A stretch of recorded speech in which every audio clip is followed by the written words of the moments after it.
Hello, my name is Marcus. I'm the compiler of a collection of therapy quotes entitled 1001 Windmills of the Mind. A collection of advanced self-help quotes taken from what's often called the psychodynamic or the psychoanalytic perspective, which long ago, as I understand it, was referred to by some as philosophical medicine or narrative medicine, helping one to find their narrative truth, their story. If we know our story, that implies that we can enjoy the present if we know our story. If we don't know our story, that implies something happened that compelled us to not be aware of it, implying that there's too much pain. And if the child experiences too much pain with some kind of traumatic event in his childhood, and as a defense against knowing that, he's not going to be aware of it, so it's repressed, disavowed, dissociated, split off, they say, but it happened. So that means that if we don't know our story really, that implies that something happened early on that was too traumatic for the person to perceive it. If it's too painful, we can't perceive it as a defense against. That's a coping strategy to not admit the pain, so we don't perceive it like that. So we want our story, right? That implies that we can enjoy life in the present and not be bogged down with that traumatic happening back in the past. Because if there is a traumatic happening like that back in the past, called attachment trauma, relational trauma, interpersonal trauma, early on in the childhood like this, that means the person's life force, their energy, is bound up with that memory circuit. When I say circuit, I mean mother-infant. Memories are relational. So if there's a memory that causes the person to not perceive what happened, that's based in terms of a relationship where the baby had a need and the mother didn't comply, or the mother shamed the baby for the need, so that then he froze up there. It's too painful to. How does the child process that? The child needs to feel safe with the mother. Mother, I need to feel safe with you, and she's threatening. How does the child process that? She doesn't, blank it out or something. But it happened. Now meanwhile, that life force is going to be stuck in that experience. Now this memory circuit is grooved in or stenciled in what's called the survival part of the brain. So we have three brains, or the 3-in-1 brain, or the brain with three parts, or the triune brain. So early on, because the baby's in a place of where he wouldn't make it if he didn't get his needs met with his mother, so it gets recorded in that survival brain, that first archaic, so-called primitive survival brain. And there's no language there. There's no. It's about sensations and our physiology and all this. By the way, there's no. You don't see this, but I'm baking. It's a sauna here. When there's no event, there's no AC here. So it's 40 plus at the moment here, or no, 45 actually. So I'm only going to last like 10 minutes here, and I'll go downstairs to cool off. And they're kind of noisy down there, so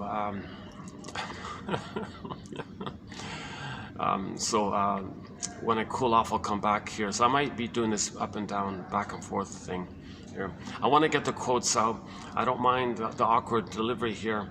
I'm doing these videos in hotel, wherever I can find a place where the manager says okay, kind of thing. So I'm doing these like in hotel lobbies or unused meeting places that they might let me use. Usually it's like in a restaurant, or the outdoor part of a restaurant, or a coffee shop or something like that. So yeah, actually these guys have been great. This venue where I am here.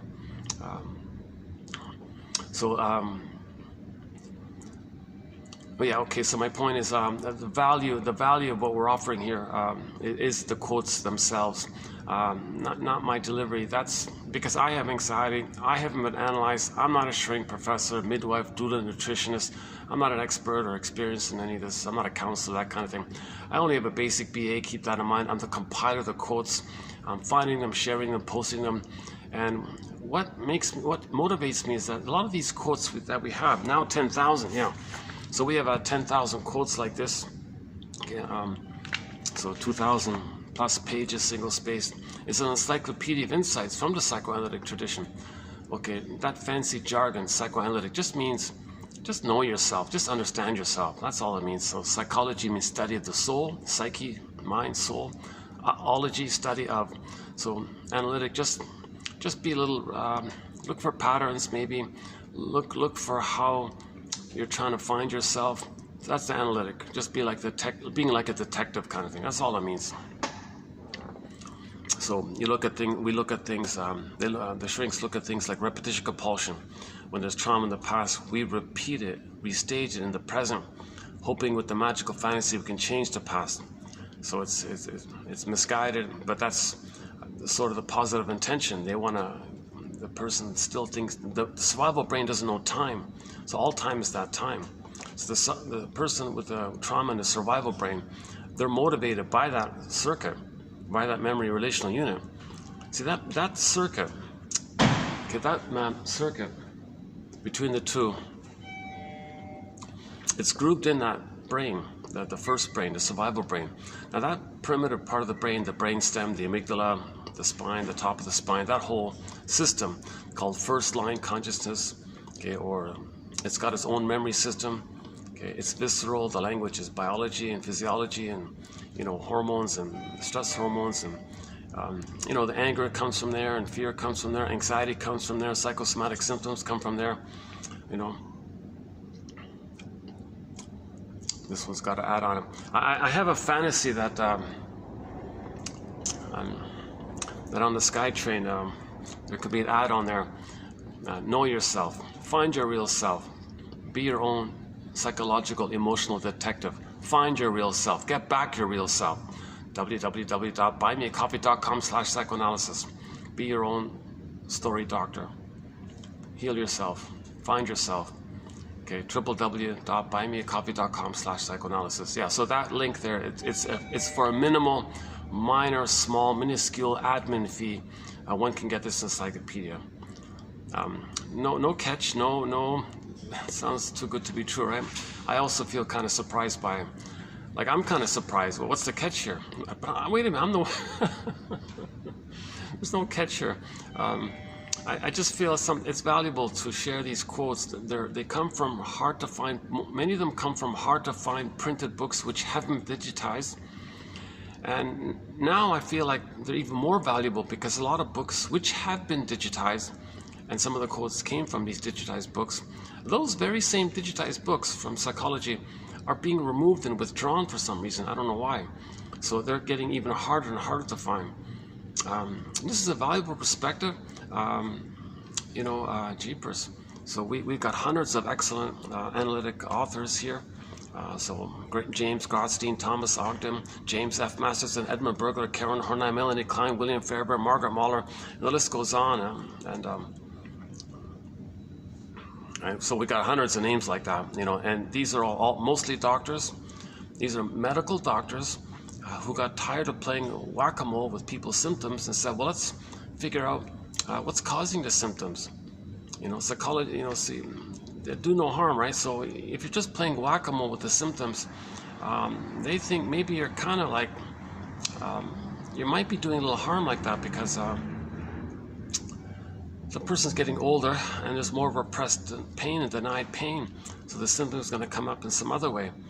So ideally, you want to look at what's causing these psychosomatic symptoms. So then these medical doctors specialized and went to some kind of analytic school, meaning the talking cure. It's a humanistic approach, means you talk about it and just free associate what comes to mind, find your story. Okay, that's the grieving process, the mourning process. When you can find your story, you're going to admit that you didn't get your needs met, and you got to accept the loss of who you would have been had you had your needs met, and so on. Oh, there's another ad here. Yeah, that's that too. I might do an ad on advertising. I might do some quotes on the psychology of advertising in the future. Typically, you get a product, right, an appliance or something, and just describe it as if you were describing the good mother. Now, for the baby, it's the good breast, right? So describe a good, perfect, beautiful breast. but don't use the word breast, but use all of those adjectives to your product. People listening to the presentation associate that unconscious need for a good maternal experience with the product. They run to buy the product, thinking maybe it'll nurse them or love them. Okay, that's something that they missed. So when the child is traumatized, he goes through life, in particular for the first half of life, with an unconscious hope for the fulfillment of old unfulfilled needs. And advertising sort of taps into that.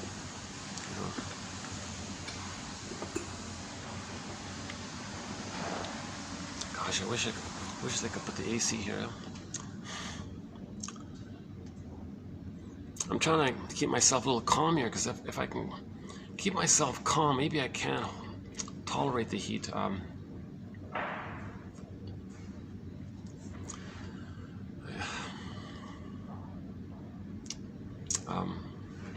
There's a lot of material.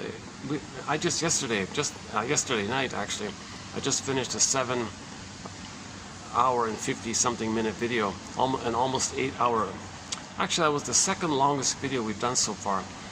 That's the fourth 7-hour plus long video we did. The first of this year, 2024, was done last night. We covered a lot of material. So, by the way, that last video was the 9th, I think the 9th out of 10 videos on the BPD personality pattern. Today we'll be doing the 10th. So today this will be the last video on the BPD, borderline personality, psychology, phenomena, mindset, dynamic, whatever you want to call it. Okay. Traditionally people call it the BPD, fill in the blank. So this pattern or this personality style, and that term describes that personality style, right? Impulsive, and always in survival anxiety. Okay, intense, dramatic relationships, short-term intense. The moods switch, flip easily. Splitting is very pronounced, either or, thinking all good, all bad. Okay, the person has a kind of a combination between. Believe it or not, the theory is they have a patterning in the mind that fuses the primary process mentation and secondary mentation. Now the primary process mentation is Alice in Wonderland, Miss Some Fairy Tales, No Time, flip-flopping, double-think. Okay, it's mad, quote-unquote bad in there, right? The cat said it's mad, up is down, left is right. That's called primary process mentation.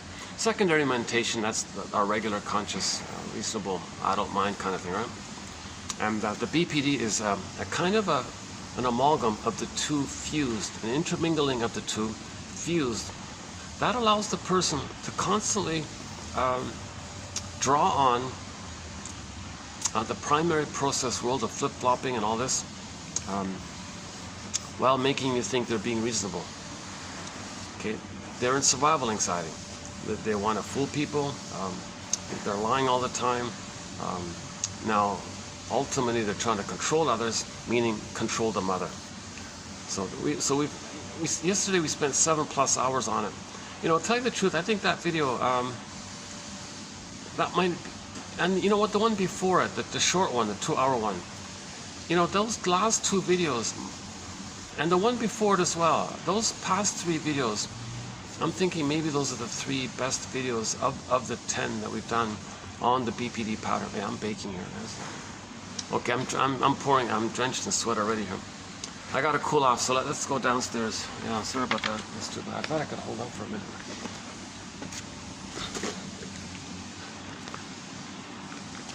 Unless I go to the 3rd floor. Yeah, I appreciate these guys. This is one of the rare places that tell me that if there's no function, we don't mind if you use it, but there's no AC here. Most places, they usually don't like it.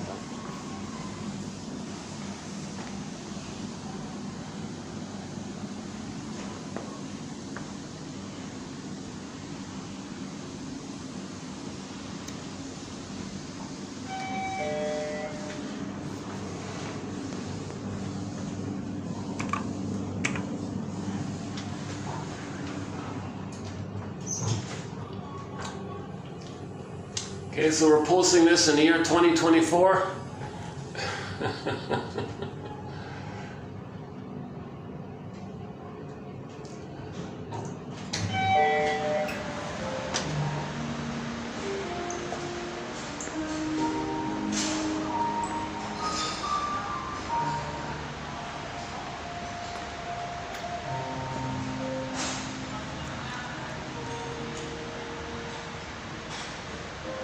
Okay, let's hang on here for a bit. Let me cool off, and then I'll go back up when it cools off.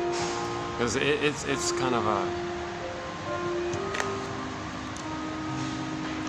Yeah, this is my spaceship when you're here, yeah. No, I'm not on a spaceship. Just lights it. One self-help author back in 1917, a guy named Wilfred Lay, gave the example that yeah, if you look at night up in the sky, and if you have a good vision, you might see some stars. If you had even better vision, you might see more stars. And what if you had even greater, better vision? You might see more and more stars like that, right? So now our repressed self, our true self that got squelched and pressed into the first brain called the unconscious, repressed, and we're not aware of it, so it's considered dark, shadow. We can't see it. So we need night vision. These quotes are giving us night vision to see and find our repressed self so we can bring it back to ourselves. We want to reconnect with ourselves. We had our authentic self, we lost it, we want to get it back. These quotes can give us a lantern, some night vision to do so.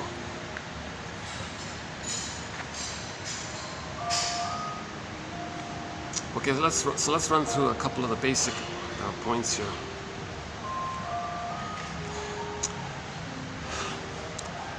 You know, I'm kind of tempted to just refer you to the last video because I just spent a fair bit of time on it, right? So repetition, compulsion, and transference, the stingers and the clingers, and different personality patterns, and identification with the aggressor, okay, doublethink, and trying to recreate in the present a representation of the past, thinking emotionally you're still in the past. Okay. Now the idea is to observe what you're creating, because that's an attempt to know your story. How you're living in the present is a kind of communication from you to you to tell you what happened in the past. So, you know, let's do that. Can I just refer you to the last video? It's a longer video. There's a little bounce. I had to bounce around a few times in the hotel. It's another hotel. Or go to the 2-hour one, or the 3-hour one before that. Yeah, to tell you the truth, let me give myself a break. I'm not going to run through the whole thing here. So let me do this instead. Let's just jump into today's quotes and see how it goes after that.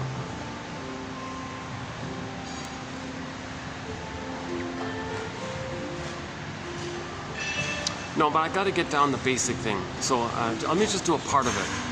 So the word of the year by the Merriam-Webster Dictionary Company for last year, 2023, was authentic. So everybody's born with an authentic, real self. Okay, it's our embodiment. That's called our ontological self, or sense of self. So we're connected to our home, our inner home, Ithaca. Oh, it's going to flare up again, isn't it? I think it's going to start up again. Gosh, sometimes they really get kind of loud though. Actually, I started the video here. I did it for like 15 minutes, so while they're re-apping, I can't do this. I canceled the video and I started up in the sauna. So I'm still a little easily triggered by it. I'm too sensitized already. It's funny about my own kind of disconnection with my feelings, because I thought I could hold it, like when I did that first, this is my second take, when I was doing my first take, I thought I could hold it, just keep going, it's okay, it's just background noise. I thought no, I can deal with it. Sure enough, about 15 minutes into the video, a loud laughter took place, like a loud screaming kind of, okay, that's it, I can't. So which made me realize I wasn't being honest with myself, right?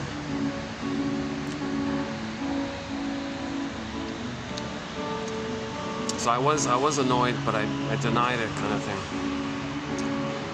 But usually when I come here, it's pretty good. It's quiet. Just once in a while, they got to prepare for something. I can see they're preparing for some night buffet or something.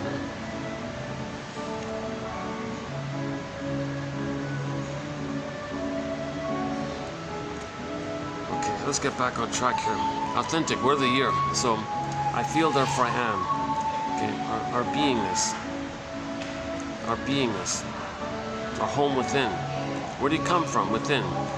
You feel at home within. Okay, that's called Ithaca in the Odyssey. We all live in a psychic house called the soul castle. Okay, that's your inner home kind of thing, your embodiment. Kristen Wilson says, yeah, if you're not in your body, you're not making sense anymore. And it's distant body discourse that causes all these confusions and problems out there. Because in distant body discourse, people are in pain, grasping, looking for the love that they needed back in the nursery, not making sense doing so. So the child needs love to have his embodiment. If the child's shamed by the mother, the child puts his embodiment into cold storage. It's called emotional hypothermia, emotional coma, emotional catatonia. The image is the flash frozen, and then it could be like the woolly mammoth in a block of ice, for example. Okay, so we all have an authentic self.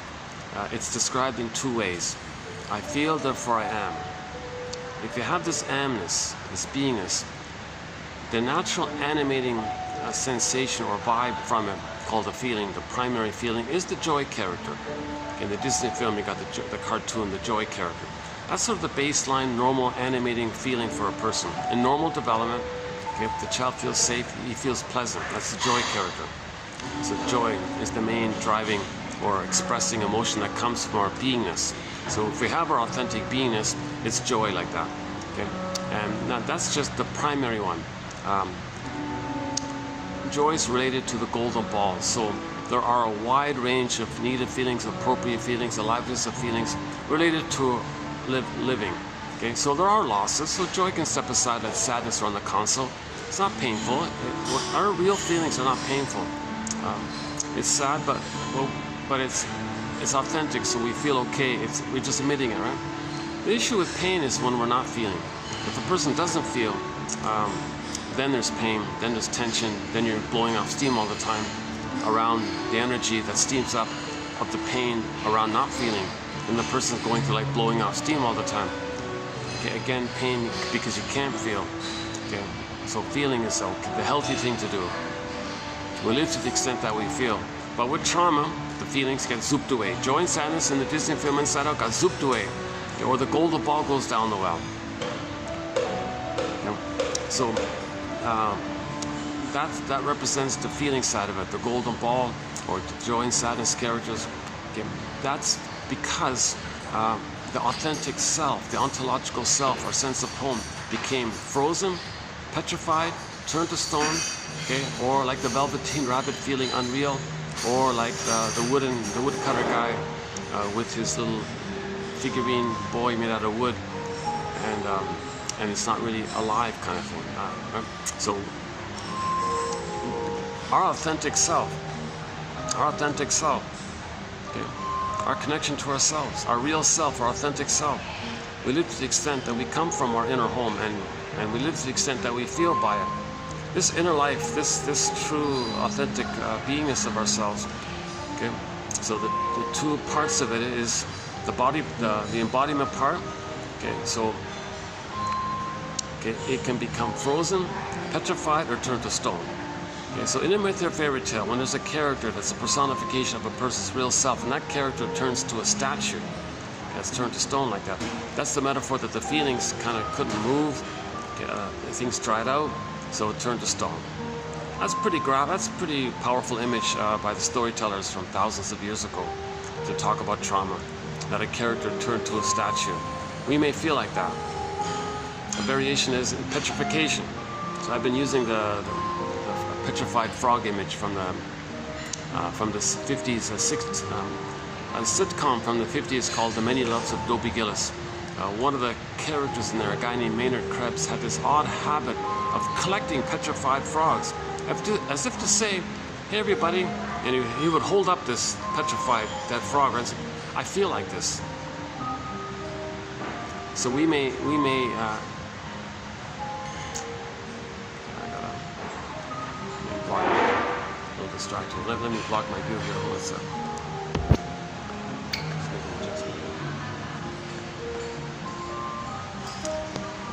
better.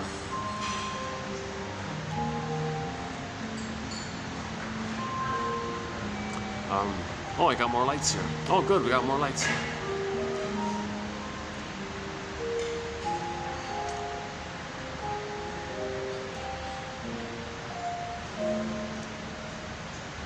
Okay, I'm still not really settled into it. Let me give me a few more minutes to kind of get into a groove here.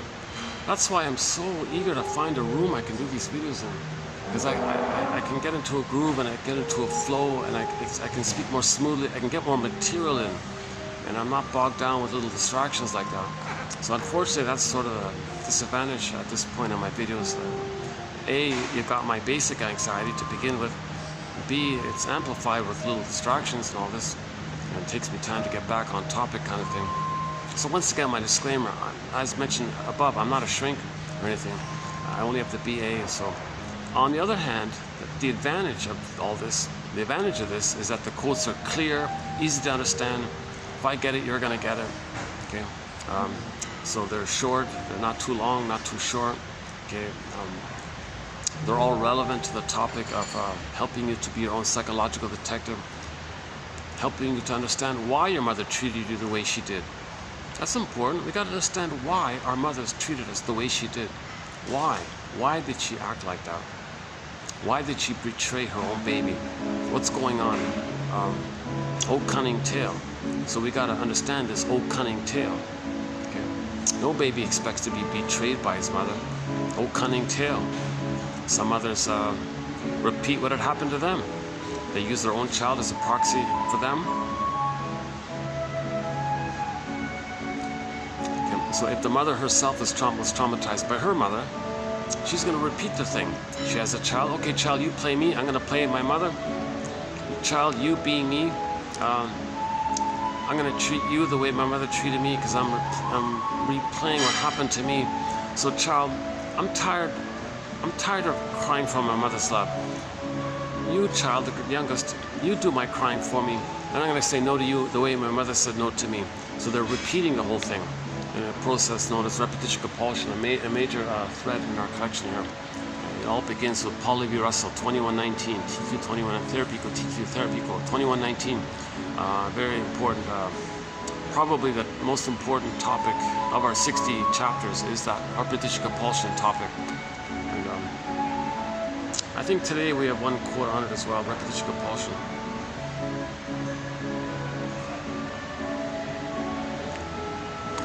This music's a little familiar, right? I don't know what it is about this. This melody is a rip-off of some famous melody, isn't it? So it's like I'm trying to figure out what's the original, what's this based on or something.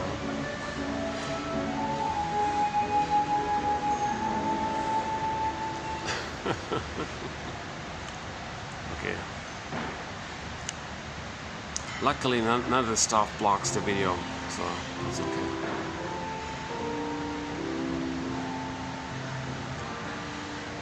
Oh, good. Okay, it's quieting down here. Okay, maybe I can get back to it here.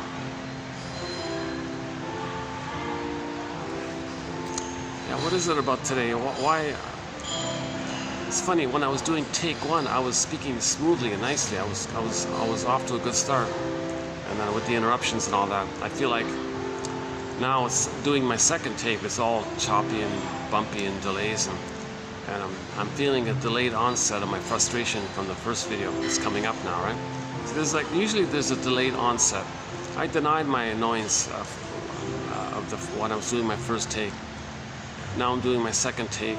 And it's kind of coming up, interrupting me. Oh, I'm annoyed, and pauses. Do I want to continue? I'm still kind of angry still from the first take. It's funny like that, right? So it kind of takes me a while to process that and soothe myself, I guess.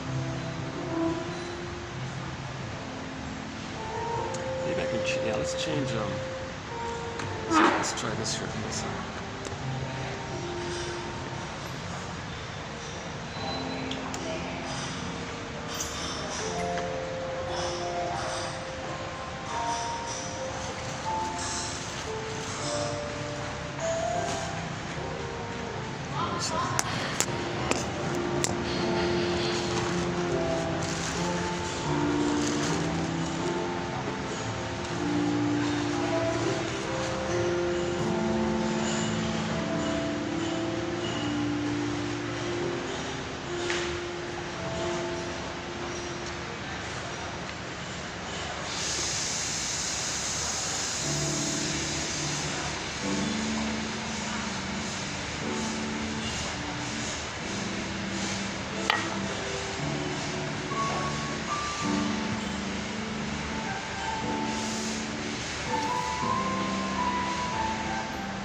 So our authentic self, our embodiment, it can metaphorically feel like it's frozen, petrified, like the petrified frog, or it's so dried out that it's turned to stone.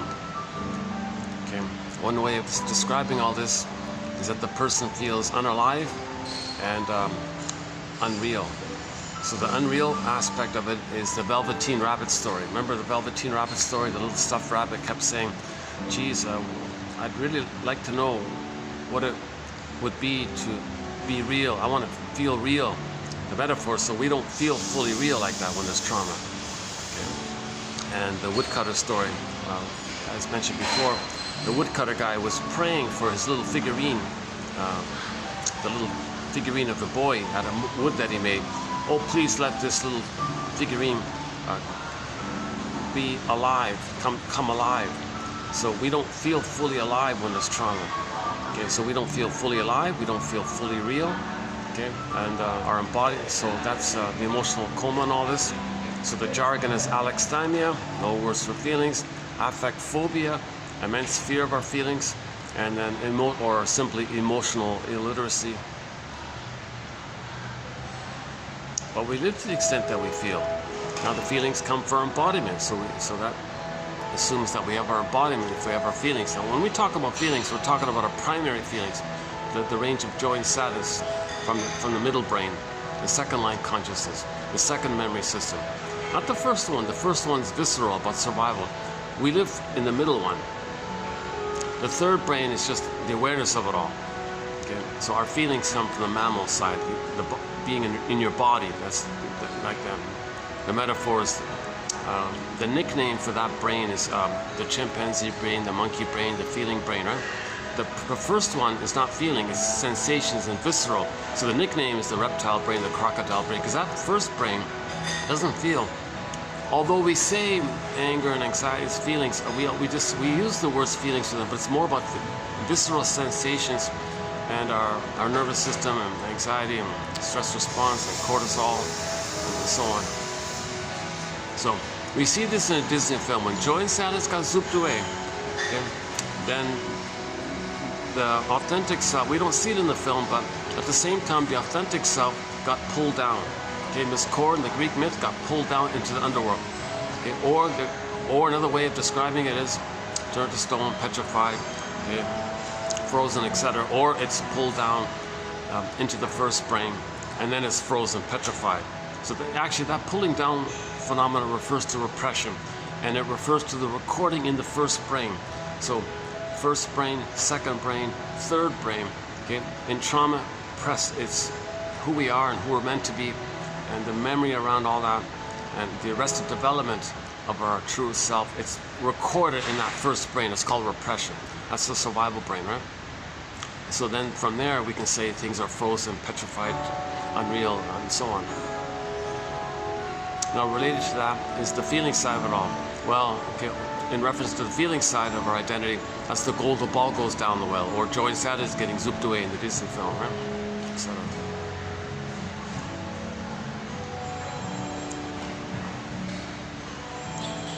So we had our authentic self, we're all given it, we lose it, we want to get it back.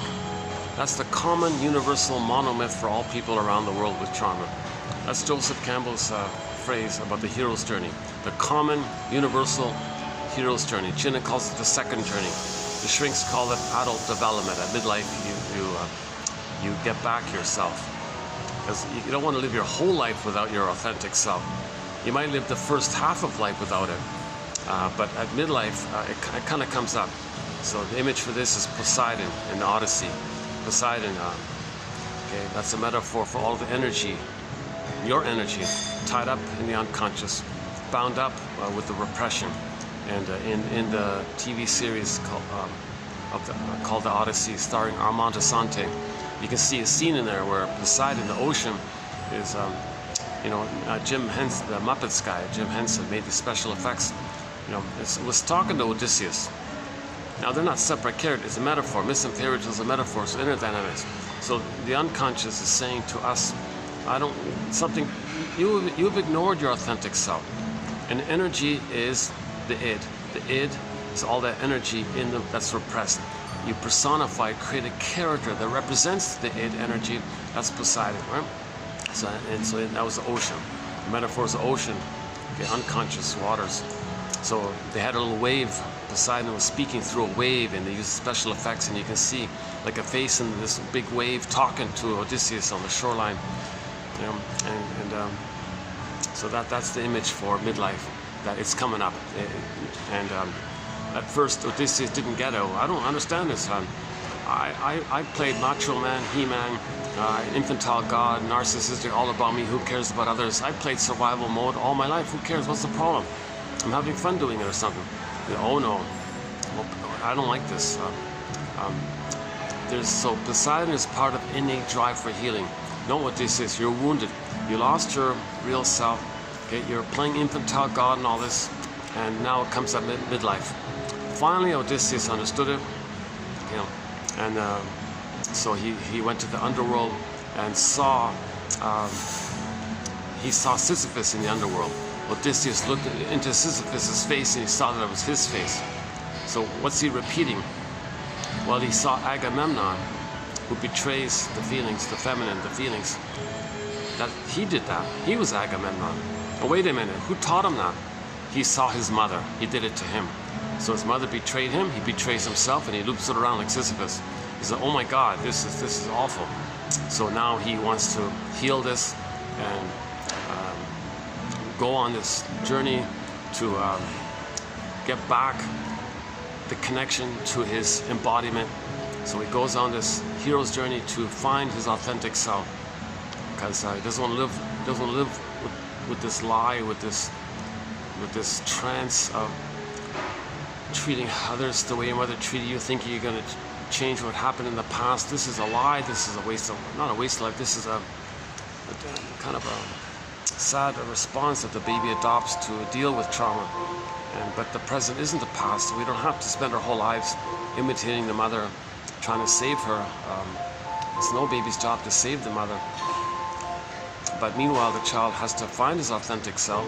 They need drive for healing. We're meant to have our authentic self. So Odysseus says, I want to go home, meaning I want to connect with my inner embodiment. That's inner home. It means inner home. Ithaca is a metaphor for inner home, embodiment. So he went on this journey to find his embodiment kind of thing. A lot of temptations to regress and give up. Calypso said, oh, just regress. Just stay childlike, stay infantile or something. And all these temptations, lotus land, oh, take the, what is it, the coca leaf or something, and just chew on that, just bliss out or something, just go back, regress.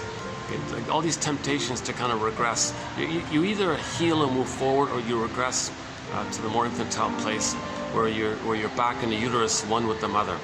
So if he takes the coca leaf, whatever it was in the lotus, I'm not sure, then he's in this blissful kind of place. All he does is trick the brain to stimulate the release of serotonin. The serotonin he didn't get from having been loved, so he tricks it with the substance. So lotus land. So no, I don't want this. Okay, and then Circe said, just be in fantasy land in your mind. Just live in your fantasy. No, I don't want this. The siren said, okay, just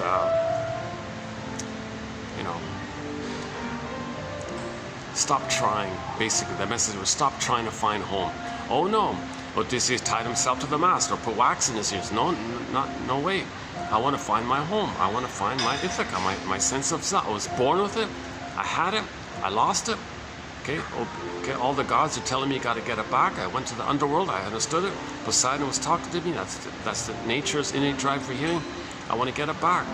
So he's loyal to nature, I guess, right? Or loyal to the healing. He's loyal to the healing efforts. So his loyalty is to the healing efforts.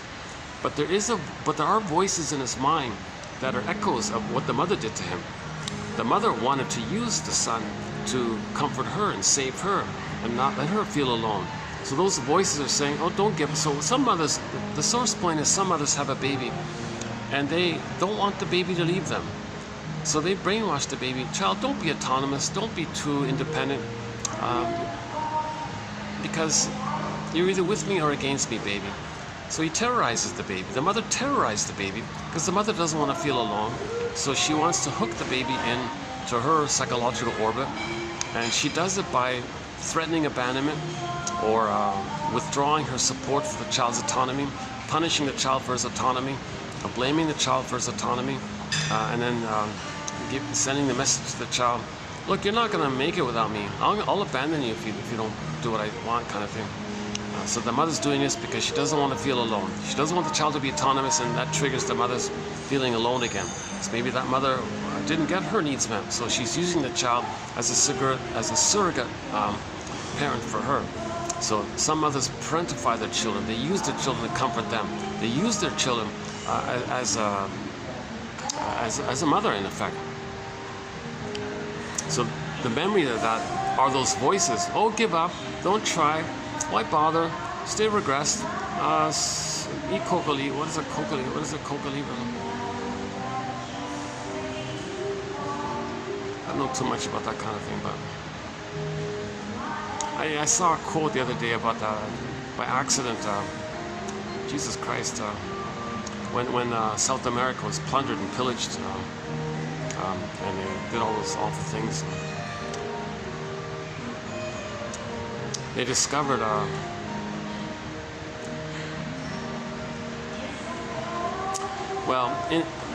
forget that for a minute.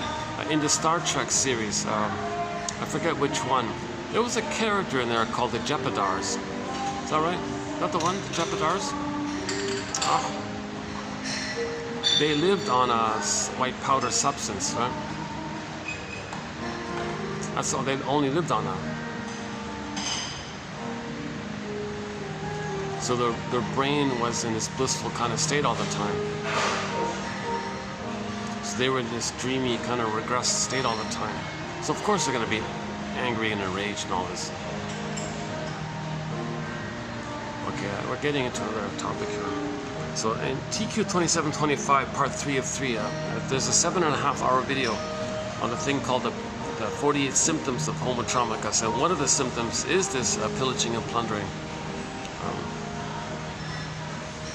So a part of, maybe that's a new point. A part of the pillaging and plundering was the misuse of this, of these substances that people used, like in ceremonies and things. And then they used it as part of the pillaging and plundering. Oh my God, maybe that's another symptom. We gotta look into that, right?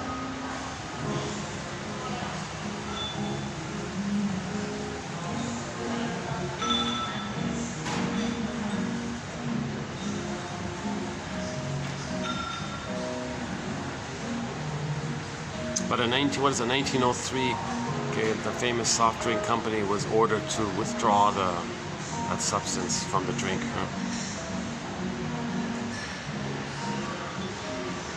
So I don't know the full story about that. I'm getting off topic here. Or the Odyssey. So in the Odyssey, so the whole Odyssey, okay, it's like you treat it like a dream almost. No, like a dream. Every character in the Odyssey, okay, is something about the mind of one person. They're not separate outer characters. Myths and fairy tales are true on the inside, not on the outside. They're true on the inside. They're like when you get a dream, that's from the inside. And every little dream sequence you had in your dream all belong to your one mind. So the whole fairy tale or whole myth is like that. So every character in the myth or fairy tale is a personification of some inner element of a person. And like a person's embodiment, like Echo. When Echo in the story turns into a statue, we know about Narcissus. He turns into a little white flower in this illusion that it's all about him, and he never got enough love to leave it. Meanwhile, his soul became Echo. His soul became a statue. So Echo and Narcissus are two elements of the mind of one person. They're not separate outer characters. So the metaphor is in the myth of Narcissus, it's about a person who didn't have a mother, and he stayed stuck in the illusion that it's all about him, which all babies do in the uterus. In the uterus, babies think it's all about them. They don't understand differentiation. They don't understand others as separate people. Meanwhile, his soul is dissociated. His Echo was flying off in the corner like that, and he ignored it, couldn't hear it, didn't care about it. So his soul became a statue. Echo turned to stone. Echo became a statue, and he became that little white flower, referencing how he was in this illusion that it's all about him. Solipsism, and it's addictive apparently, because babies are considered in a blissful kind of state. Now, nobody says the baby's addicted in this blissful kind of condition. He's not. He's progressing forward. Okay? That's just part of his forward phase like that. Like people who are post-babyhood time, if they go back to that, that's regression, then it's addictive. But the baby isn't going back. He didn't go back to some more advanced place. Put it this way, if the baby in the uterus were stressed and he wished he could somehow be a zygote and he felt some extra good feeling about that, then he'd be addicted to that. So if you go back, you get addicted like that. But the baby is in that place of blissful feeling. He's moving forward. So the baby being in a blissful state, that's an advancement to what he was that he had before being a zygote or whatever it is. So it's like a moving forward. So when we go back, there can be an addiction quality to it. But the baby isn't addicted. He's progressing. So ironically, him thinking he's a god is a progression of the state he was in prior to that. So we don't say the baby. So the Robert Blight jokes the baby's in ecstasy, but that's a little confusing when he says that. He's not like that. It's not like he's an addicted kind of thing. He's in a blissful one. It's an oceanic, blissful, happy feeling. Robert Blight joke, oh, times are good. And the other joke was, well, we spend the first 9 months of life trying to get out of the uterus, out of the womb, and the rest of our lives trying to get back in. Okay, that's a reference to regression, that if we feel stress in the present, we want to go back. So in the Odyssey, he was always trying to go, there was all these temptations to go back. Calypso, oh, be childlike. Okay, Circe, just live in Fantasyland or something. And the Sirens, oh, just give it up altogether. Lotus Land, oh, here, chew on the leaf or whatever it is. So these are all like regressions like that. And these regressions are addictive, okay, because in the prior state, it's safer than the current state that you're in, right, in your emotionality. He said, no, I'm not doing this. So he resisted all these temptations. He said no to all these temptations, meaning he's saying no to his mother. He's trying to separate from the mother, okay? He's trying to find himself with knowledge that he didn't get mother's love, with knowledge that he was traumatized, with the ability to forgive the mother for what she did by understanding why she did it. Okay? This kind of knowledge and understanding and empathy and recognition helps him to move forward. So he says, no, I'm going to move forward and heal, get back my home, inner home, and get back my feelings, my golden ball, and then love life and be connected to myself and express my uniqueness, which is meaningful and pleasurable, and enjoying the present. And there's lots of songs related to that way of life. Creativity, spontaneity, and he'll be an elder late in life. He'll be generative, warm and generative. That's his natural kind of, and there's no pain there because he got his wholeness, healing and wholeness. Johnny Sanford, healing and wholeness. So when the real self was frozen, you're kind of far away from it.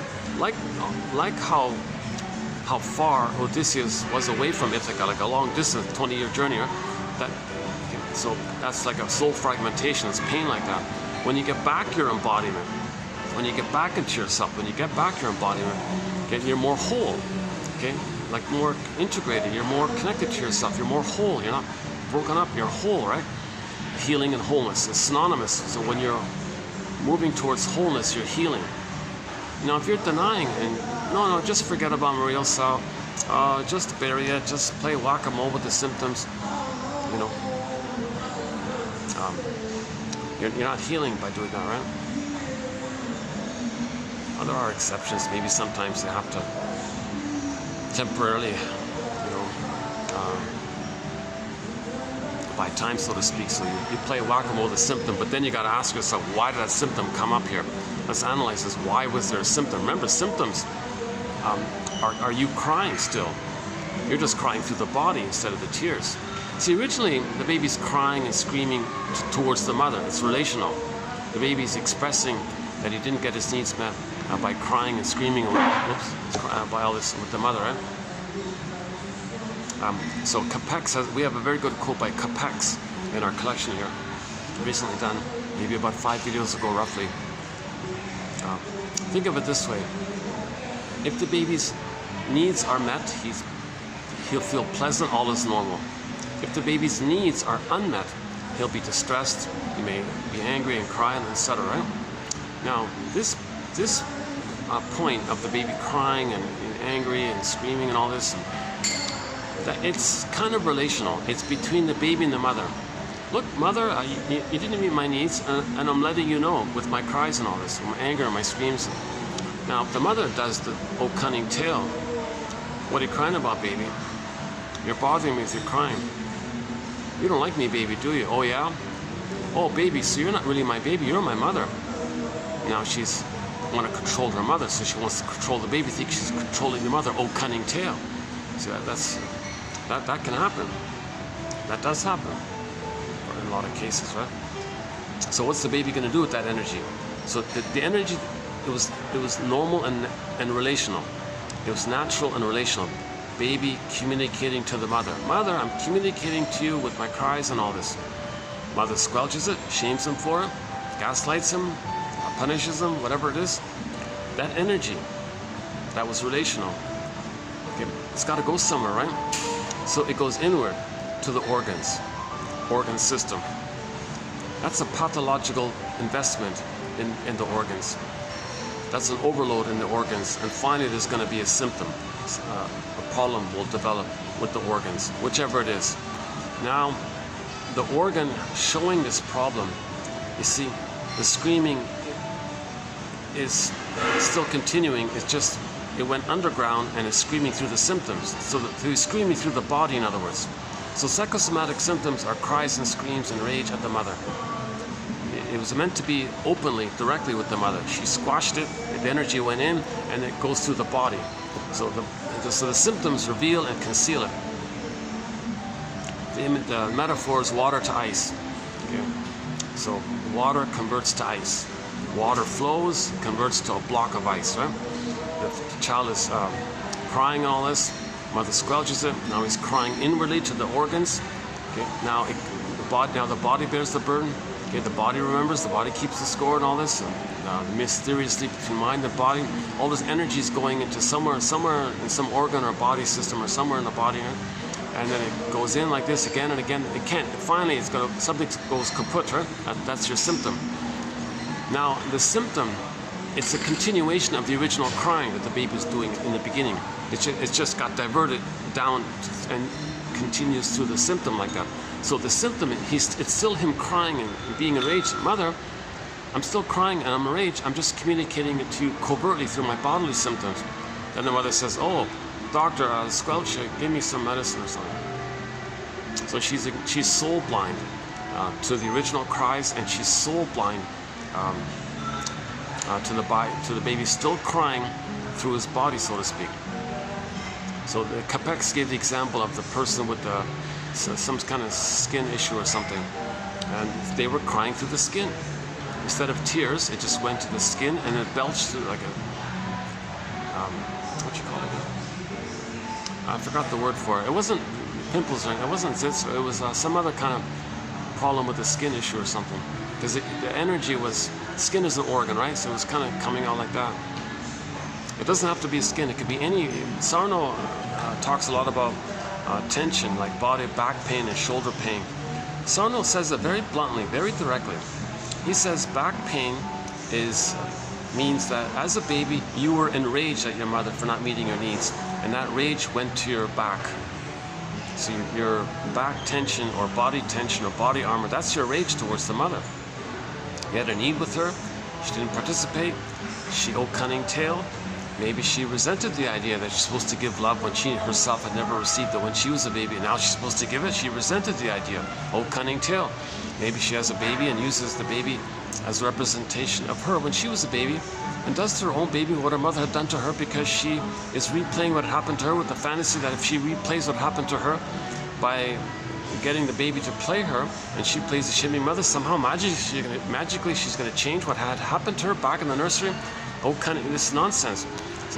Or the baby, or the mother shames the baby the way she was shamed, and then flip, morphs the image of the baby into the mother that hurt her, and now she says, oh baby, you're my mother who hurt me. Now she attacks her baby, thinking she wants to control the baby, thinking she wants to control the mother. Oh, cunning tale.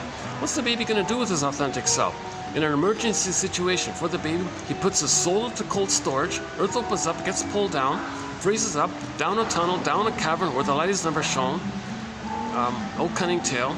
So he's trying to protect his real self somehow by hiding it, kind of thing. So it's down like this, but that's painful. But that condition's painful, and he's going to feel unalive in all this, and he's going to feel not alive. His real self doesn't feel alive anymore. So how does he keep it alive? Later on, the way he keeps his soul alive is by saying others are no good. Can you believe it? When people say they're no good, or they're no good, and all that, that's an attempt to be in contact and keep alive their wounded soul. So it's buried and all that, but it's painful. Now how do they know? How do they get in touch with it? It's through a mechanism of the mind known as projection. Something about you that it's too painful to feel if you were to admit that it belongs to you. So, but you gotta get in touch with it somehow. So the trick is, you just assign someone else as possessing your traits, and by doing so and say they have it, okay, that's getting in touch with what you have, but it's too painful to do so. So you say others have it as a defense of not feeling the pain of having it. At the same time, you're trying to keep your soul alive. Now, even though you're doing that,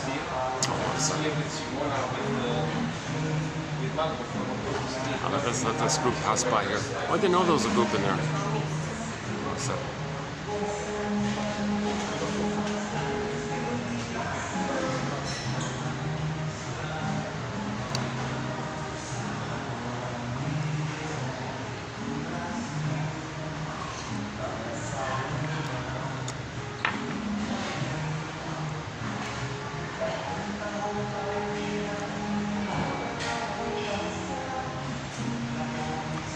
Well, all this time there was some kind of group in the back there somewhere, a tourist group or something.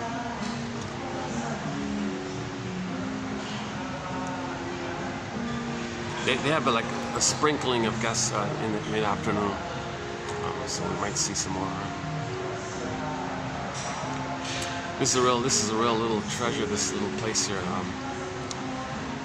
this second floor restaurant. That's still open. It's big. Okay. Listen. Do you want to see? Take a peek out here? Take a break here for a minute.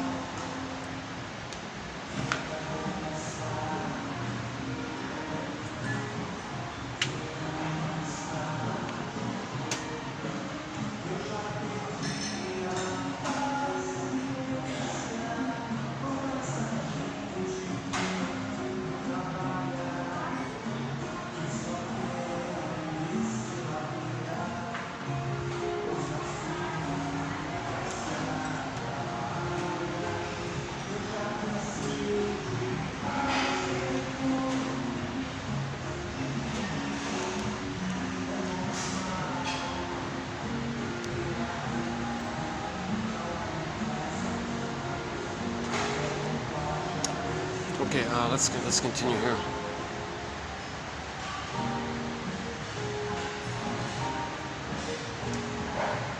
Where were we again?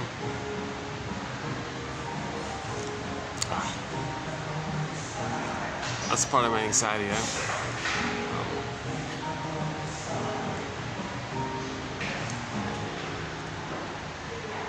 Old cunning tale. Oh yeah, old cunning tale.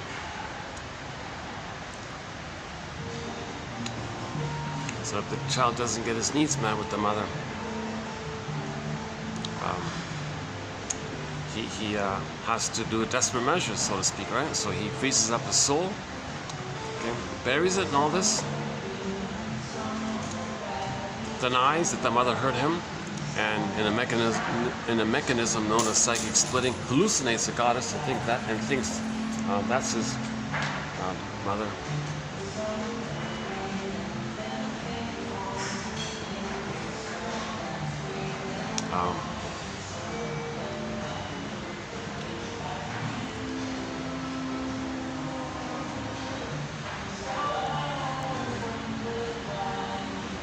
I'm not sure if that's one of the managers or something. Maybe it's a new manager or something.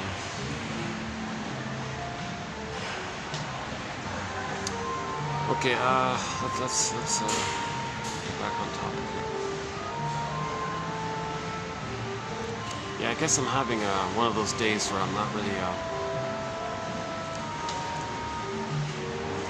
fully present.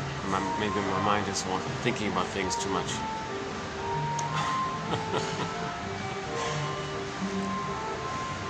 One second.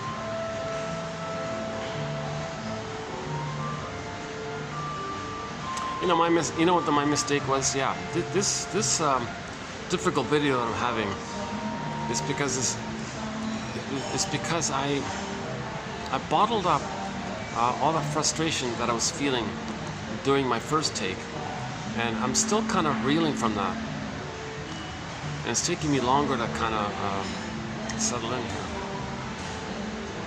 But I had a nice, smooth first take. Like I was off and running, right? I was like one of those relay runners, those women's 4x4 relay runners, right?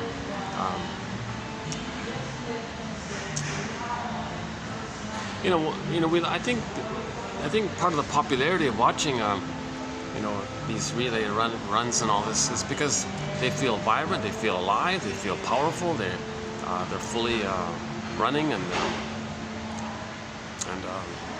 not holding back, kind of thing. They don't feel guilty to be successful or something. All their energy and vitality, and so we might even tear up by it because it makes us realize that we lost that in ourselves, and you see it in the runners. And wait a minute, where's my health and strength and vitality? All this time I didn't have it, and there it is. Now now it's being admitted to you. You're admitting that you don't have that, what you're seeing. So you might tear up like that. Or in your fantasy, you have it by vicarious identification, and by having it now, you realize all that time you didn't have it. So those kinds of things. Right? Now the exception is if the runner is too stressed. Like if some runners are running in pain, no, you won't get that feeling. If there's a runner who's in immense amount of pain, and they're running through the pain, and their brain is sending them endorphins to numb the pain, I don't think people feel too celebratory in that area, because they're just in pain all the time. So that's why it's important these Olympics and runners and all this are healthy and they're not on meds and things. So no one's really going to enjoy that, really, because they're just in pain, but it's numbed over with the endorphins. So who wants to watch people in pain? Only a few people who are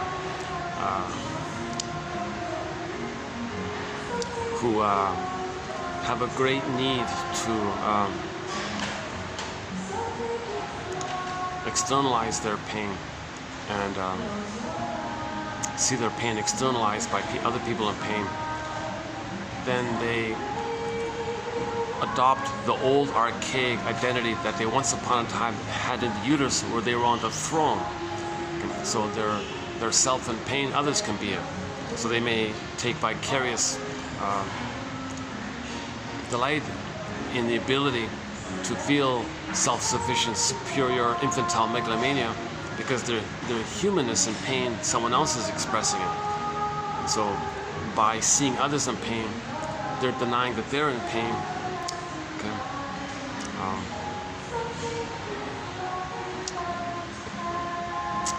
So the others are the proxy character to represent their pain.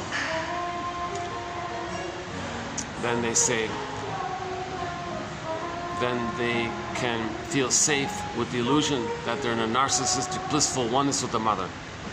If they deny their true self, which the people, the runners in pain express as proxies to deny that it's in them. So you don't want to see it, runners. Usually you don't want to see runners in pain. But people who do, that's also a way to say that they have a need to not admit the truth that they're in pain. But usually, I think most people are not going to want to see that. Right?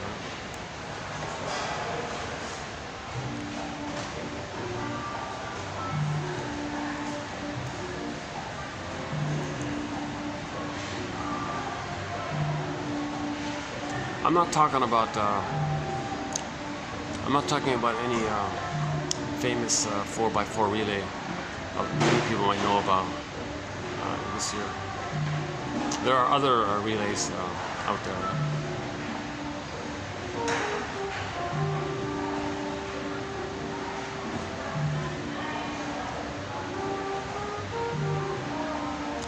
Okay,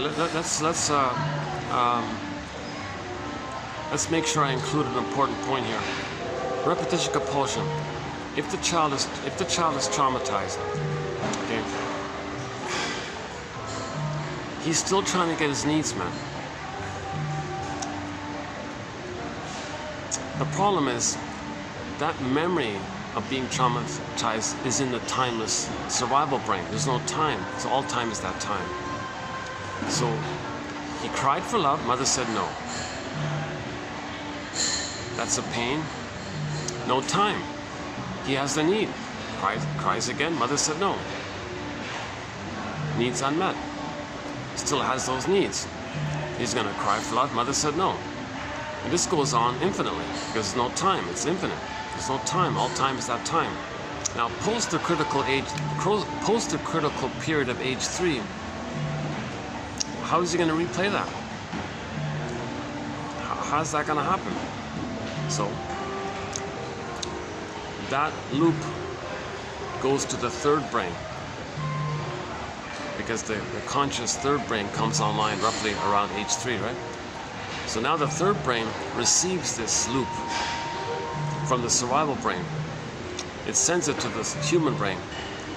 Now the human brain has this loop from the survival brain, but it doesn't know what it's about. But it's going to be driven by it. See, so that loop goes to the third brain. Now the third brain does its bidding. So the third brain is going, what am I doing here?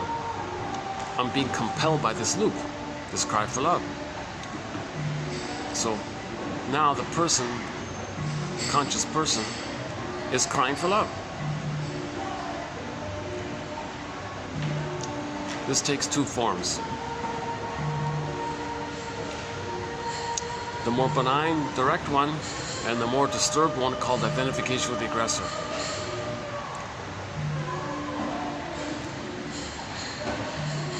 Okay, so Edmund Burglar, one of our mentors, has a metaphor for this. Every neurotic is a music enthusiast, but he only has one record, Cry for Love, which he carries with him everywhere he goes. Every time he sees a turntable with never-ending fiery ardor, he spins off that tune. He plays that tune. Okay, so remember, the baby still can't live, the person can't love life in the present if they don't have the psychic structure to do so. The psychic structure being what's called differentiation, which takes place when the baby feels safe with the mother. If the baby never felt safe with the mother, that's unfinished business with her. So he's stuck in the past, dwelling in the past with this struggle, with this unfinished business struggle with the mother. Because he needs to feel safe with the mother to be able to love life in the present. Some people think that doesn't make sense. If the child was traumatic, why not just forget it and love life in the present? It doesn't work like that. To love life in the present, you need a psychic structure or a memory system of having been loved, which allows you a sense of self to do so. But if you didn't get that, your energy's bound up with that spinning cycle, with that spinning wheel in there, right? Baby crying for love, mother said no. Baby crying for love, mother said no. And they're spinning around like this. So imagine it spinning around, being grooved on a 45 disc record. And let's call it the cry for love. Every neurotic is a music enthusiast, but he only has this 145 spinning groove on the record. He carries it with him everywhere he goes. Every time he sees a turntable, meaning new situation, with never-ending fiery ardor like the compulsion, okay, he runs to the turntable, desperately looks for the plug, plugs it in the wall, okay, puts the 45 on the turntable, okay, finds the power switch, turns the thing on, lifts the needle, moves it over and places it to the beginning and plays that tune. Meaning, the metaphors, he recreates in the present that cry for love. Now, the more benign, harmless way is it's direct, where he plays himself, expects others to meet his needs, and is going to be disappointed again the way he was disappointed originally. Of course he'll be disappointed because nobody in the present is the breast mother from the nursery. Your expectation is impossible. Right? So you have this impossible expectation on anybody in the present, or anything, or any substance, or any event, place, and fill in the blank, anything. Nothing in the present can be the good, positive, maternal experience that was needed back in the nursery. That's what you're looking for. So in the present, you recreate that interaction, that cry for love. So you may choose people who are kind of narcissistic and who will reject you the way your mother rejected you. Or you might find others who are not narcissistic and just goad them to reject you with your impossible expectations, impossible demands, impossible tests. Maybe prod them to reject you. Self-fulfilling prophecy, be passive-aggressive, be a little difficult or something. Finally get them to reject you because that's what's on the record, mother rejected you. That's kind of more benign like that. It's dysfunctional, it's childlike. You're not getting anywhere like this. It's self-defeating, and you're doing it again and again. You're going through life just replaying that original disappointment because it's a timeless loop like this. So you're going through life in this timeless loop. So in the new situation, he plays himself and finds others to play the rejecting mother. So he sees everybody as the rejecting mother. He sees the whole world as the rejecting mother, and everybody and everything in it is the rejecting mother. Interrelates with that belief. It ends up, since nothing in the present is the positive maternal experience that was needed back in the past, he's going to be disappointed again. Nor can anything or anybody in the present invent a time machine for the person, take the two back to the nursery, morph to that time, change the experience, hop back in the time machine, come back to the present, morph to the present, morph back into the present roles, where the projector says, hey, I can love life in the present. I don't gotta see the present as a new edition of the past. I don't gotta see the present as the presenting past. I don't gotta make the present like a instant replay of the past. You know, I can love life in the present and see you for who you are. I don't gotta distort you and only see the projection of my past. You see, when there's too much pain, we don't see things realistically in the present. We only see the projection of our needs from the past. So we distort the present and only see the past because we're dwelling in the past, still in this battle with the mother, So that's the more benign way. Okay. So it's childlike. He's not hurting other people. He's playing himself and just coaxes others to reject him the way his mother rejected him. Now, by the way, him doing this is meant to observe and know, and he's meant to observe himself doing this so he can say, oh my God, am I recreating this because that's a communication from my unconscious to me to tell me what happened in the nursery? We recreate in the present a staging thing of the past to know the past, in a nutshell, right? Now, the more perverse, psychotic, disturbed way, the more complicated way is called identification with the aggressor. If the child, okay, the more benign way I just mentioned takes place when the child is traumatized post 18 months.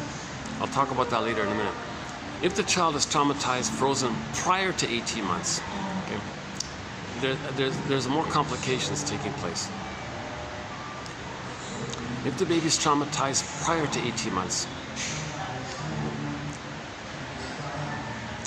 that means there was so much pain with the baby that what he had to do to cope was empty himself, so to speak. Like he project his true self, his shamed, unloved self onto others and see others as his unloved self. So he feels empty by this.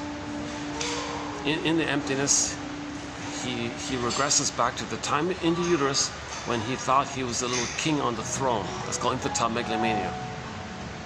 So all babies think it's all about solipsism, all about them, everything's for them, self-sufficient superiority complex, everything serves him, takes care of him, he's a little king, little god, etc. So he regresses to that kind of attitude.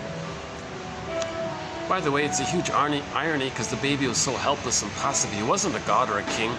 It's a huge irony like that, right?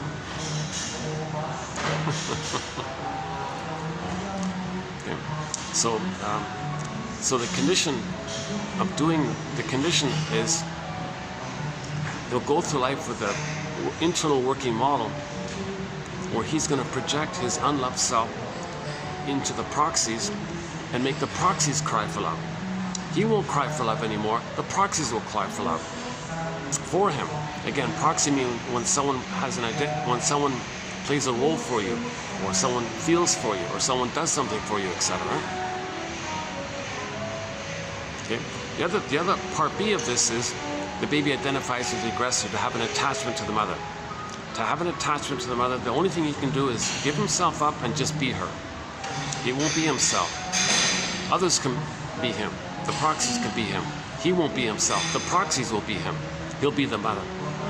He identified with the aggressor. All babies must have a mother. No baby would make it without a mother. So how does the baby deal with this when the mother's hurting him and he needs a mother? Well, he becomes her and finds proxies to play him and shames the proxy, meaning him.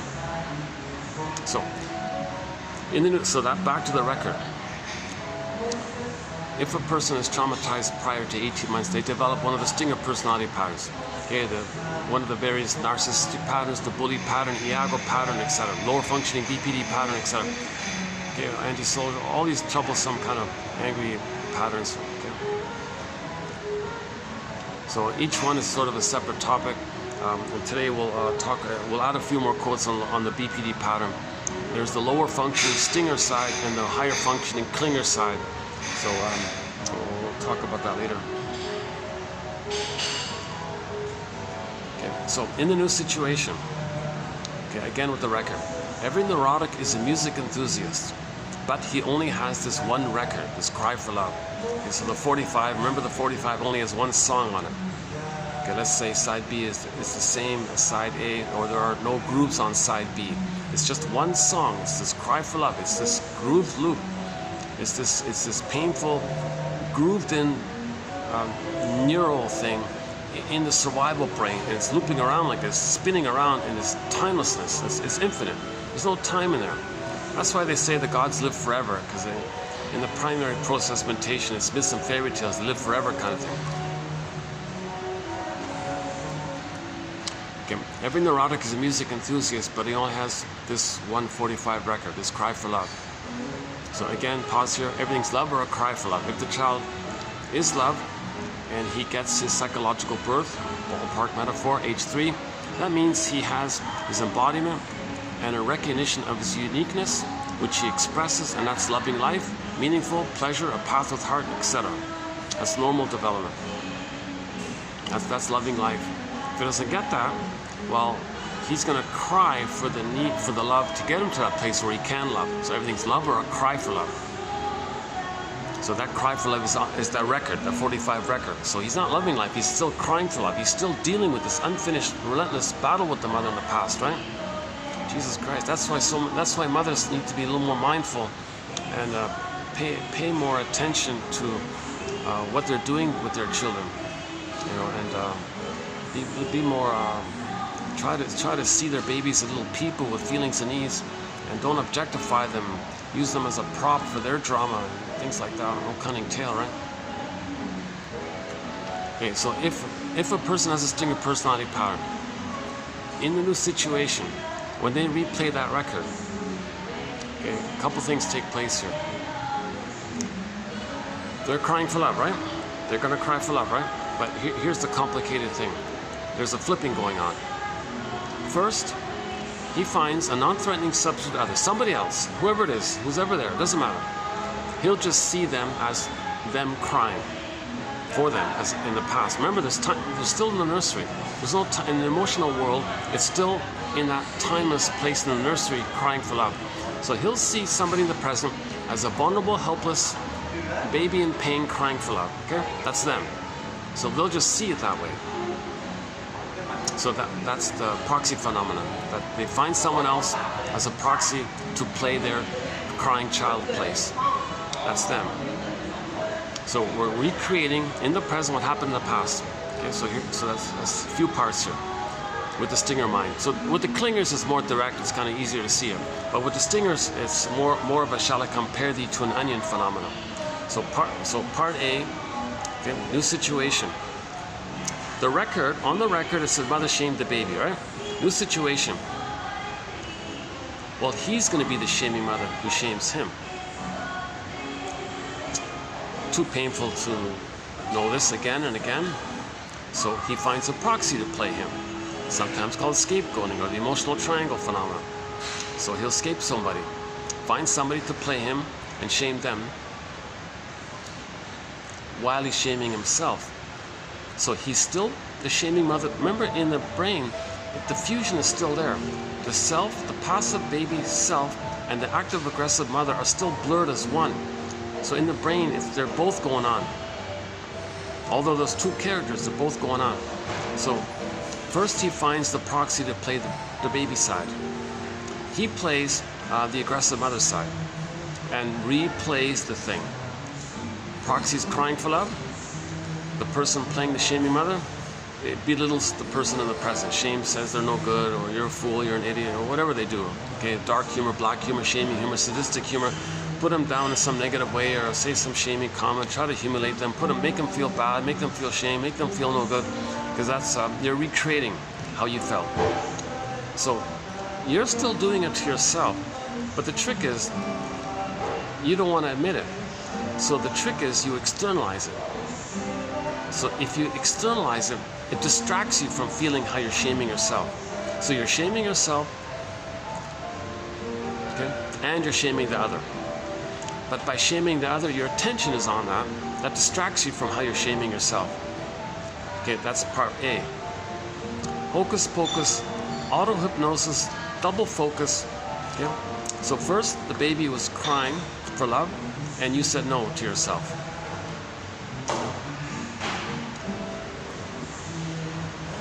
Now, you play the victim baby and flip it and think the one you just shamed is the mother who hurt you back in the past.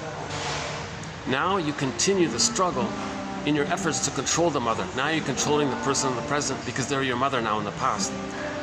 Okay? So first you hurt some innocent person and then think they're the boogeyman and you want to control them. But the boogeyman is the breast. Can you believe it? Or the boar queen, or the cyclops character, or the guy with the horns, any kind of frightening, or the hungry wolf, any kind of the baby creates an image of his mother as a devouring monster that wants to eat him, or a hungry wolf, or a guy with the horns, or so the witch won't eat me in Hansel and Gretel. And the boar queen is pretty interesting in White Bear King Balamont. The boar queen, again, these are metaphors of the baby's rage and oral greed. Okay, when the baby's shamed, he has rage and oral greed. Okay? Because of the fusion, he projects that onto the concept of the mother and makes an imago of his mother as one of those hungry wolf frightening characters, okay? Like the boar queen. And in the story, the boar queen, to graphically make this point of rage and oral greed, the boar queen gobbles men up in one gulp. Okay? That's how voracious, greedy, and hungry she is. And then she uses the guy's bones as toothpicks. Next guy comes in, gulp. Okay, that's the oral greed. The baby's in that kind of mode. He's in this oral greed. Okay? So in the beginning, the baby has so-called the oral phase, the oral need, right? He's got to kind of take in and absorb not just milk, but the maternal experience and the relating with the mother, her soothing administrations, her maternaliness, you know, her soothing function, like her soothing experience. He's got to record it and take it in. He's kind of in that taking in kind of mode, right? Now, when the baby's needs don't get met, he gets angrier and angrier, and finally he develops fantasies that he wants to devour the breast, control the breast. So the baby feels like a hungry wolf, right? Too much excitation for the nervous system, so he projects his own traits and morphs an image of the mother as the hungry wolf, not him. So the baby says to the brain, "Hey brain, don't send me too many stress hormones. I have no needs. I'm not a hungry wolf. The mother is the hungry wolf. See, I have no needs and feelings. It's the mother." So it's just a trick to not get too much stress hormones. So in the baby's brain, there's this monster image that wants to eat him. Okay. That image is just a metaphor, like a piece of artwork to describe how the baby is very hungry and enraged. That's all it is. It's not real. It's like a piece of artwork to describe the baby's emotions. Put it that way. Psychic elements, psychic traits. Hold on a second.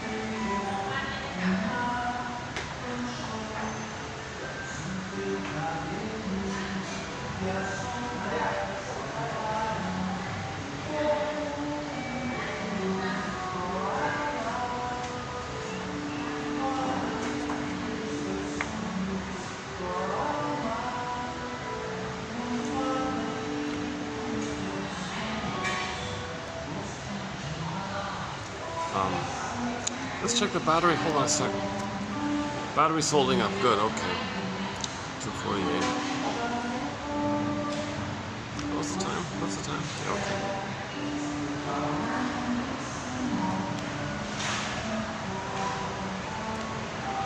Okay. So we're talking about how the stingers replay their past in the present.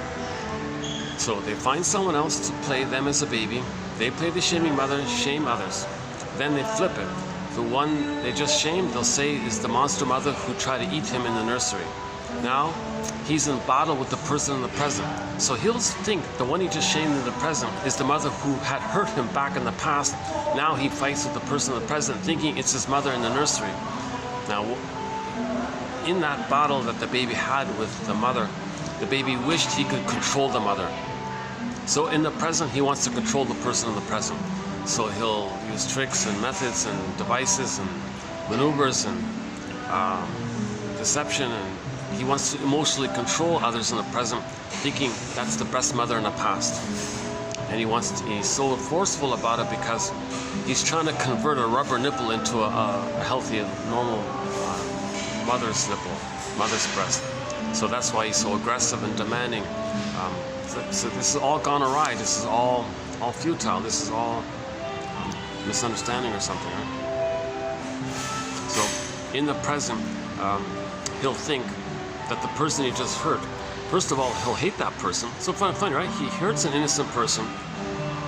That person was him as a baby, so he hurts his own babiness, flips the baby into the monster mother, and now plays the victim of the monster mother, and now attacks the mother, meaning the person representing the mother. And now he's in this battle of trying to change the person in the present, thinking it's the psychotic mind, right? It's the mother. He wants to change the person, unknowingly seeing that person as the rubber nipple. Come on, rubber nipple, be a normal, loving human breast mother for me. Be reliable, be safe, be soothing, be safe.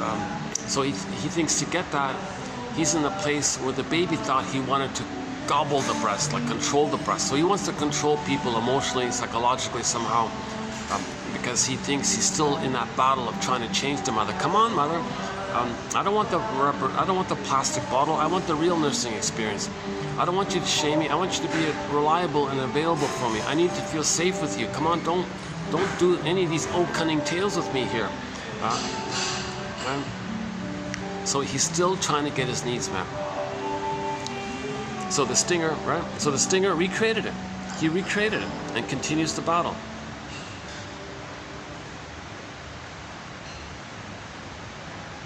When the clingers, they give up, right? Or do they? Let's see. Hang on a sec. When the clingers replay it, let's see. When the clingers replay, they coax people to reject them, right? And maybe they think, no, they just keep replaying them. They just keep replaying the childlike human quality of, mother, I need your love. You're rejecting me. Okay, I accept it. Right? They can still kind of accept that. It's painful, but it's self-defeating. It's unhappy, but they accept it. But those who play infantile God, they're way more enraged. They feel way more empty inside.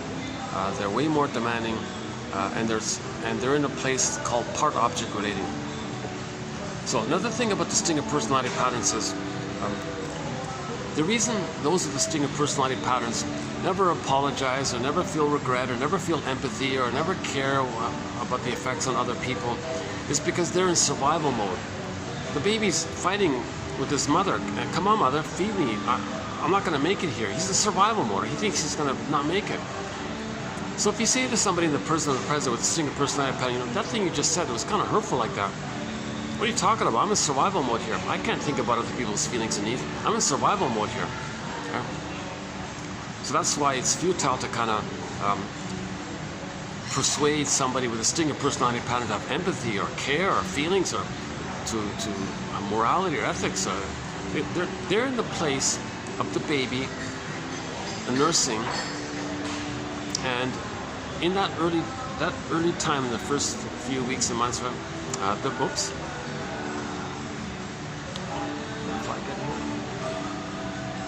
I think a fly landed on me or something.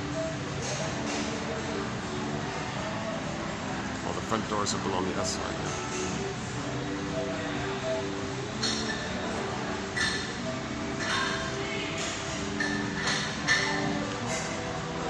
One second.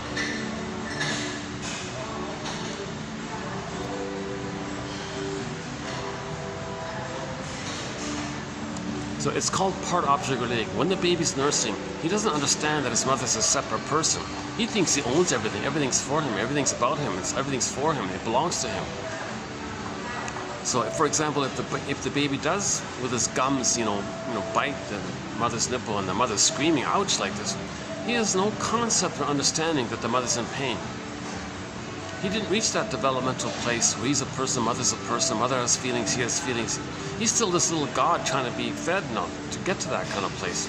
So that's the attitude of people with distinctive personality patterns. They're like that baby who bites their mother's breast and she's in pain and has no understanding that she's in pain. It doesn't register because the ability to register empathy is if the baby is loved by the mother. Then he gets to a place post 18 months where he has empathy. If he's loved, he develops empathy. If empathy comes from feelings, if all of his feelings are frozen, he won't have empathy for others, right? It's kind of a sad state of affairs. So many babies are not getting their basic needs met. Oh, cunning tale. Why are so many mothers shaming their babies? Oh my God, here, let's address this, right?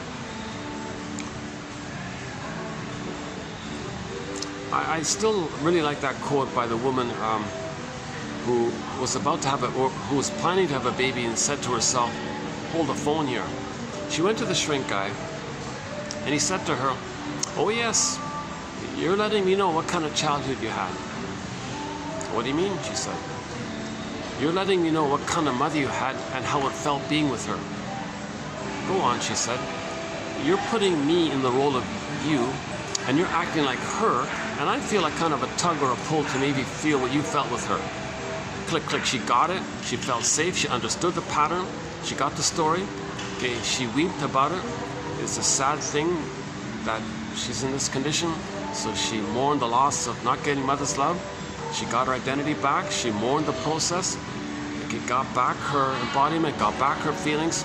She cried about it. She understood it all by the narrative medicine, like making the interpretation, helped her to feel it. And then later, when she had the baby, she could be a mother for the baby. She didn't need to repeat what had happened to her onto the baby, using the baby as a prop for her past. Because if she didn't go to the shrink, she would have repeated it to the baby. Now the baby can't say to the mother, hold the phone, mother. Are you shaming me because you're trying to know for yourself that your mother shamed you? Baby can't say that. Are you putting me, mother, are you putting me in the role of you back then? Are you imitating your mother, my grandmother, and replaying what had happened to you? And now are you seeing me as my grandmother, and now you're fighting with me, trying to control me, thinking you're controlling your mother? Oh, baby can't do these interpretations. Baby can't do this. So he went to the expert, okay, and he helped her to construct this kind of story. So that's what this is all about, to help us get these kinds of stories. Then we can stop repeating. When you get the knowledge, you stop repeating. If you don't have the knowledge, you keep repeating until you do. So this is to give us the knowledge so that we can stop repeating. Not just knowledge, memory and feeling, and mourning, and we stop repeating. But knowledge is a good start, because sometimes the knowledge might be enough to say, okay, no, let's do it differently here. Maybe mothers can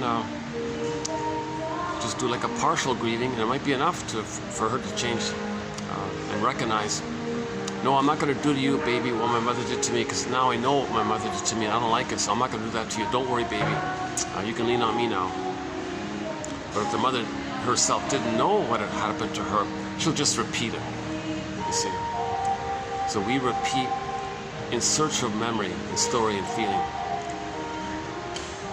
But if she can get that first, then she won't need to repeat it onto the child. So we can end this phenomena called intergenerational trauma, or the transmission of this trauma through the children.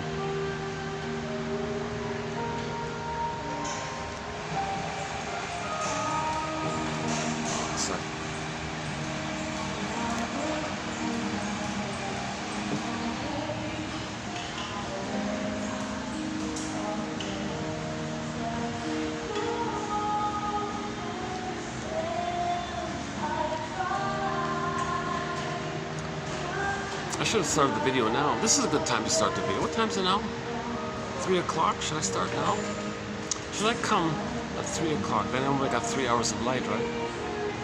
That's okay. That's enough 3 hours for a video, right? Maybe I should change something. Maybe I should start the video around this time, because it's quietest around this time now, right?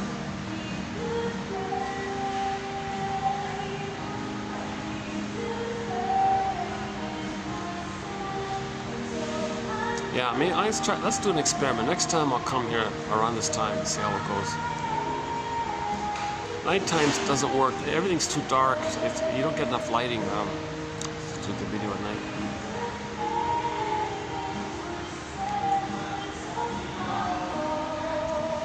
So the stinger personality pattern, if they're doing this, they can observe themselves. They can say to themselves, oh my God, am I treating others this way for me to know that that's how my mother treated me? And am I now angry at the person in the present because that's my real feeling of my anger towards the mother in the past? So they're still in this timeless battle with the mother in the past. We only get out of this when we understand her and know why she did it, and that's knowledge and forgiveness. And then you capture something in the past and so-called mentalize it and conceptualize it and formulate it, and kind of like captures it and then encapsulates it, and then it gives it a time and a place. That's letting the ghost to rest. Then your life force can be free for the present when you identify the past, kind of thing. If you don't identify the past, you're stuck repeating it all the time until you identify it. So we need story medicine. That's what all this is all about.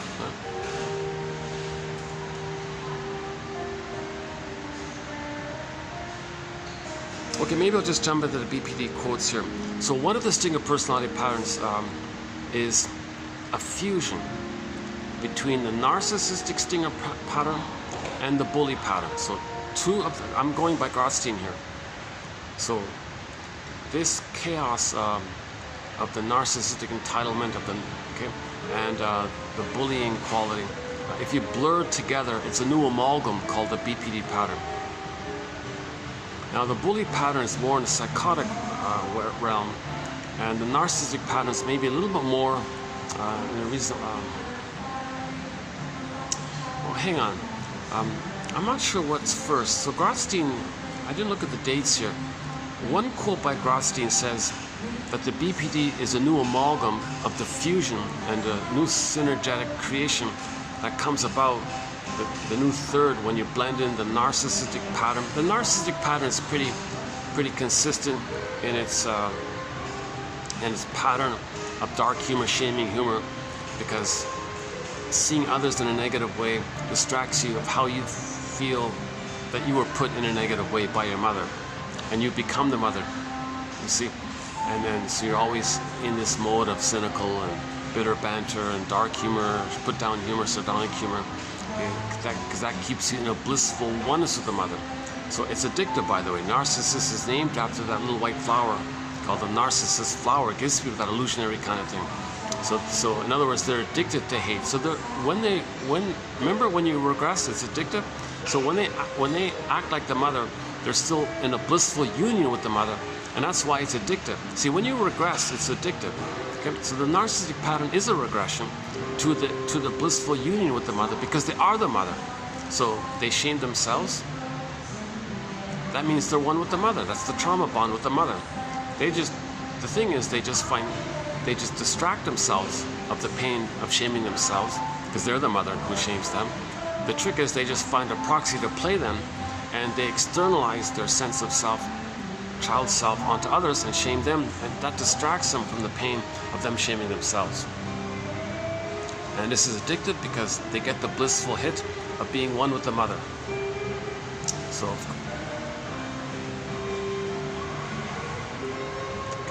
the narcissistic pattern. So the main emotions of distinctive personality patterns in general are hate, greed, envy, granby, spite, vindictiveness, schadenfreude, grievance collecting. Bergler calls it injustice collecting. Now, since they don't have a sense of self, they don't have pleasure, and they don't mourn. So even though they shame others, it would still be a loss to lose somebody to shame. So if they do lose somebody, they do what's called denial, contempt, and sour grapes by saying, didn't eat him anyways. They call that a pyrrhic victory, because it keeps them, it puts the other one down, and they're in a self-sufficient superiority complex of being on the throne in the uterus. So they don't mourn losses like that. And they need to shame others and say others are no good to keep them in the throne-like imagery, and they're addicted to it. So they're addicted and dependent. They're highly dependent on finding people to shame and say no good things about. It's an addiction. It's a kind of addiction in the brain like this now. So that's an important part about the Odyssey. I think that's a new point we made here. The baby progressed to the blissful place. He's not addicted. He's moving forward. Only when you go back to a prior place, that's addictive. So post-birth or something, right? Or post the first 4 to 5 months, and you're still trying to go back to the symbiosis. That can be addictive. This takes various forms and degrees. Like emotional eating is addictive. Every time you eat a cookie, you're tricking your brain to release serotonin. The kind of serotonin you should have felt, would have felt had your mother soothed you. You're getting it through the trick of the sugar, salt, and fat, telling your brain that you're saved by the extra food, so you get the serotonin that way. So you're still regressing because you're looking for that mother's soothing by the serotonin from your mother, but you're not getting it. So you do a synthetic trick of the cookie being a symbol of mother, so you get the serotonin by the trick symbol of mother. So it's still a regression. So you can be addicted your whole life to ice cream and chocolate, or beer or wine or whatever. People can be or smoking or cigarettes and so on, or a coca leaf or whatever it is. One thing about the coca leaf, they said that people, it was only for rituals, it was mild, it wasn't like it was just mild, they said. But when the Spanish and the Portuguese invaded all that, then it created it, then it changed it.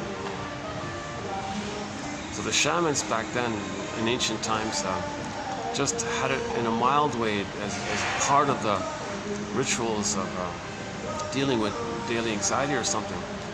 So I don't think, the way my understanding was, nobody was really addicted prior to that.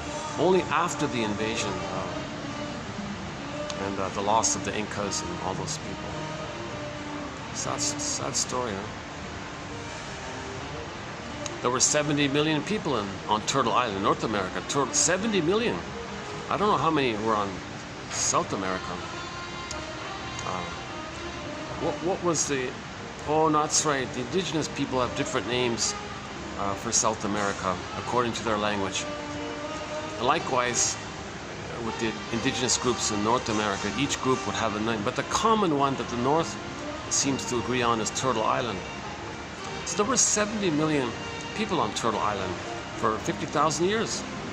Some say maybe only 20,000. Some say no, it's more like 50,000. Whatever it is, 20, 30, 40, 50,000 years, maybe even more, who knows? 70 million people on Turtle Island. So I don't know how many people were on Southern Turtle, let's just call it Southern Turtle Island for the time being. Maybe another 70 million were there. The Incas, right?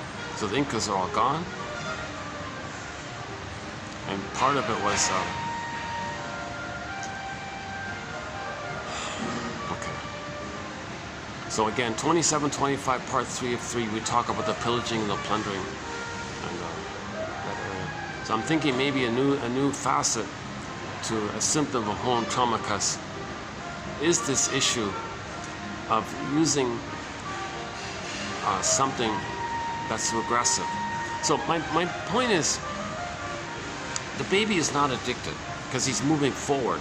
He advanced forward to the blissful place of heaven and Shambhala and Shangri-La and Avalon and Paradise and Garden of Eden.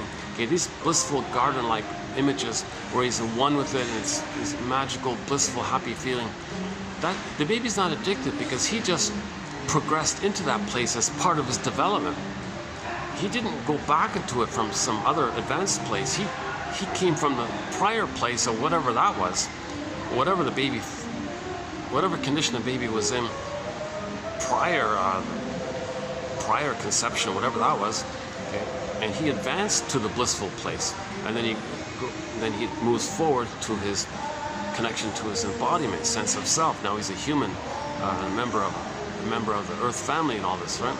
Not playing it to tell God. But if he's traumatized in the more advanced place and he always goes back to it, then it's addictive. You're always going backwards. So this addictive quality is always when you're going back to recreate the blissful oneness. Now the narcissistic pattern isn't that constant blissful oneness. Like the bully pattern, like all these stinger personality patterns, they're in that regressed place. So they're always addicted to their hate, greed, envy. They're addicted to greed. They're addicted to envy. They're addicted to destroying thing that's good because mother destroyed their goodness and they become the destroying mother. So they're addicted. So this is a regression like this, right? So Odysseus was saying, no, I don't want to regress. Stop it, ladies. Don't make me regress. Now those ladies were just the voice of the mother. Don't grow up. Don't be yourself. Stay one with me because I need to use you so I don't feel alone and I got to prentify you. And Odysseus, the mother, Charcot was saying, I want to use you as my good mother. No, enough of this, mother. I got to find myself. Sorry. And you should find yourself too. Stop using me and stop regressing. Don't regress by using me as your mother. Find yourself, mother. Find your identity, mother. I'll find my identity, you know.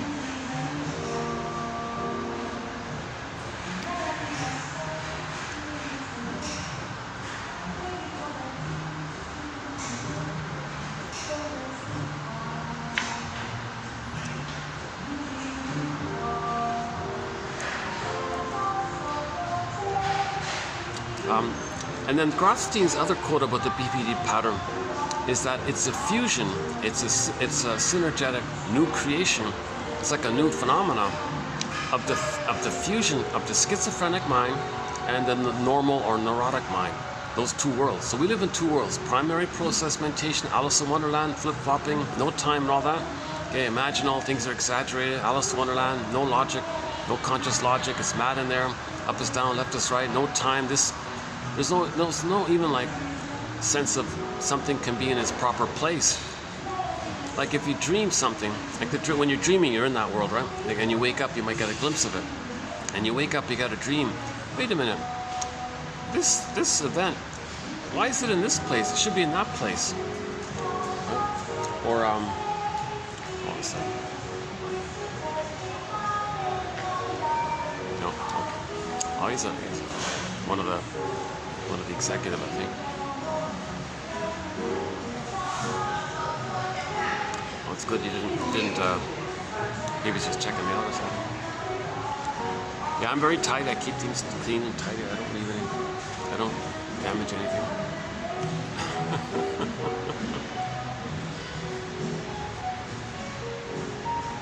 In fact, I try to leave things, like I tidy things up. I want to leave the message, like I'll leave it in a slightly better condition that I found it. So when they see it, oh, okay, he's okay. He's not messing things up or something.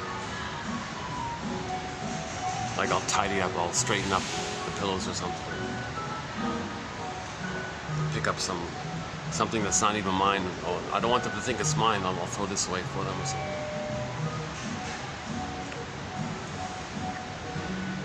Maybe that's why they tolerate me.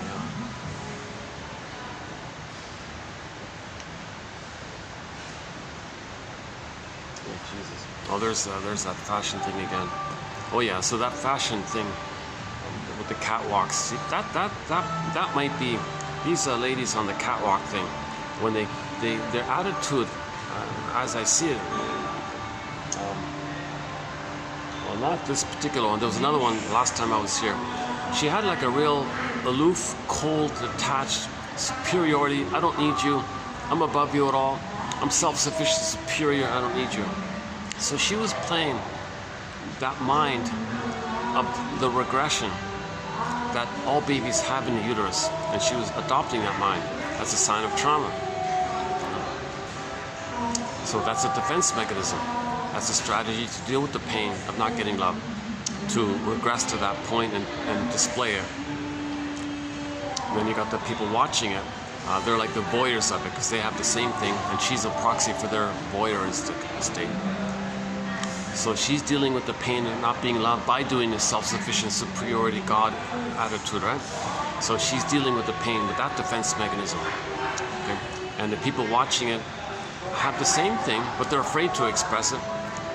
So they find the model to express it for them. So she's the proxy for the audience members taking their photos and everything, because they wish they could do that. They feel that. When they get some vicarious feeling that their pain is soothed by adopting her defense mechanism, thinking they can adopt her defense mechanism themselves.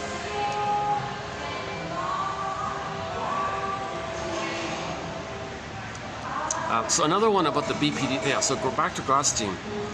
So we live in two worlds: primary process mentation. Okay, I'll admit some fairy tales and all this. Okay, no time. Oh yeah, condensation. It's like you wake up in the morning, you get a dream, and you go, oh my God, there was like no time.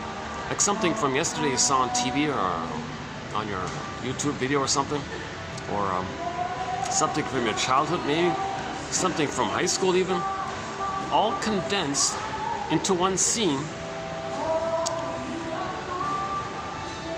How did that happen?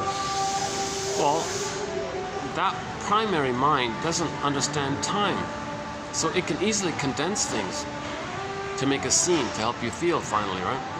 So when we dream, we're trying to feel what we couldn't feel, trying to get the message of what's going on with us, or fantasy wish fulfillment to meet our needs and fantasy wish fulfillment in the dream. So telling us it's like this in your soul today. So when you wake up and you get a dream, you say to yourself, it's like this in my soul today, and treat it like a letter from Poseidon, or Hermes sends you a letter.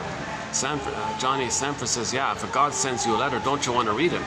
So the unconscious, the metaphor is all that energy, that timeless, so some kind of God like that, right? And then Poseidon says to Hermes, come on, Hermes, send the conscious person this message. So the dream is that message. So you wake up, you got a message from Hermes. So, or simply, if you get a message from yourself to you, don't you want to read it? If your soul sends you a message, don't you want to read it? Dreams are the language of the soul, says Miriam Woodman, title of her tape set. 2 tape set.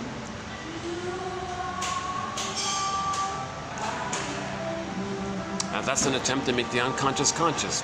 Your unconscious mind is communicating to your conscious you. Hey, conscious you, it's like this here. Be aware of it. I'm communicating to you. I'm sending you this letter. This dream is a letter. I'm sending you a letter to you. Please read it. That's making the unconscious conscious, where it was ego shall be. Come on, ego. I want you to shall be now. Shall be, will you? So the unconscious, the id, is saying, be aware of this. I'm trying to make you be aware of it. I'm helping you. The unconscious has memory, but there's no vocabulary. So part of the way the unconscious communicates to the conscious is by piecing together your life history to create scenes to reflect patterns in your life, how what needs you're trying to get met, what's your personality pattern, what gives you tension relief if it's tension, etc.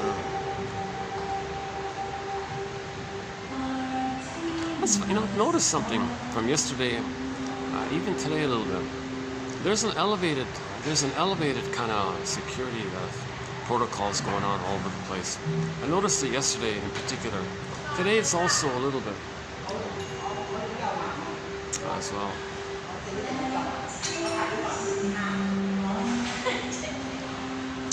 Yeah, as I'm posting this, okay, let's not talk about that. Oh, jeez. 2725, part 3 of 3, we talk about the pillage and the plunder as one of the symptoms of homo traumicus. So the mother pillaged, oh boy, the mother pillaged the baby's soul, right? The soul was like a land, like a soul castle on a land, your embodiment, like a home, like a land. Mother stole it all, stolen land. Identify with the aggressor, steal other people's land. That keeps you one with the mother who stole your land, and so on.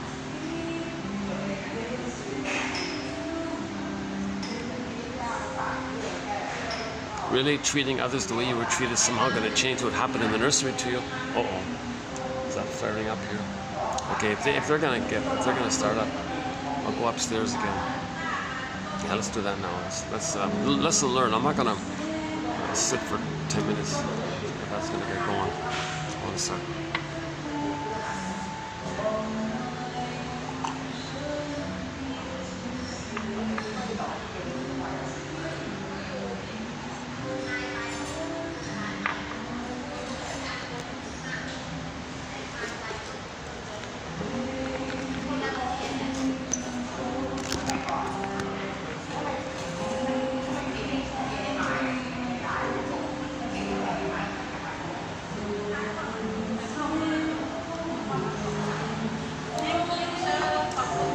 No, I'll be back in a minute, yeah.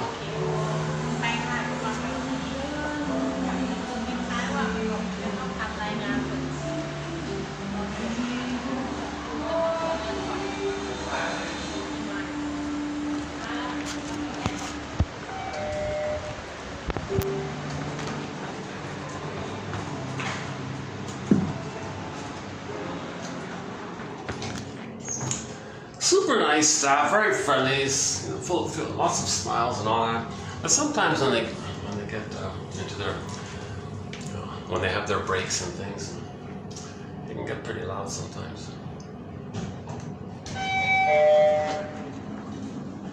Ooh. Oh, it's baking up here. Welcome to the sauna. Oh, she left my chair. All right, thank you. All right.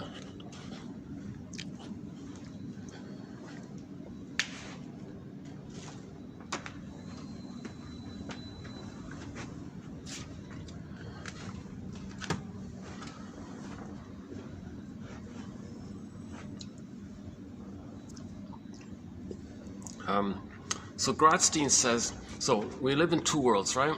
The primary process, unconscious, okay, wonderland, land of Oz and all this, and the reasonable world, like reality, Kansas, right? Like secondary mentation.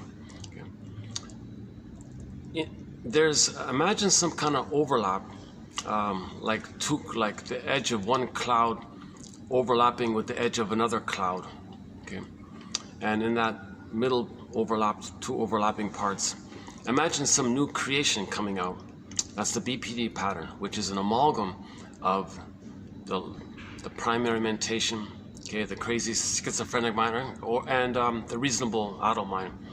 And this BPD psychology has this unique quality of being able to constantly flip, lie, twist, blame, accuse, pretend that they said what you just said, or act like you act like that you said what they just said, or you act like they said what you just said. You can make things kind of crazy like that, and the purpose of which is to confuse people, and they feel weakened by this. You want to control them. You're still trying to control people in the present, because people in the present are the frustrating mother. So this is a unique strategy that those of the BPD pattern have to control others, basically. So they manipulate, they lie, they twist, they flip, and they're in survival anxiety. And in one moment they might promise something, and then a minute later they might deny it, because they only care about the survival in the moment. So you might say to your friend, 5 minutes ago you promised this. Well, that was 5 minutes ago and I survived. Now it's 5 minutes later. I'm going to say what I need to say now to survive now. So they don't care about anything, because they're always in now survival mode. That's why they don't have empathy or apologize. Or why? Because if you're in survival anxiety, you're not at that place of feeling safe enough to feel and care about others. You're still in that basic raw survival anxiety.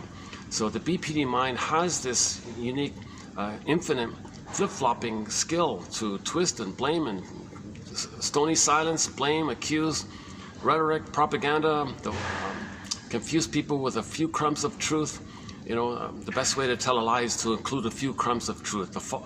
A half-truth is the father of many lies. So all the propaganda, rhetoric techniques and all this, okay, that's they're masters at that. So they'll blatantly lie, and or they can twist, and anything they hear from others, they'll distort it and make it personal, because they're in survival mode. So this point by Grotstein, let's dig that up here. Hold on a second. Oh boy, I'm baking up here already. Hold on a second.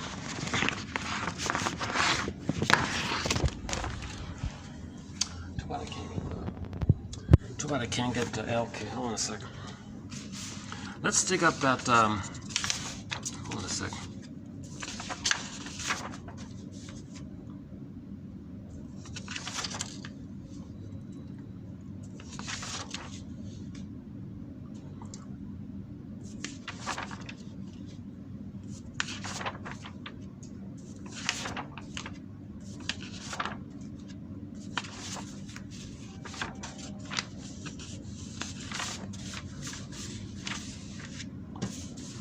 So yeah, so these are a lot of good quotes in here. I'll highlight a few of them in this video here. Let's start off with that Grotstein one. Hold on a second.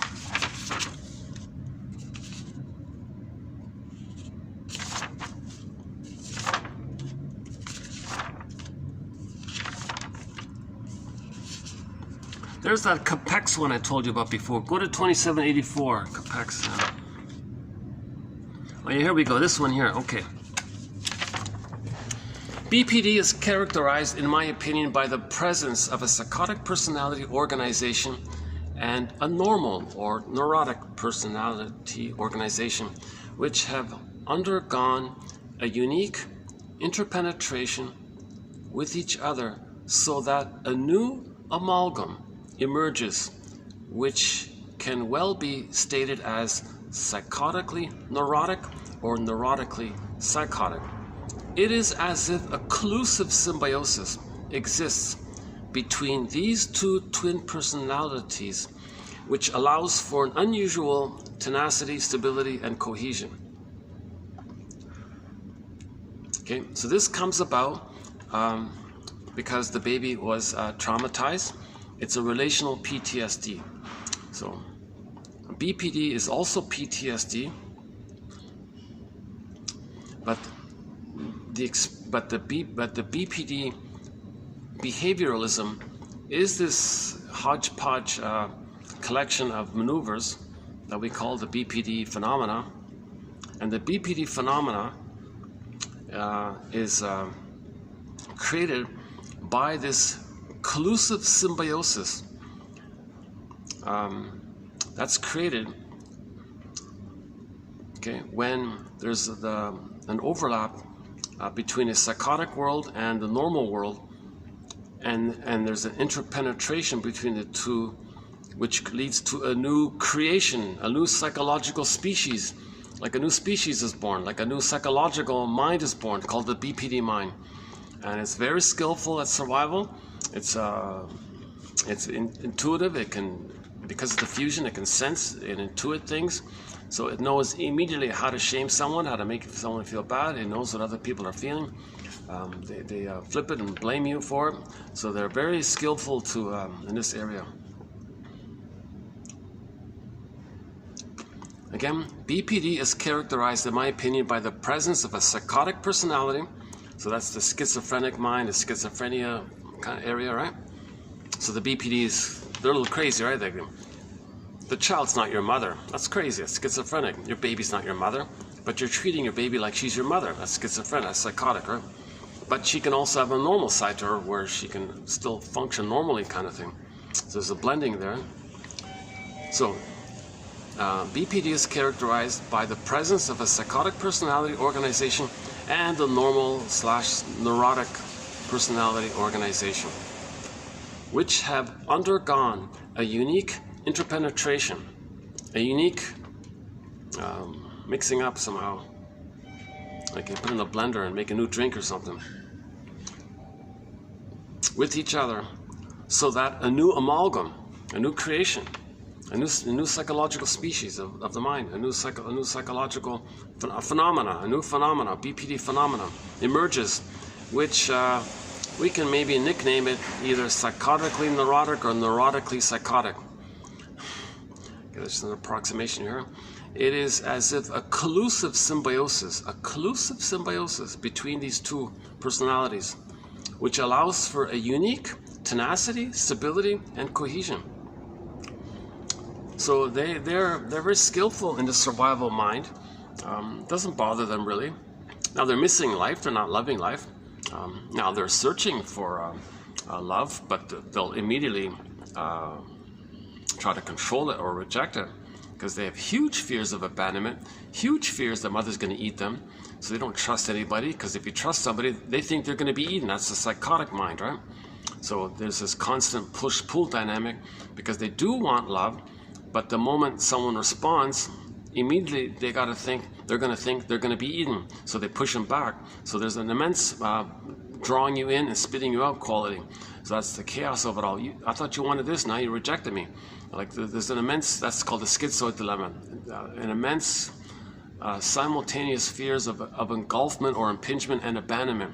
So you abandonment, so you draw people in, you're going to be engulfed, so you push them back, now you feel abandoned, draw them in. So this, and they never kind of settle anywhere, like they're always in this flip-flopping.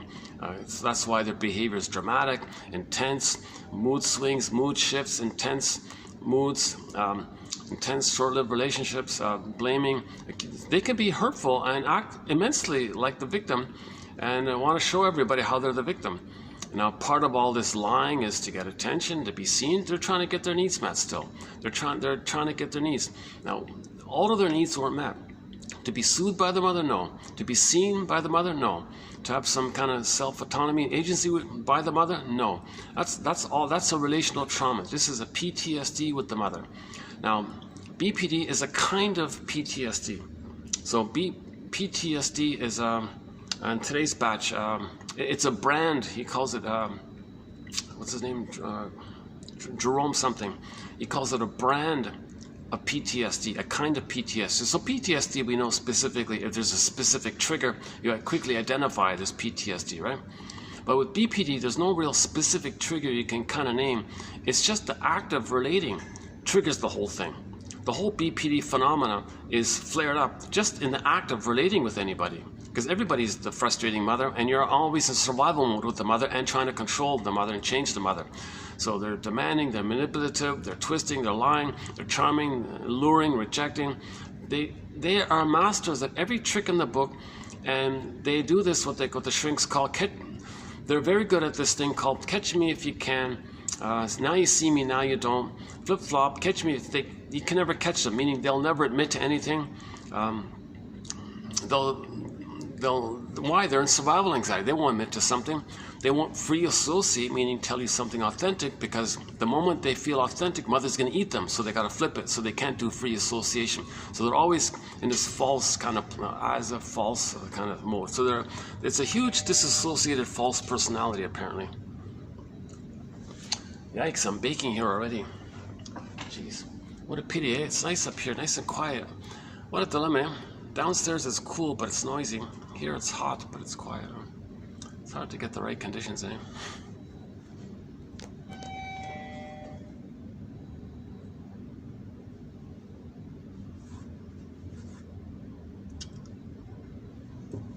Well, I'm sweating already. I gotta go down. Yeah, it's you don't see it. It's baking here. It's 45 where I am right now. Actually, it's hotter here than it would be outside. It might be like 50 in here. This is a total sauna in here. There's no breeze, eh? Jeepers, yeah. Okay, let's go down and cool off, and I'll come back. That's too bad, because I'd love to stay here. Jeepers, eh?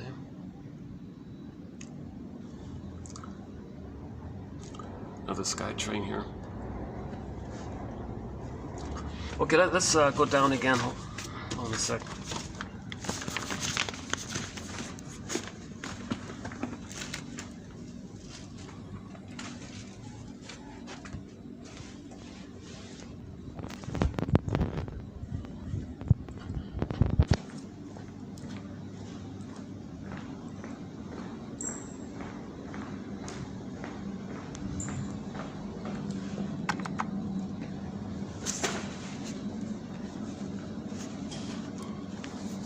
Yeah, today, let's see, is that here? The Jerome one? Yeah, here it is. Jerome Crowell, 1993, has asserted that BPD is just a brand of PTSD. Yeah, that's a good one. So BPD is a kind of PTSD, or a brand of PTSD. Oh, it's nice and cool in here. Let's try the third floor for a minute. Let's see what's going there. I don't like using the third floor because I don't want to disturb the guests at this restaurant here. Let's see. Let's take a quick look. Oh yeah. Oh no, there's a whole function here. Okay. No. Oh, there's a whole event in there. Okay, never mind. So much for that.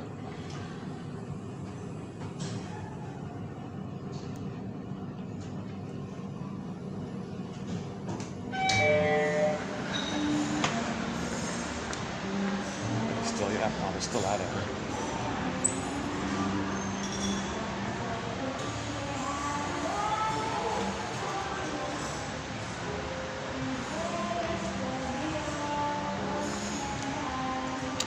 Okay, let's dig up that quote by the Danish shrink, Judy something, Gala something, because that's a good follow-up to Grotstein's one. Hold on a sec. Let's find this other one here.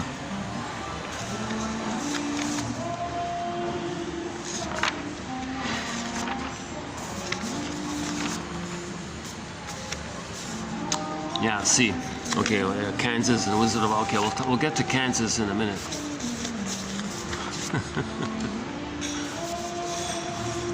Yeah, and okay, the unicorn in the garden. So maybe we'll talk about that one. And the Groundhog Day. Maybe we'll get to that one. House of Mirrors. Okay. Now you see me. Does she love me? Does she love me not? We'll get to that one. Alice Miller, let's see if we can get to that one. Oh, back to before that, let's finish this one here. So meaning BPD is a brand of PTSD. Okay, so BPD is a kind of a PTSD. The emotional dysregulation inherent in BPD may result in part from a PTSD-like generalized stress response pattern of hyperarousal and or numbing. Right? So they're manic and they're numb. Right? They're manic and they're sleepwalking. Like they're hyper busy and they're numb at the same time kind of thing. Right? But the trigger is not a specific traumatic memory. The traumatic trigger is recreated in the context of a current relationship in which closeness exposes the BPD client to actual or feared abuse in the form of mother's neglect, abandonment, attack, etc. The trauma is thereby recreated and relived rather than recalled.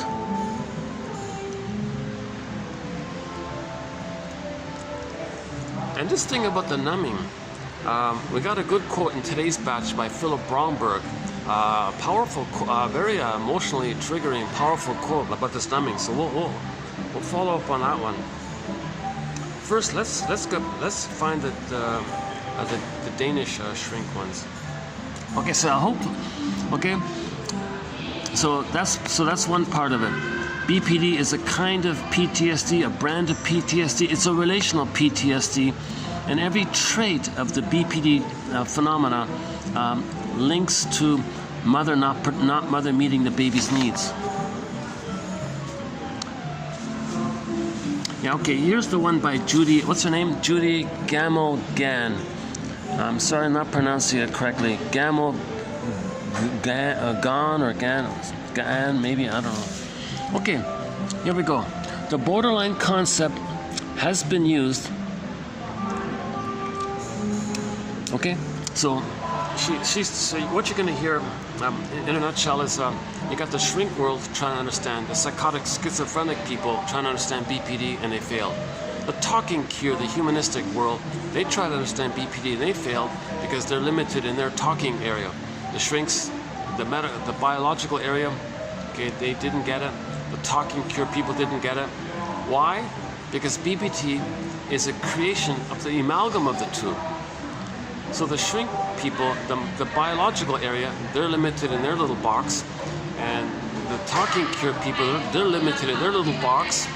See, so neither of them can understand BPD. Why? Because as Grotstein says, BPD is an amalgam of the two coming together kind of thing. But the talking cure just stays in the talking cure. The biological people stay in the biological people. And neither of them can properly understand BPD because BPD is this unique interpenetration between those two worlds that creates the BPD phenomenon, right? So that's what she's going to talk about here. The borderline concept has been used as both, the borderline concept has been used as a term both in relation to hospitalized psychiatric patients, okay, that's the schizophrenic world, right? Okay, and to analyze, people undergoing therapy on the couch. Okay, so people talking on the couch, right, free associating, that's one world, and the people in the psychiatric ward. Okay, that's two different worlds, kind of thing, right? And separately, each of these worlds are trying to understand BPD. Thus, in more than one respect, the concept reflects a broader problematic. See, it's a broader thing, right? The concept exists in the borderland between two specific discourses. You see, the concept exists in the borderland between two specific discourses. On the one hand, we have a psychiatric discourse based on an empirically positivistic scientific paradigm, like the biology and all this, right? Scientific world, right? Biology, science. And on the other hand, the more humanistic talking cure area.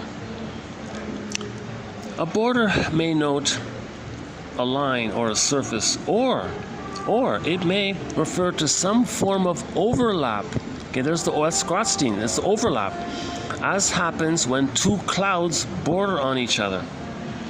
The border of neurosis and psychosis appear to be somewhat indistinct. In other words, we are not dealing with a clear line of demarcation but with an area lacking clearly delimited borders, a kind of no man's land. The story of the borderline concept and how it came to be positioned between psychiatry and psychoanalysis.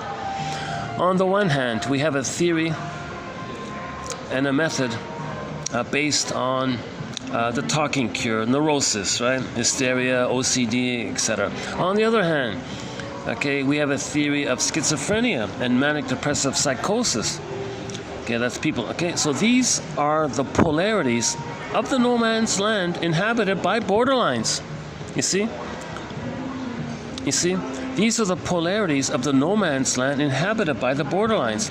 It has been interesting to observe how both psychiatry and psychoanalysis have sought, based on entirely different discourses, to extrapolate a concept of something which cannot be captured within the fundamental explanatory modes of neurosis or psychosis. That's pretty good. I thought that I found that very helpful. I found that very helpful. That one right there.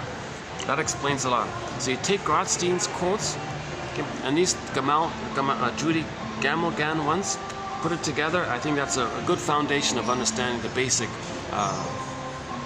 I think that's a good kind of base to understand the BPD phenomena. You have the Grotstein one and these two ones here. Plus the idea that is relational PTSD trauma. That's another part of it. Okay, now part of the borderline phenomena is this link with disassociation. So let's go into today's quotes here. One second. Where are we here? Oh, like this. Okay. Let's start with today's quotes here. Okay, so this is a TQ2795, our final batch on BPD for this time around. So again, there's always been this debate: is BPD something about bipolar? Is it something hysterical? Is it something schizophrenic? Is it something?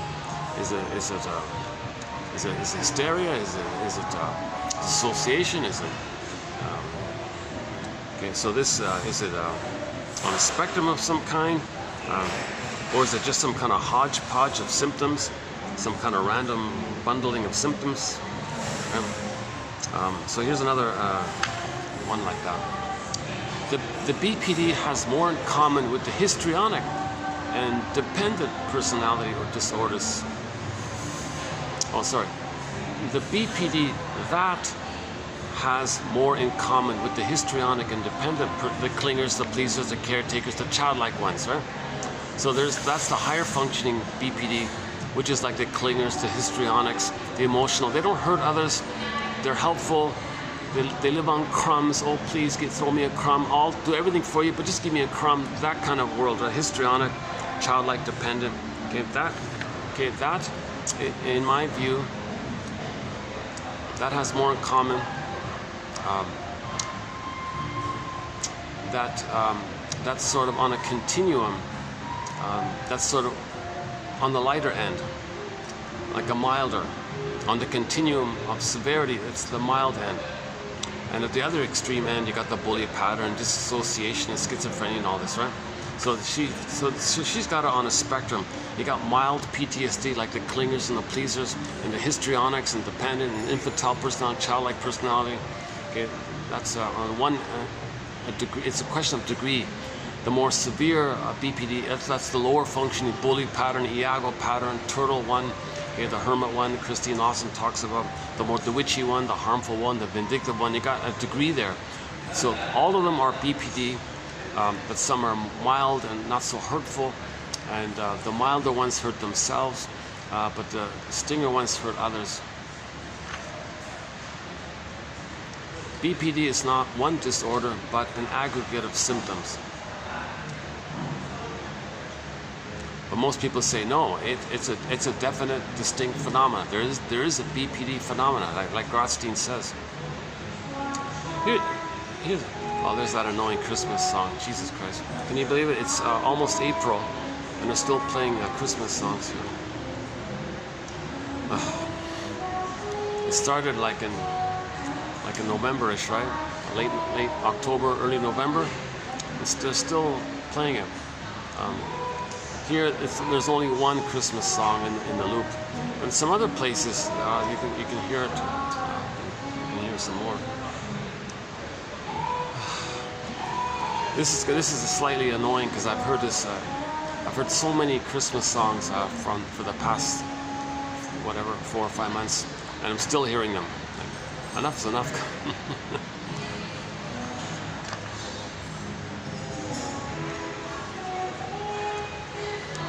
Okay, so this BPD phenomena was discussed way before Freud and what's his name, Breuer or whatever.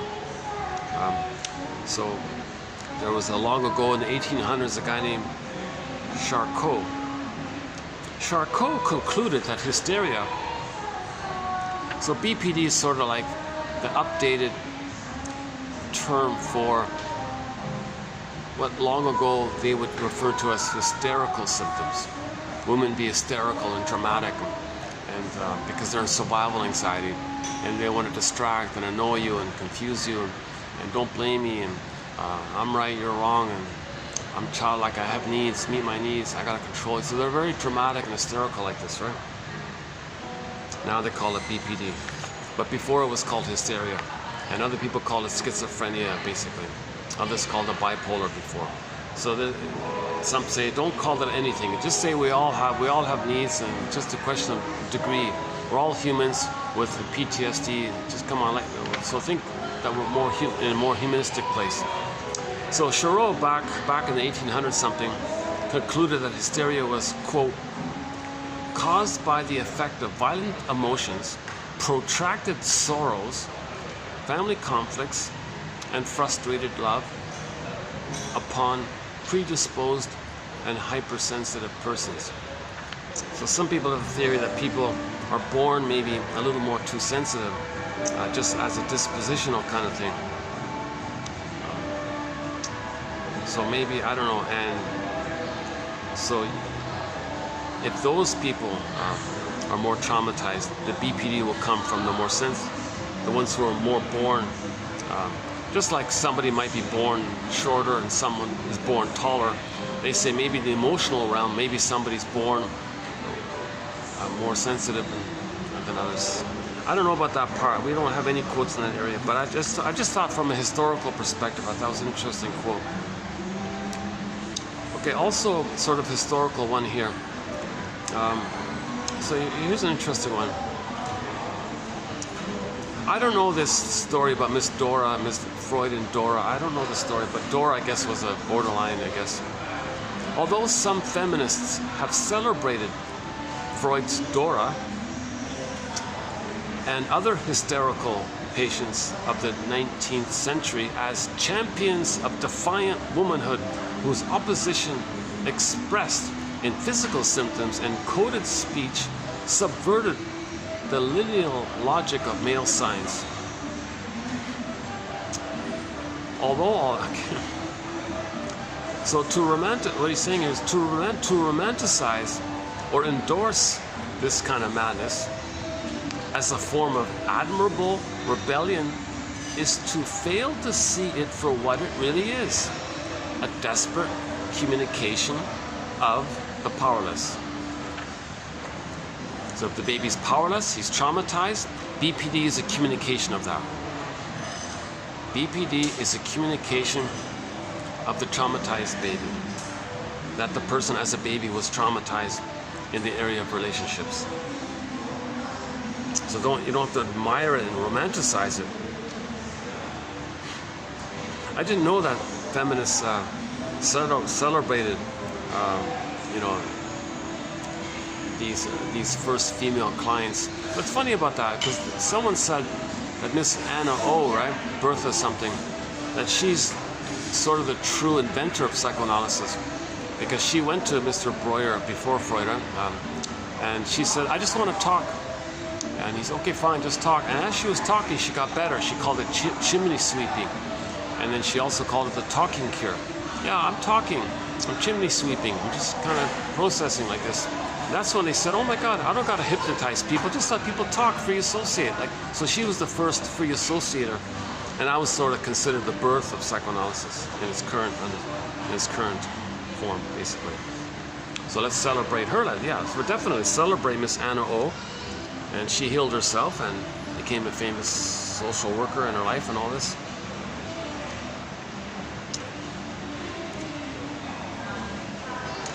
So I think the confusion about I don't know the Dora story, but I did see one little clip on YouTube where somebody made a dramatization of it. And she was saying all these things, and nobody knew if it was true or not. Is she just seeking attention? Does she just want to feel important? Does she want to be respected?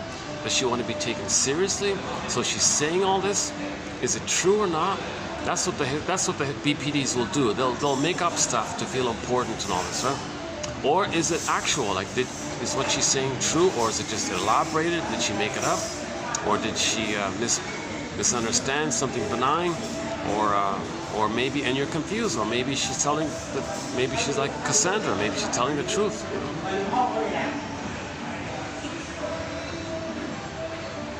But anyways, to celebrate Dora as some kind of champion of defiant womanhood, whose opposition expressed in her coded speech, in her madness. Okay, well, let's not romanticize this as something admirable, because by doing so, we fail to see what it is. It was her, if we go by that she has BPD, it was her desperate communication that she, as a baby, was powerless and she was traumatized, and she's trying to communicate it. She's trying to communicate. She's still crying. So BPD behavior is a kind of crying, just like a psychosomatic symptom is a kind of crying, right? Those who are given a diagnosis of BPD often convey a sense of having no floor or safe ground on which their personality is built. Optimal experiences of soothing by the mother facilitate a foundation of security and stable self-structure. So that means no differentiation, no floor. So sadness, for sadness to be there needs to be an identity. If there's no identity, there's like no floor, there's a hole there. Sadness zoops around the tube. Remember that goes the tube, zoops around, it's empty there. So you need a differentiation, that's a floor. The sense of self is a floor, then sadness can stand on the floor. So that differentiation is, the identity is like a floor, a grounding, a stable, something stable. Your sense of self is a stable floor to have a feeling.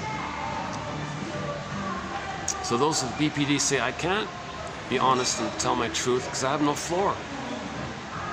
No differentiation, no identity. No authentic identity. So their dramatics is saying, I don't have an authentic identity. This pseudo feeling is to approximate that I wish I had real feelings. I don't have real feelings, so I'm creating these pseudo feelings as a substitute to wish that I had my real feelings. And it's a communication that they wish they had the real feelings. Right? So this dramatics and the hysterics of the BPD is in that area. Regarding the early family environment that creates BPD, Stern described the parents as non-protective, neglectful, and often cruel. That's when the mother's doing the witch thing. Controlling the child, thinking the child is her mother. That's the witch thing.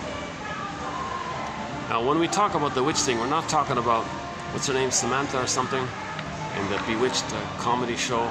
We're not talking like that.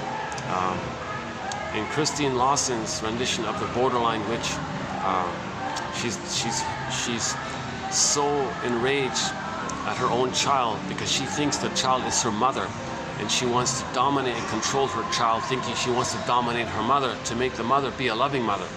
And all of this aggression like this never works, so she does it. So she just thinks, jeepers.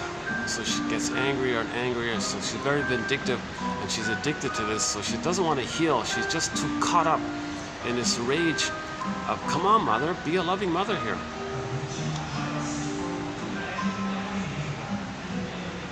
So if the child has a witch mother, oh boy. I mean, if the child has a mother with the BPD witch version, to use Christine Lawson's terminology.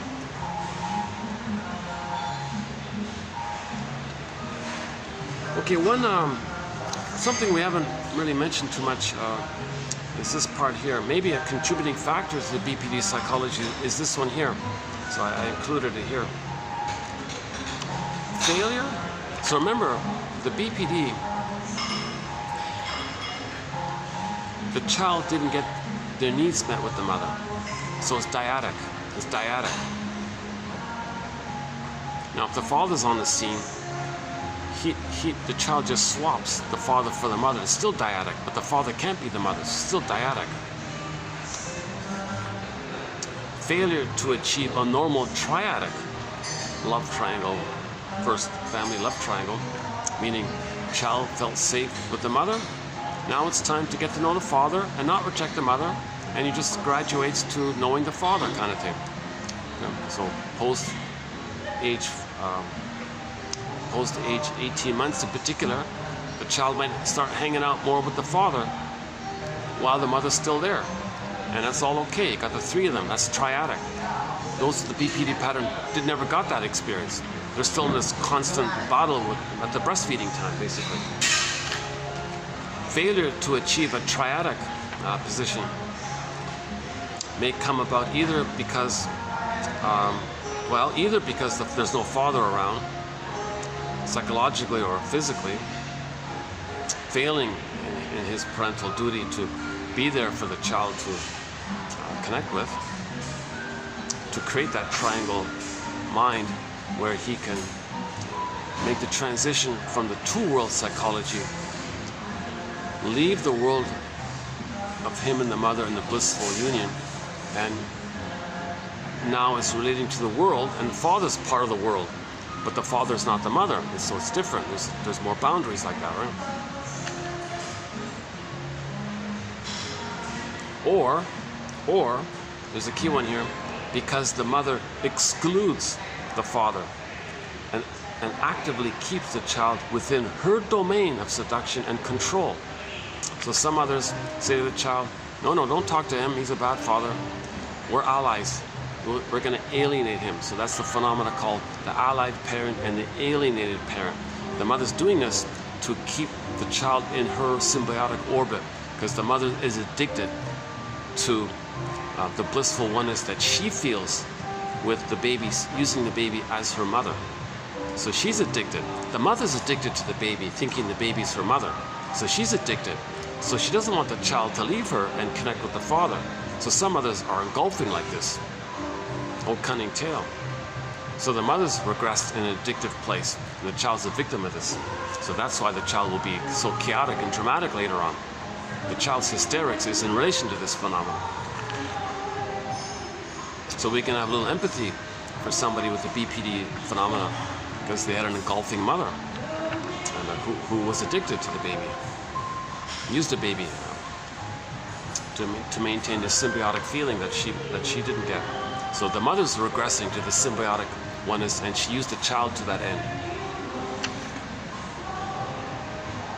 There can be a malignant alliance between mother and child, trapping the child in a developmental cul-de-sac. A developmental cul-de-sac, little scoop there, little trap like that, right? Mother and child, from which it is difficult to escape. Without the psychic space provided by the triadic position, it is difficult for the child and later the adult to take a perspective on the self. He is trapped in the gaze and image provided by the mother. So he's trapped in this mirage with the mother. Like Narcissus is trapped with his reflection in the pool of water. Similar idea.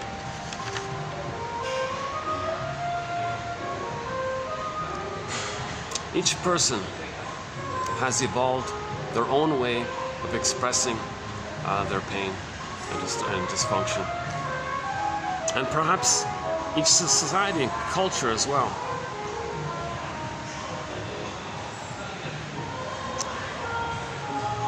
Okay. In the past video we talked about splitting a fair bit, so maybe I won't do it here too much, but just in a nutshell, baby needs a blissful oneness with the mother. So in the first 4 to 5 months, that's got to continue. So if the mother's okay and doing everything's okay, he's got it.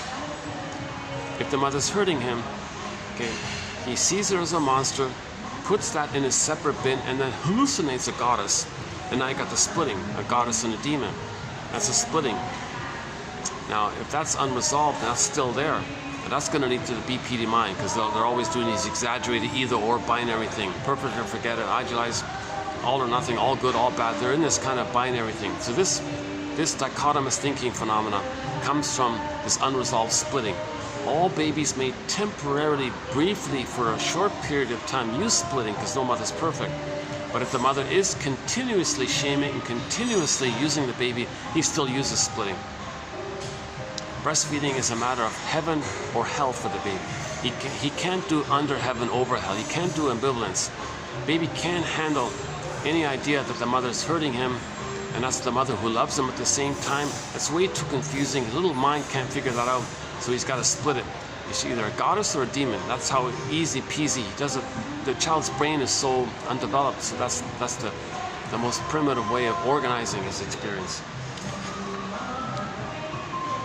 Kernberg regarded splitting after Melanie Klein as the main defense mechanism in BPD, whereas some current authors, other authors, would interpret splitting as disassociation. So here's a discussion about what's the difference between you disassociate a part of yourself. Well, that's splitting. I think it's just keep it together. Yes, splitting involves disassociation. Of course, I don't see the big debate here. It's not an either or thing. It's a both and. I think splitting and disassociation go together. It's a both and thing. Why are they arguing about this? It's not splitting, it's disassociation. Well, it's both. You being victimized by your mother, you disassociate from it. But you were victimized by her. You hallucinate a goddess. That's another illusionary thing. PTSD is a disorder of relational trauma. Here it is again. PTSD is a disorder of relational trauma. Its origins in relational trauma distinguish it from PTSD. So it's a kind of PTSD, it's a relational PTSD. Every trait or item of the BPD dynamics, every one of those little tricks can be linked to how the mother failed to meet the baby's need. The major difference between DID and BPD is the degree of disassociation between self-states. So just it's a mild form of these TV shows. If there's a TV show or a movie about a woman with 3 personalities or 2 personalities, and she doesn't, when she's in one, she doesn't know about the existence of the other, the disassociation is considered complete. But in BPD, they're doing the same thing, but it's kind of mild. It's not that split. So BPD is a kind of mild version of DID. Now, we don't cover DID in our collection here, but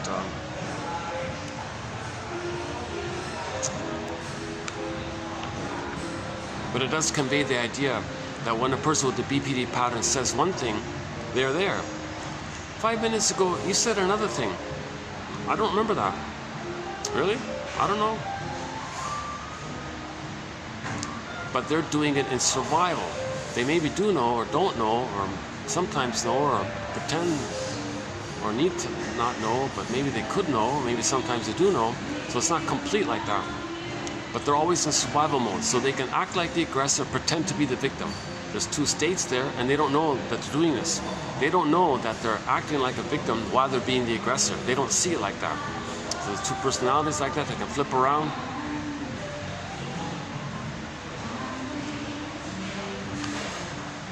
Do some rude thing to someone else and act like the victim. And they don't know fully, but they might know it, but they don't care. So it's a kind of mild DID.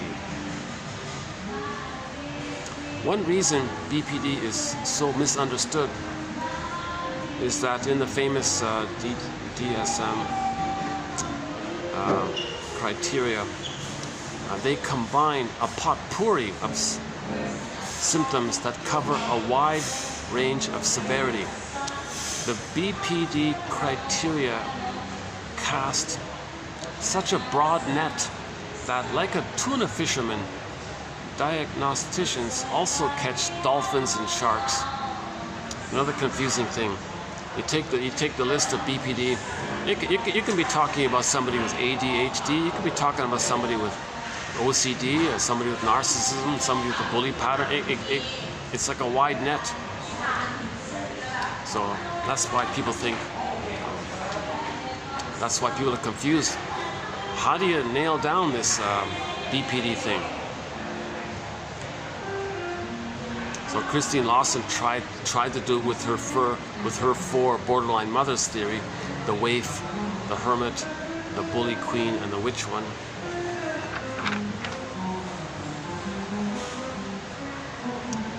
Okay, here's Philip Bromberg. He's sort of the lead author. Elizabeth Howell and Philip Bromberg are the two lead authors we have in our collection about dissociation. So this quote is a little obscure, a little slightly obscurish, but I think it's important. It's depressing. This is a little trigger warning. I found this quote a little, yikes, am I going to include this? I had to pause for a minute here with this one here.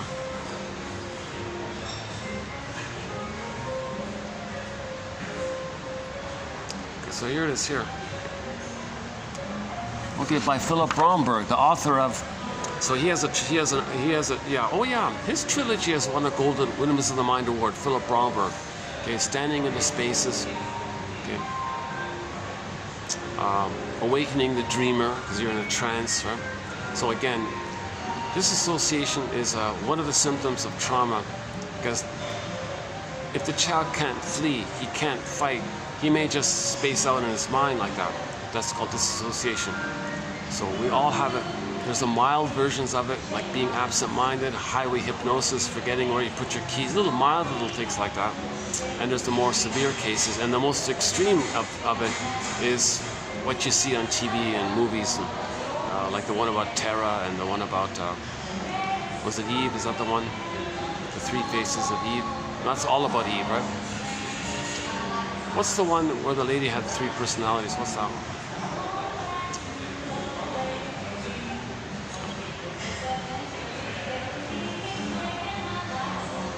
Well, I saw a few episodes of the Terra one. That's a miserable, depressing show, but it does clearly show 1 minute she's the compliant, dutiful, helpful housewife, and click, she flips into this seductress, witchy kind of character, and then flip, she's this corporate business, cold, efficient businesswoman, and she doesn't remember the other two states. When she's in one, she has no idea about the others. So imagine like a mild version of that, and that's how the BPD survives. They can flip around and not know and not remember. An extreme, exaggerated version of the BPD is that thing with the Miss Terra there.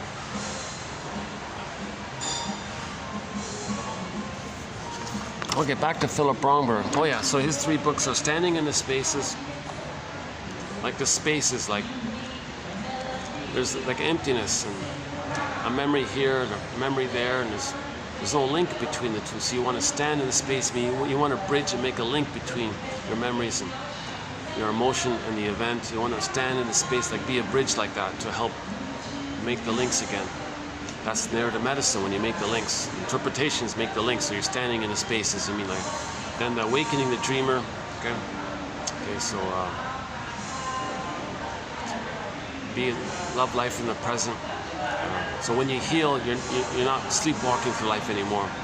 And then the third book is he calls trauma an emotional tsunami. So he's got a book called The Shadow of the Tsunami, meaning the after effects of trauma. And one of the after effects of an emotional tsunami trauma is disassociation, when the person just is dreamy all the time. Like some kids in school, they space out all the time, daydream, stare out the window and all that. That's because they're kind of overwhelmed.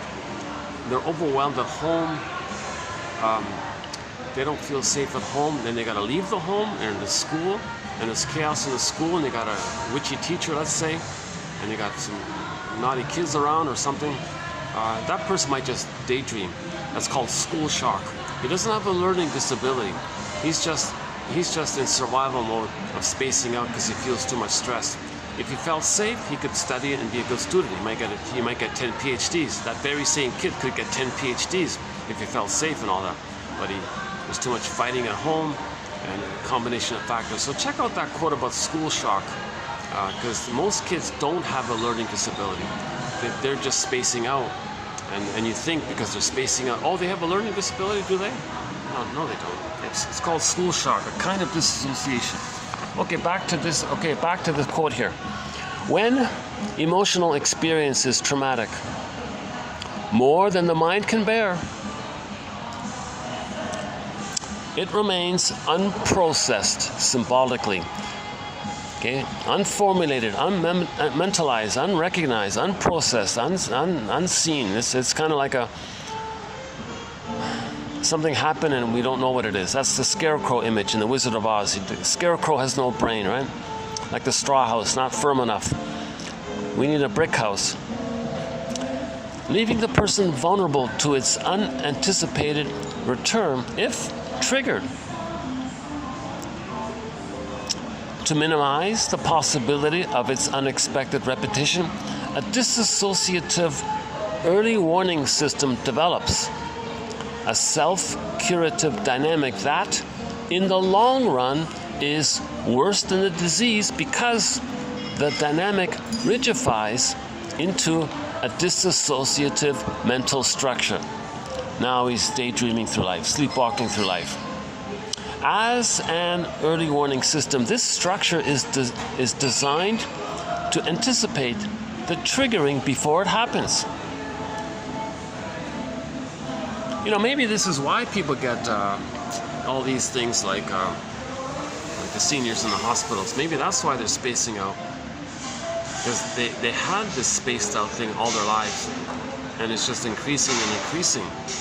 Finally, they're out of it, so they end up in the hospital, right, or whatever. Maybe that's what's going on. It serves to gain some control over the shock of what cannot be regulated. Okay, so what do you mean? In other words, we can't regulate the triggering of hypnoidally isolated emotion, memory, relational schema memories that hold the emotional memory of ungovernable hyperarousal. That's quite a quote, eh? That's why he's a little famous. He's sort of the number one author on dissociation. A quote like that is a good example of why. Ungovernable hyperarousal. So you're in a spaced out kind of dreamy like thing, always in like preparation. There could be triggers, so stay disassociated. I don't want to get triggered, so just stay disassociated, because there could be triggers. If I get back into myself, I get triggered. I don't want to space out again, so just control it a little bit, so stay disassociated, right? So, the image for this is by Janov. The baby's flash frozen, okay? And there's an electrochemical neon flashing light blinking on and off. Pain, unloved, trauma, betrayal, mother betrayed, mother failed me, betrayal, trauma, pain. Then that blinking tells the brain to send endorphins. The endorphins makes the person numb and dreamy, and it's like they're drunk all their life or something, right? Or like numb all the time. So this numbing thing is like a constant state of arousal, a constant shield of defense mechanism, but they're missing life. It's neurotic. That's because there's ungovernable hyperarousal if the baby's abused in the uterus, if the baby's abused at the birth, if the baby's abused by the mother early on. Okay, the force feeding will do it. Okay, the mother's not around, the baby thinks he has no mother, that'll do it. That's hyperarousal. So as a defense against this hyperarousal, which you can't manage or formulate, understand, we go in the mercy, the numbing. Okay, that's called the swoon. Emily Dickinson, there's a pain so utter it swallows substance up, okay, repression. Then we go in a swoon. This is the swoon he's talking about. So this swoon, you see, it may be in the long run worse than the trauma, because the swoon anticipates all the time. And we're getting older and older, and you need more swoon and more swoon. So now you're eating more cookies, maybe buying more cigarettes or whatever. Cigarettes are tranquilizers, Janov said. Or more erratic beliefs, more bizarre beliefs to repress the pain, more coded fantasies of mother saving you. So you turn on the TV and there's a pre-packaged belief available for you. Send money and the breast mother will come and save you. Don't use the word breast mother, just say some magical thing will come and save you, you'll be saved, send me money. So you get this fantasy of the regression of being saved and getting disappointed, pain, jump starts the system. Come on brain, send me endorphins. So a great hope fell. You heard no noise, the wreckage was within. Oh cunning tale that let no witness in. A great hope fell. Okay, then the endorphins come in. So if endorphins are involved, that's a kind of mild dissociation or severe dissociation.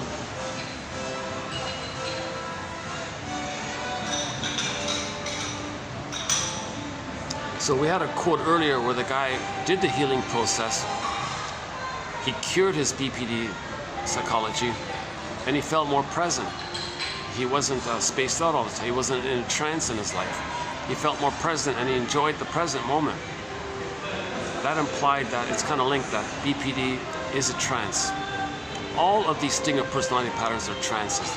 The bully's in a trance, the narcissist, everybody's in a trance. Everybody who's traumatized before age 3 is in a trance, basically.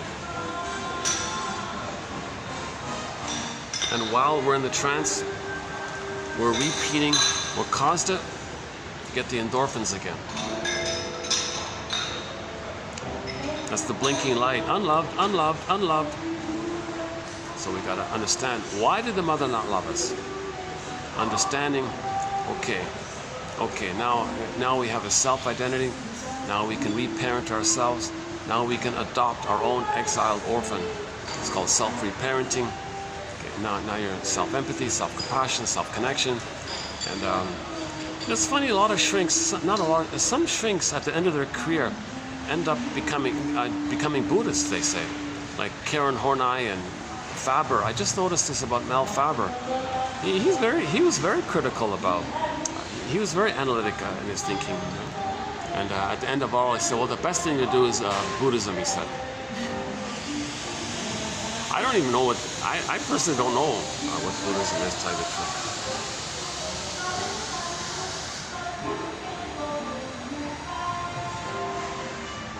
Something about, if you're projecting something unmet within you, and on the outer it's supposed to represent the inner, but the outer can't be the inner, then you're stuck with this. Well, accept that nothing in the outer can correct the memory. Nothing in the present can be the good experience that you needed back in the past. So to give that up, what do you do now if you're going to give that up? Well, accept, somehow be mindful and self-acceptance, and connect with yourself. So it seems that maybe Buddhism is an attempt to reconnect with your authentic self. Find your authentic self. Now when you're blaming and projecting, you lose your authentic self. So you own your projections. Okay, let's leave it there.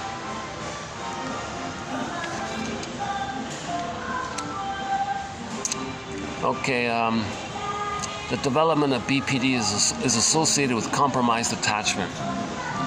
That's sort of assumed, implied.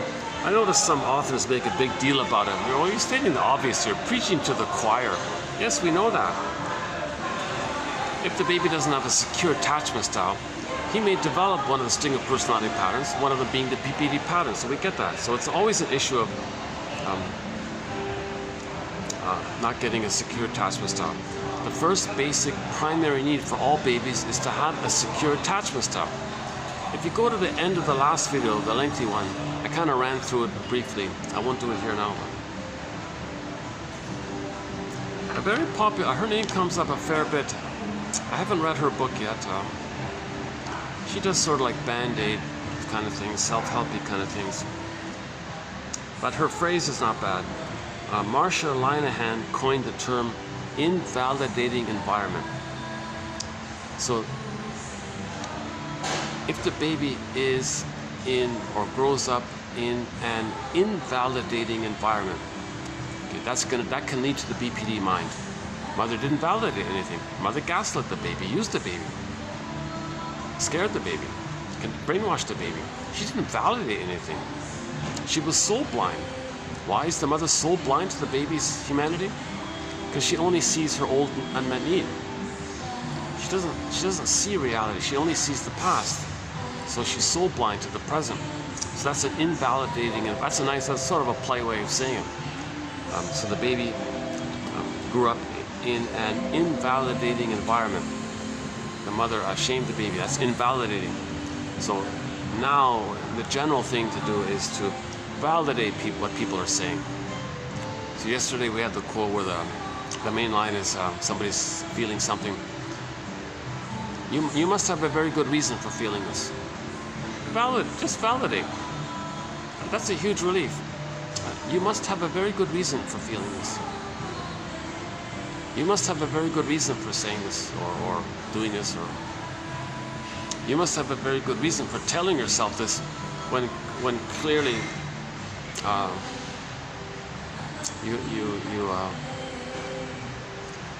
okay, let's dig that up next.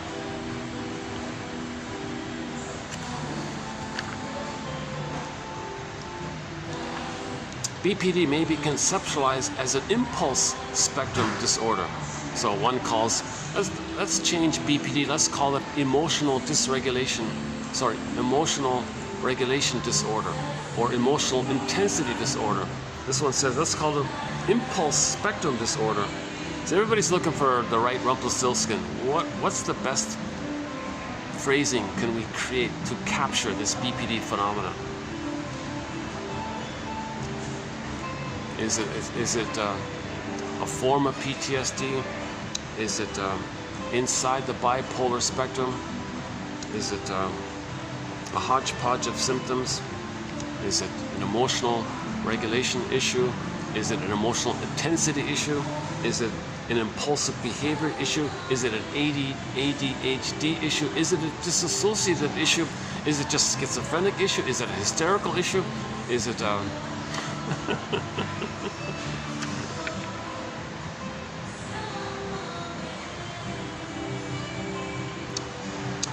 BPD may be conceptualized as an impulse spectrum disorder, a specific form of personality disorder that may share a propensity to action with other disorders of impulse control. I relate to this because one quote talked about BPD as many BPD patterns, like the witch and the queen, are being very manic. Because every feeling that comes up, they got a manic. They've got to be busy to get away from the feelings. They're always running away from the feelings, so they can do it by distraction, being busy, blaming, drama, excitement, distraction, outer focus, blaming. So they're always manic like this, always running away from their feeling because they can't soothe their feeling. So they got to run away from their feelings. You can do so with the manic behavior, right? So the mother didn't soothe the baby. Baby's gonna have a lot of feelings that come up. He doesn't have the capacity to soothe himself. So what do? Well, you could become manic. That's impulsive behavior. So the manic is an impulse issue, and it's impulsive behavior. So they feel something, they run out and go shopping, shopaholic, or binge eating, buy extra cookies. So they might be an emotional eater, a shopaholic, or addicted to compulsive behavior, or addictive behavior, or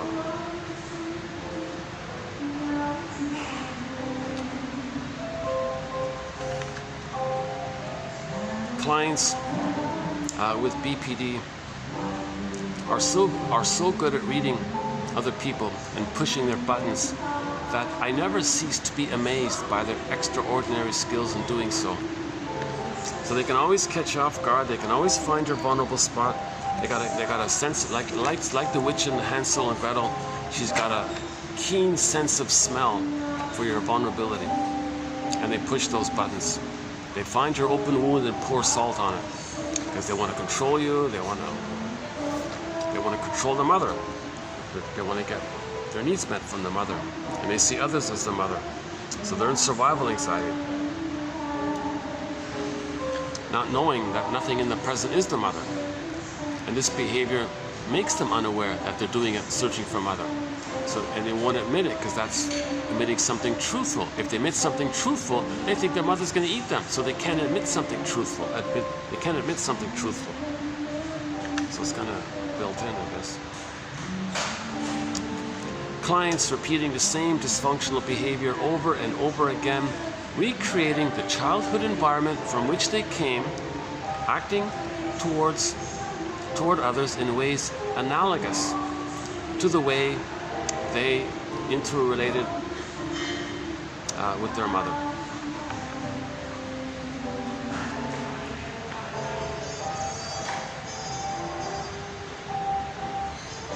That's the loop, right? The spinning loop and the timeless loop, the record that keeps playing. So identify the record. Know that there is a record, first of all. What's on the record? And see a live example of it. And recognize that you have this pattern when you learned it, and to catch yourself in a live here now moment of engaging in it. Shrink said to the guy, yeah, you have this pattern. You learned it back then, and that's why you're doing this now. Empathy means trying to understand why the mother felt she needed to act like she did. So try to understand, why did your mother feel a need to act the way she did? Let's say the mother had the BPD pattern. That's survival anxiety. Mother, you hurt me. No, you hurt me. You betrayed me. How dare you? I gave you life and all this stuff. Like they shame you for it. They're in survival anxiety. They can't admit the true feeling. Now the child's shamed by this. Why is the mother doing this? Well, maybe the mother's in survival anxiety. Maybe the mother is a victim of the pillage and plunder system. Maybe the mother has PTSD and relational PTSD. So she's in double survival mode. So try to understand. So empathy means trying to understand why the parents felt they needed to act like they did. That's huge. This is huge. If you can do this, you can heal. Understand your parents, heal yourself. Forgive your parents, heal yourself. This is huge, this one. Empathy means trying to understand why the parents felt they needed to act like they did. The therapist's job is to help the client find something redeeming about everyone in his or her family. The motive may not justify the means, but it does count for something. That's not a bad one, yeah. Okay, last one here. Integrating traumatic experiences that have become split off and held in timeless, unconscious states of implicit memory, implicit memory, is an essential aspect of emotional healing. Integrating traumatic experiences which have become split off into some timeless place in your brain. You gotta catch it, so to speak. Capture it, identify it, validate it. So I think it's very good I wish as a high school student I learned how to give validating statements, so then we can use it all the time. Well, given what you said, that makes sense. You must have a very good reason for saying this. Well, thank you. That's right, I do.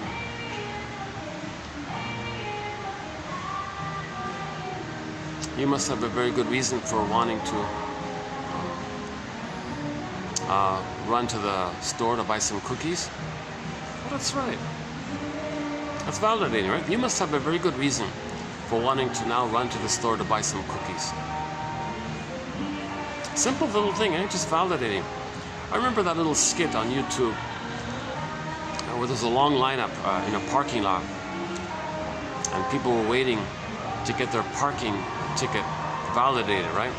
Validated. But instead, the guy stamped, I validate you. You're validated. Not your parking time validated. You're validated. So he was stamped on the thing, you're validated. So everybody's lining up, wanting to be validated. That was a cute little skit, right? That was from a long time ago, yeah. That's a very good skit. Now that I think about it, that's a very good skit.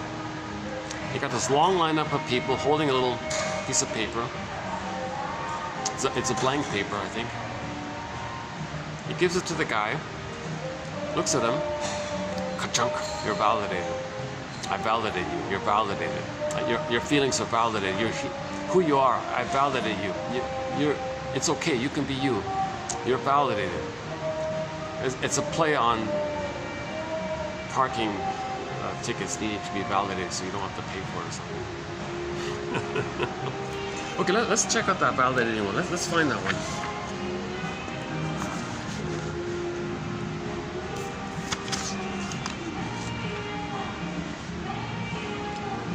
Well, it'll show up here. Let's do some more here. Yeah, specialists now use the term borderline to describe schizophrenic-like behavior, since BPD is not thought to have a physical basis as does schizophrenic. Okay, so borderline is schizophrenic-like behavior, but it's neurotic at the same time. Or it's neurotic behavior, or it's neurotic behavior that's schizophrenic. Back to James Grotstein. Family members may feel manipulated by their loved one.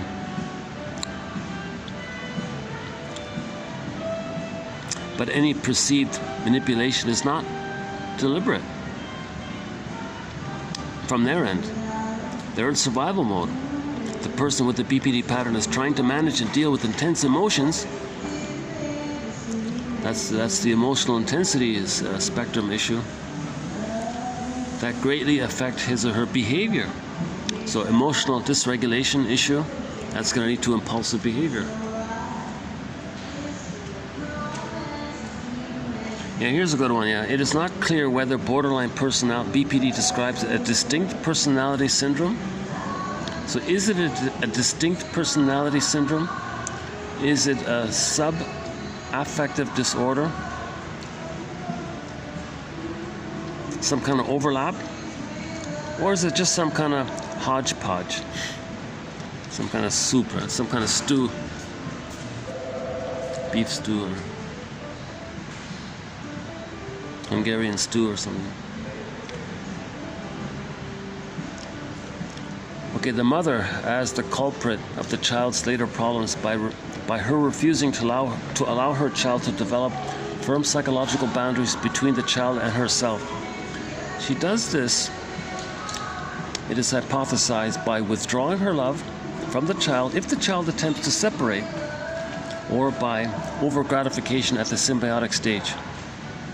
You see, she overgratifies and rewards the symbiotic stage. But if the child wants to be autonomous, no, you're with me or against me. The child says, no, mother, don't, I'll do what you want, mother. Okay, so Masterson talks about this as well. Rinsley as well.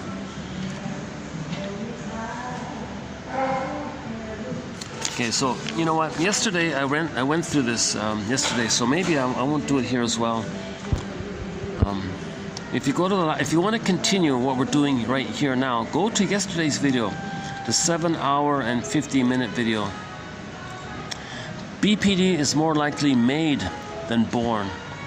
So you're not born with it, it's created. This is supported by the typical emergence of this disorder after accumulated developmental trauma. Recovery is a process of completing the personality development that was arrested by traumatic psychological injury. Okay, BPD, lack of boundaries, okay. Dichotomous thinking, setting emotional traps for people. The boyfriend makes one little mistake, suddenly he's all bad, sort of impulsive, either or. They gotta mourn who they would have been had they been loved. Being under a spell, hypnotic spell, that's a dissociation one. If you find yourself involved with a person with the BPD pattern, you can bet that you have unfinished business with a parent.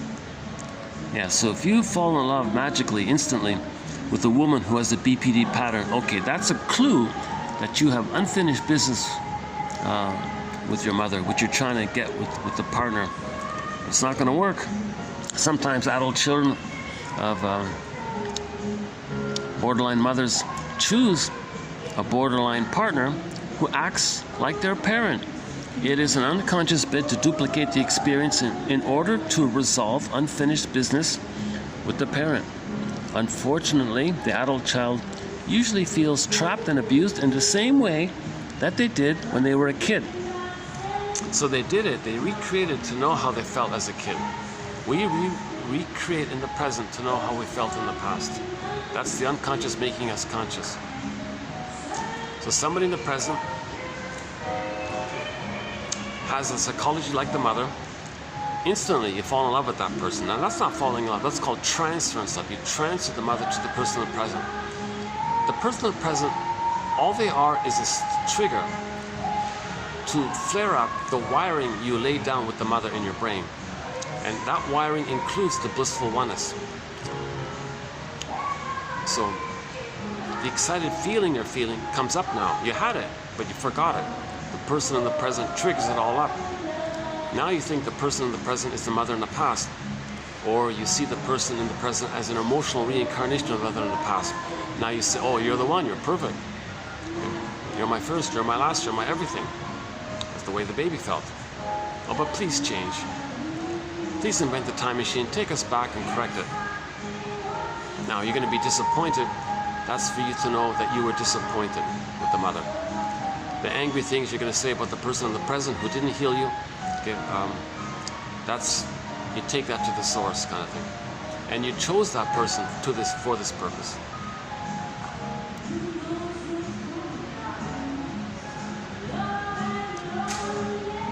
Okay, so we talked about Mr. Short-Term Memory yesterday, okay? Okay, some quotes about the splitting mechanism, okay?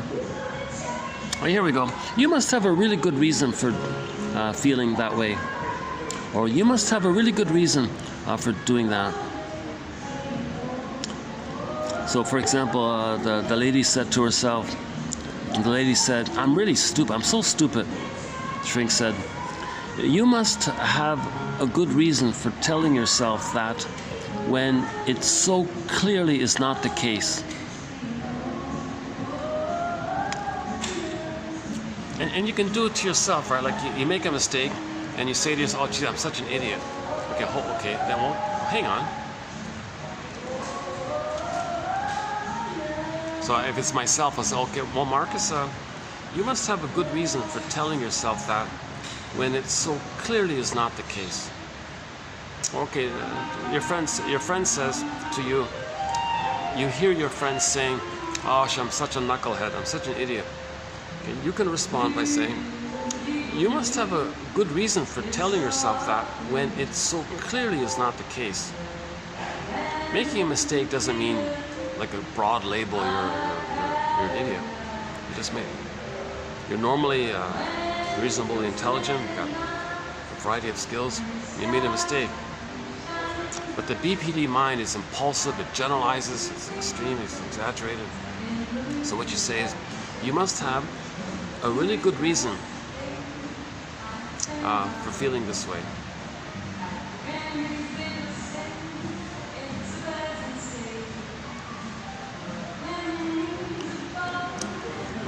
Many of the features of the borderline syndrome, impulsivity, roller coaster, tumultuous relationships, identity confusion, mood instability, etc. Okay.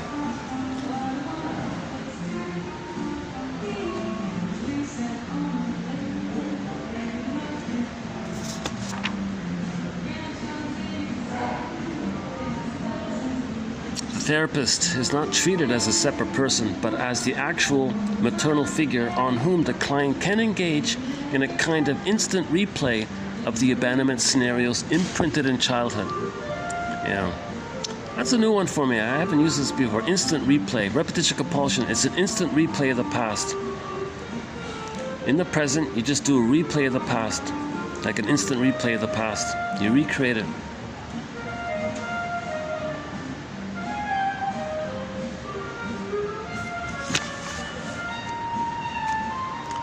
Okay, you know, and the push-pull dynamics, they draw you in, they spit you out.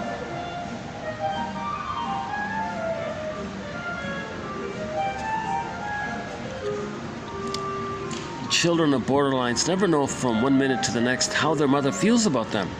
Like the game, she loves me not. The mother's moods can subtly change from affection to rage, creating an uncertain and insecure emotional environment. Trust is a major issue between borderlines and their children. Children cannot trust the borderline mother for many reasons. She is manipulative. She distorts the truth. She blatantly lies, overreacts, impulsive, unpredictable, poor judgment, unreliable memory, inconsistent, intrusive. Like Alice, who confided in the cat, children of borderlines may learn to trust a pet more than their own mother. BPD, like PTSD, may be the natural consequence of the brain's response to emotional stress.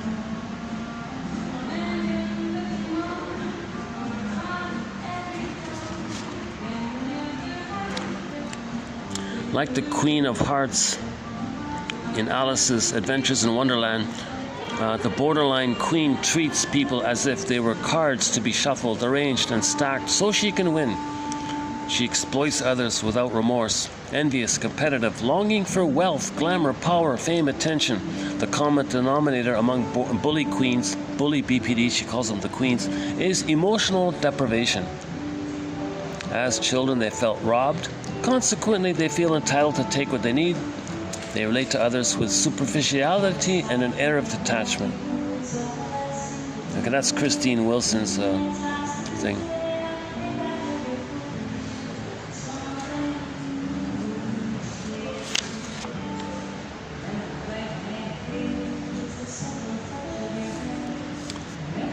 Arriving in Kansas is about understanding yourself. What led to your relationship with the person with the BPD? What you got out of that relationship, and how to change aspects about yourself so that you understand why you tolerated it for so long. It's about teaching yourself to not tolerate that abuse, understanding why you tolerated it, and that you are worth more than being an emotional punching bag for somebody that feels poorly about themselves. Kansas reality is a state of mind about knowing who you are as a person and not having to constantly sacrifice yourself for the benefit of another. Owning your emotions and feelings and being allowed to be happy without taking on someone else's misery. And she was saying even adult children have to start to shift and trust their intuition and not take the bait of the mother. The mother always has a bait on the hook. Mothers know how to push your buttons because, hey, they sewed them on. No, but adult children of borderline mothers have to learn to trust their intuition and not keep taking the bait. Personality disorders like BPD are like slot machines. We keep putting money in, expecting a payout. The machine flashes its lights, states the current jackpot, and generally looks like a payment is coming. We may get small payouts, but eventually we never get the jackpot. The purpose of the flashing lights and small payouts is to ensure that we keep putting our coins in. So a person with the BPD pattern might be alluring and promising and throw you a crumb or something intermittently. She's kind of like a slot machine, alluring bright lights. Jackpot is this, maybe you'll get it. Keep putting your money in. Give them a crumb once in a while, keep them hooked in.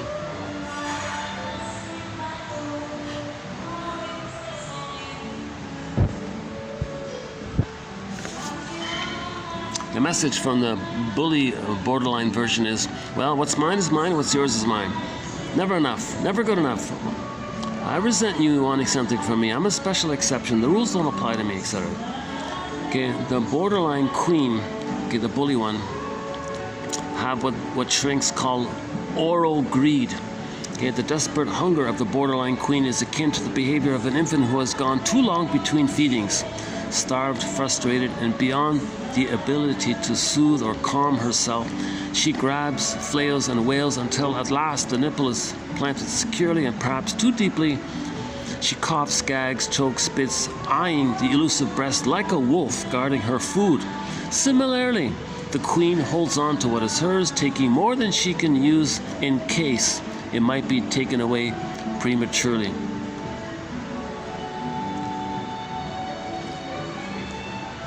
So the internal memory working model, the memory is mother withdrew the feeding prematurely. That's burned in. So now they go through life from that memory and grab and hoard because maybe the breast will be removed prematurely. So she's grabbing and hoarding and grabbing and hoarding. Now the idea about being seen is this one. All children need to bask in the glow of their parents' admiration. Okay, so up until 18 months, the mother's got to say things. Oh, that's amazing. I see you. How wonderful. Oh, cool. I get it.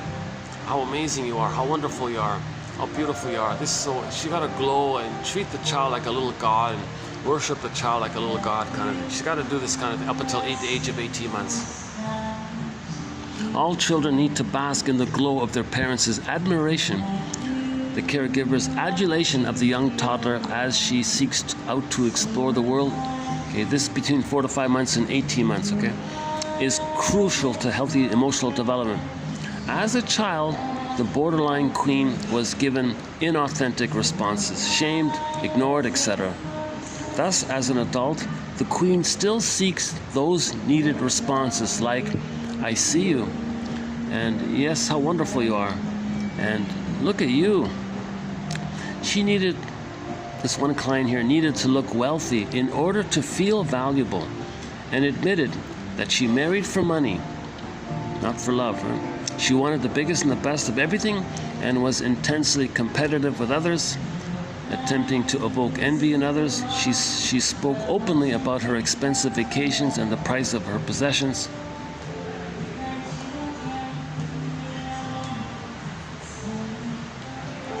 So she didn't get that met, that phase where all babies believe that they're little gods and the whole world admires them. Or the mother's a great god and she's a part of that. Or the child's a god and mother worships him. These kinds of things. So the baby's meant to have that kind of phase between 4 to 5 months and 18 months. If they get that admiration and positive acceptance, basically, I think it's more simple than that. It's simpler than that. The mother just doesn't shame the baby for that period. While the child runs around, thinks he owns everything, just don't shame him for it. Don't rebuff him for it. That's all. I think that's sort of it. If the child, look, mommy, oh, cool, I see it, wonderful. Now, between 18 months and 36 months, it's a little modulated. It's more about communicative matching, where you share your knowledge and give the child the message that they can know about themselves and learn about the world, and they don't lose their mother in the process of doing so. So they got to get that kind of message post 18 months. Like the witch in Hansel and Gretel, the borderline has a keen sense of smell for human weakness. Witch mothers know what to say to hurt or scare their children and use humiliation and degradation to punish them. Yeah, that's the witch one. They just want to destroy things. The witch only wants vengeance, thinking that's the only way to control the mother. And the child is the mother, So the witch is psychotic. The witch is schizophrenic at this point. You know. Although she appears neurotic, but she's doing something very schizophrenic.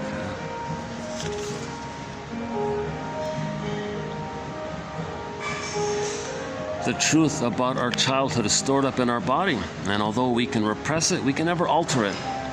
Our intellect can be deceived, feelings manipulated, perceptions confused, and our body tricked with medication. But someday the body will present its bill. The body speaks for the soul if the soul doesn't find a voice. So when the body creates the symptom, it's a continuation of the baby screaming and crying. The symptom, remember, it got diverted. In the beginning, the baby was screaming, crying outwardly to the mother. Now it goes in the body, and then through the body, it goes out to the mother. See, he just a roundabout way, right? One shrink said to the BPD client, "Why are you trying to make me afraid of losing you?" A common trick with mothers is, BPD mothers is, if they want to control the child and brainwash the child to never leave her, is that when they go to the mall or something, they'll set it up. They'll take the kid to the toy store or something. They set it up. The kid wants to stay in the toy store. Then the mother says, "Come on, let's go now." "Oh, you don't want to go? I'm going to leave you." The child panics, runs crazy to her. So the mother threatens to abandon the child to create a psychology where the mother doesn't feel abandoned by the child. The mother doesn't want to feel abandoned, so she threatens to abandon her child to create that.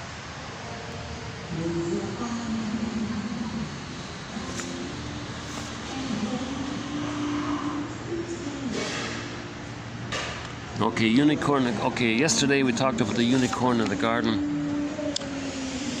Let's not do the Joan Crawford and her daughter. So her daughter, Christina Crawford, wrote a famous book called Mommy Dearest. You know, a lot of people are angry at the daughter. How can you say such bad things about your mother? See, yeah, here's a key one here. The BPD witch emerges when the mother and child are alone. Yeah. So the mother may be like a waif or a hermit or even a bully one, but when they're alone, when the mother and the baby are alone, the witch comes out, meaning she's going to aggressively use all her anger on the child to control the child. That's the witch part.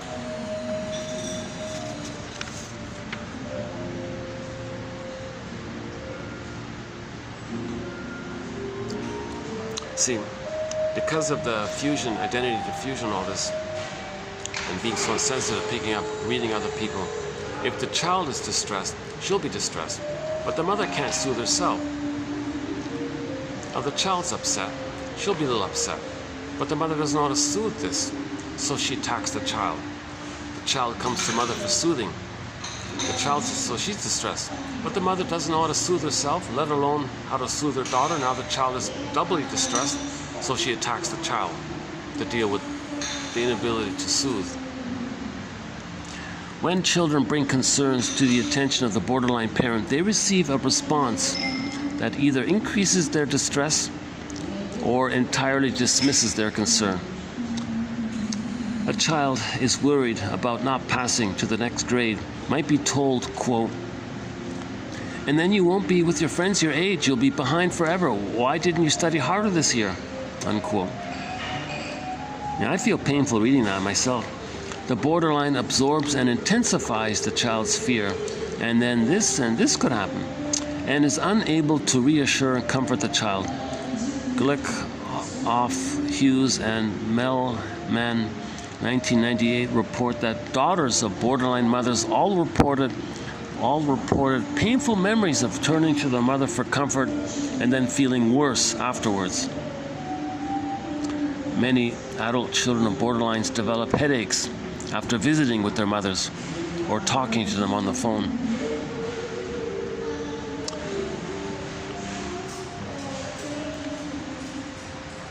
And then the child says, "I went to my mother to talk to her, I feel worse afterwards. Then she climbs up.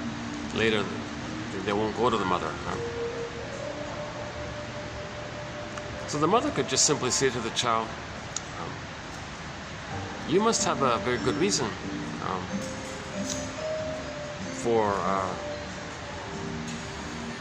being worried about not passing the grade. That's right. Maybe that'll help in that direction. Rather than saying, why didn't you study harder? Now you'll be behind, and the kids will tease you and mock you and shame you, and so she intensifies the child's fear. Makes it worse, right? From the borderline's perspective, lying feels essential to survival. Unconcerned with the consequences, because she feels she had no other option.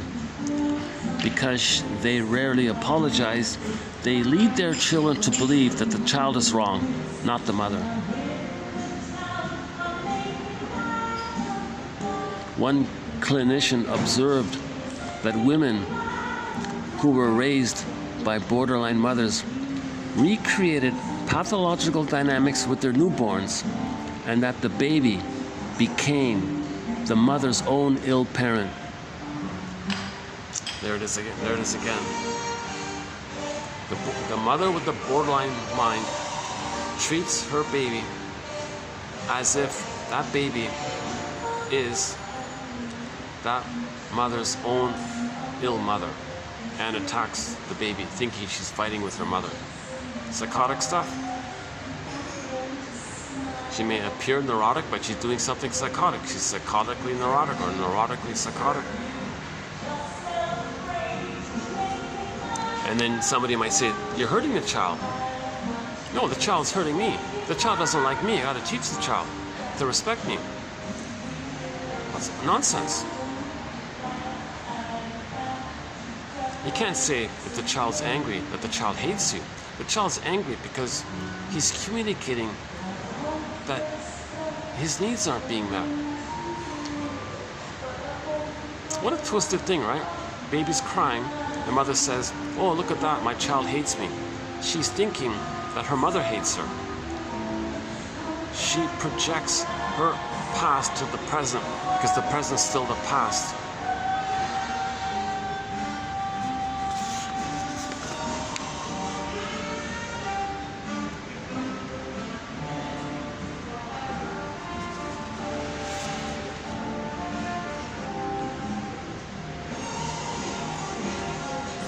If people describe somebody as being hysterical or having a volatile personality within interpersonal relations, that implies BPD maybe.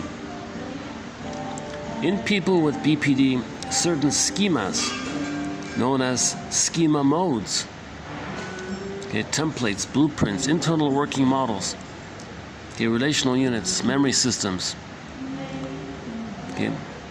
they're active. One mode or the other is active at any given time. And flipping between these modes is the reason that the BPD appears to be so chaotic. So 1 minute they act like the victim, then they're the bully, and they flip it around. BPD is primarily a dysfunction of the emotional regulation system, which is part of an interdependent set of systems involving cognition, behavior, communication, identity. Similar to ADHD, BPD entails severe problems with interpersonal relationships. Even though problems with impulsivity, executive functioning, and emotion regulation ability are characteristic of ADHD and BPD, the impulsivity associated with BPD is riskier and more extreme. Some cases of BPD are in the border of bipolar. McGuire and Troisi, 1998, point out that most of the defining items or traits of BPD can also be understood as indices of failed efforts to meet needs or achieve goals, i.e. meet needs, which required mother's participation. That's a good one. So, any BPD trait is an index, is a code for, a message for, that the mother didn't meet their needs as a baby.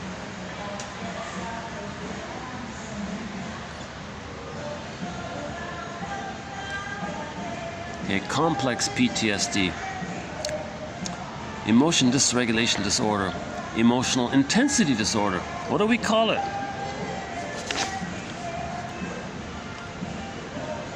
Relationship problems are ubiquitous in BPD.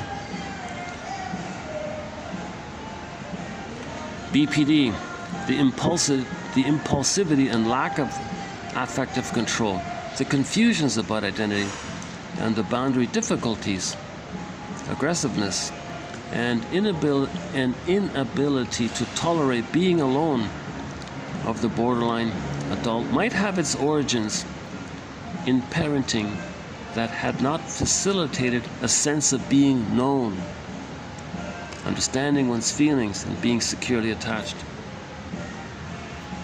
So again, no soothing, no mirroring, no validating, so they end up with the BPD hysterics. BPD is actually a form of dissociative disorder.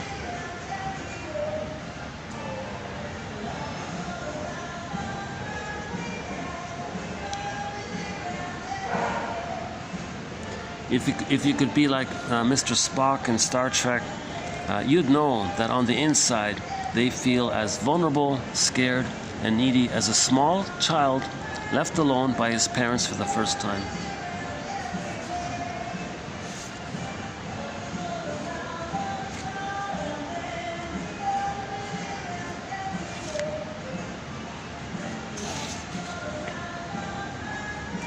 Borderline mothers can misperceive a child's normal need to separate as betrayal.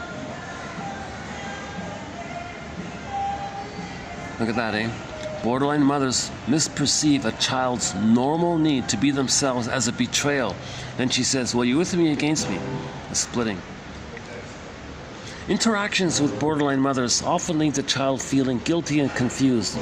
They may tune out by disassociating and disconnecting from their environment. Children of borderlines have been down the rabbit hole. They have attended the Mad Tea Party and argued with the Duchess for the right to think their own thoughts.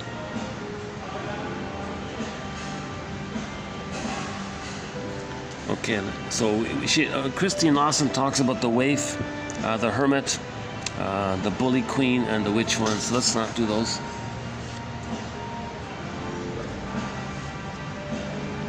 Yeah, and if you say to people, your mother, that's just the way she is, she didn't mean it, she can't help it, she loves you, etc. Well, you're squelching the child's intuition that they feel pain.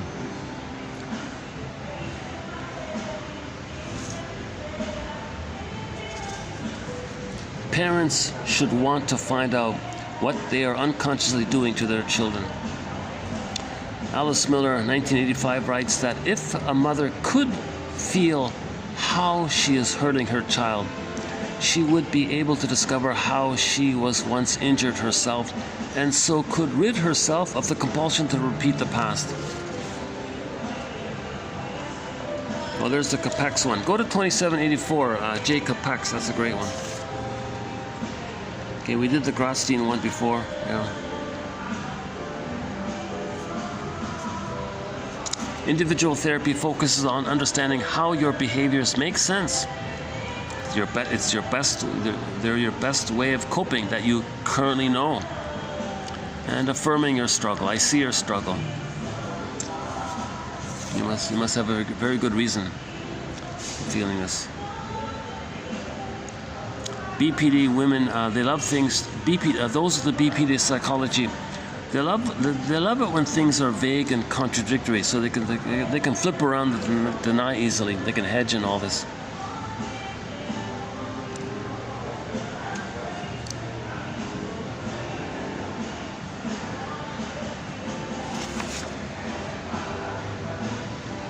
Early sessions with a client with the BPD pattern can be like walking through a house of mirrors in search of someone.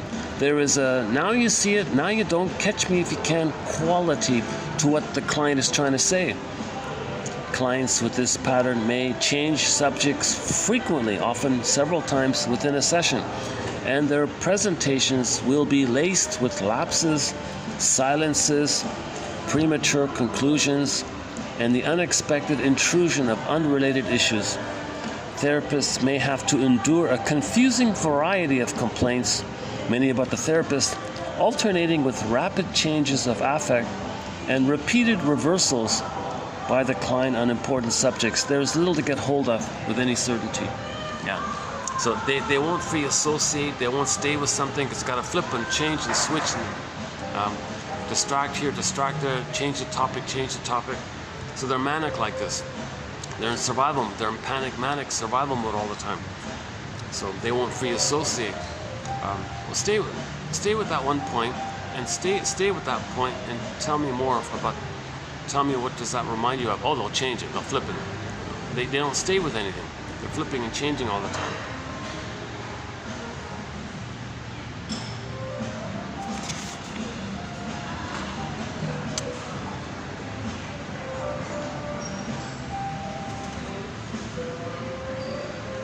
Children who grow up with mothers, with borderline mothers, live in a make-believe world that is neither fiction nor fantasy. Borderland is an emotional world where mothers resemble storybook characters. Helpless waifs, frightened hermits, bossy queens, vindictive witches like Alice. Children in Borderland are puzzled by the contradictions of the world. Borderline mothers use guilt and fear to control their children. The child feels emotionally imprisoned, unjustly accused. The no-good child is sentenced without trial.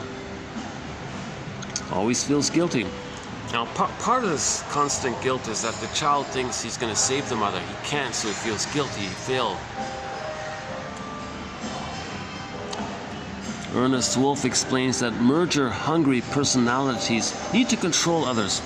The borderline witch's merger-hunger personality leaves her children feeling devoured, suffocated, oppressed, etc. When she's talking incessantly, you can just hold up your hand and say, "Wait a minute, I cannot possibly follow you at this speed. What feelings impel you to rattle on?"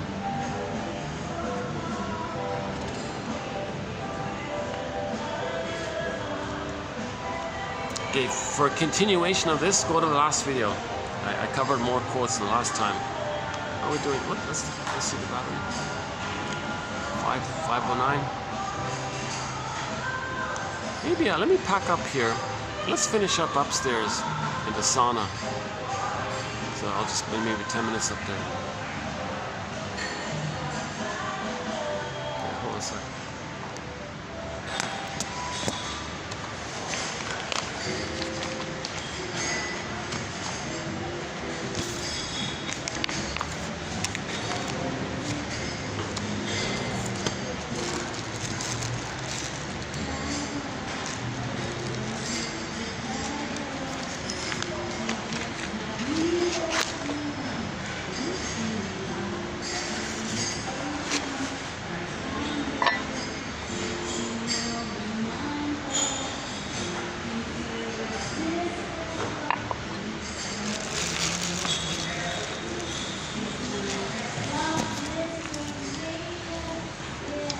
Let me give me a minute to return. No, I'll do it when I'll come back and do it. Yeah. Let me just return the cup here. One second.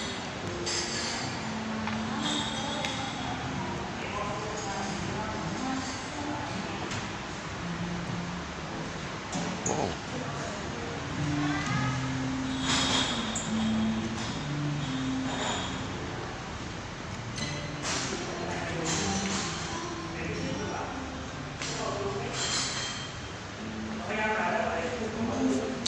Well, here's the cup. Thank you very much. Yeah. Okay, see you next time. Okay, thank you very much.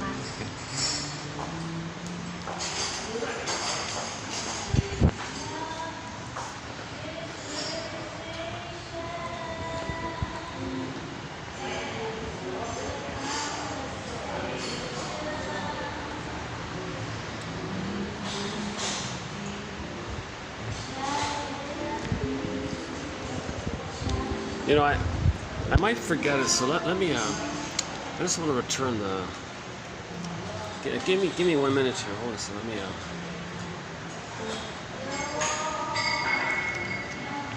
okay, just hang on one more minute.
Oh, it's still pretty hot up here. Wow.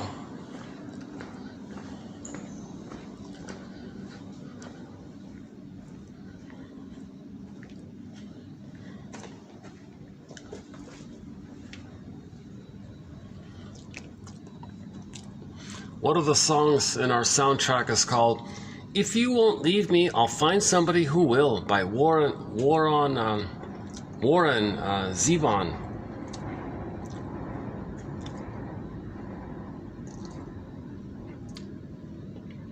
So that's a repetition. Okay, the person as a child was abandoned, emotionally abandoned. He goes through life choosing people and creates it so that they leave him. One day a woman said, "No, I'll be here for you."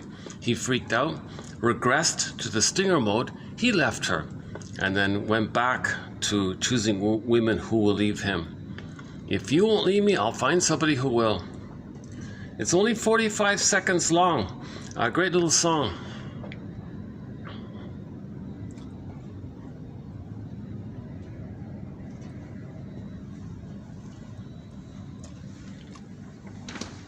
Oh, it's nice up here. Oh, nice and quiet up here. Oh, this is a bit of a treat to be in a quiet place like this. I've only got 10 minutes here, so I'll just finish this up in about 10 minutes. When the first drop of sweat comes, I'll hit the stop button. If I were feeling a little more refreshed, I could go on for a little while longer. So for a continuation of this video, if by chance somebody wants a continuation of this discussion, go to the last video because we spent 7 hours on it. I got off to a rocky start this video, but I think it picked up a little later on in the second half, right?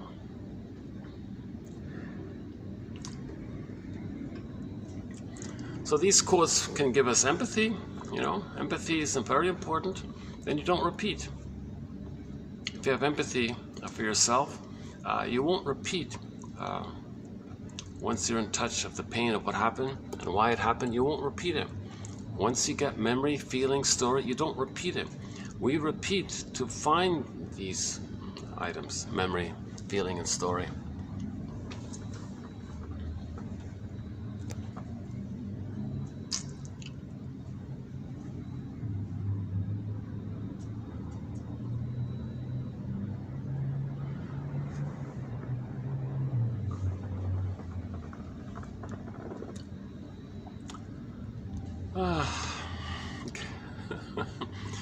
I'm glad to give the BPD topic a rest. So I think we've done roughly 10 videos on it.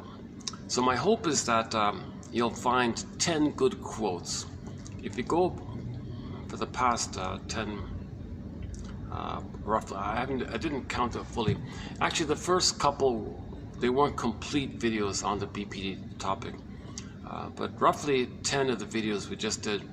Hopefully you'll find 10 good quotes. So that's your mission, should you choose to accept it, is to identify 1 out of 10 that you like and make a note of it, kind of thing, and free associate. What does this quote remind me of? As you write, you're making more conscious what was previously unconscious. We want to make the unconscious conscious, where it was, ego shall be. That's you're reconnecting with yourself more. You're finding yourself more. We lost ourselves, we want to find ourselves. Free associating is a way to find yourself. That's the basic primary activity of psychoanalysis. They just free associate, let's say what comes to mind. Now, when you do that, you might get a dream. Then you share the dream, and it's interesting to read about dream interpretations. So Masterson's good at this. He'll describe the interaction. The client reported a dream that he had, shared the dream, and he gave his interpretation. Oh my God, this is amazing, kind of thing. So you're further learning and knowing your story with the dream interpretation.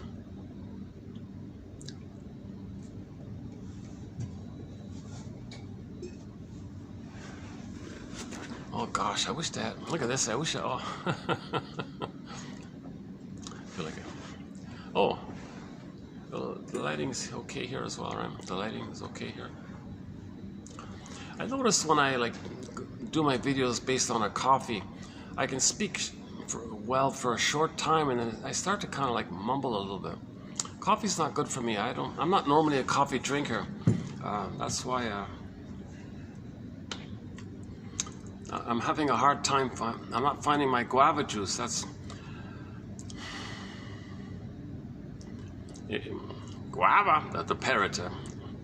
If I had a pet parrot, the most common word the parrot probably heard was guava, guava.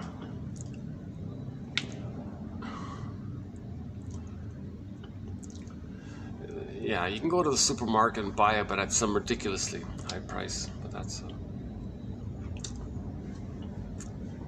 There was a shop near here that sold, fresh pressed guava juice from someone. It was pretty good, yeah. He said, "Oh, that's long gone. Those are the Jesus." Yeah. So this issue of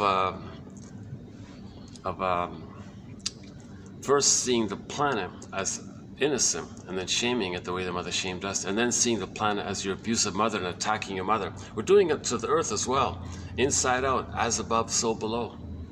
So this application of psychoanalysis to sociological phenomena is discussed in our thing called 48 Symptoms of Homo Traumacus. The most recent run-through of the list was done in TQ 2725, part 3 of 3. It's a 7.5-hour video. And we ran through the list, and it's quite an emotionally charged topic. We talk about pillage and the plunder and the environment, breaking the environment.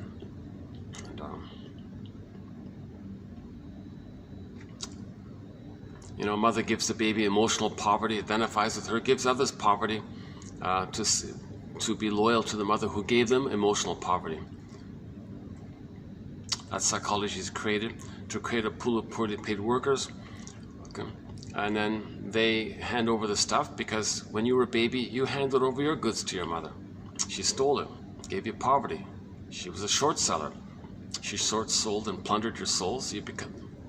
In this whole area, that kind of area, and how religion facilitates this, because the purpose of religion in this area is to prevent healing, to maintain the traumatic mind. And then people say, well, if we, the more traumatized ones, find something that belongs to us, because my mother found me and she robbed me. So they identify with the robber and say, well, we're more traumatized.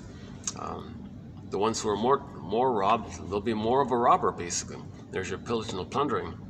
Then you create a slogan to mask it, to make yourself sound neurotic or reasonable, called the principle of discovery, or the dogma of discovery, or the doctrine. If you want to make it very convincing, you call it the doctrine of discovery. Oh my God. Shall I compare thee to an onion? So that's the BPD mind. They can be very intuitive to know what to say, what slogan to create, what advertising slogan to make, or what propaganda slogan to make, to tug on your feelings, to persuade you, translogic, flip it, appeal to your need for a parent, appeal to your need for a fantasy, good breast to save you, appeal for your need to repress the pain, appeal to your need to feel infantile, megalomaniacal, important. So again, 2725, part 3 of 3, we'll discuss this.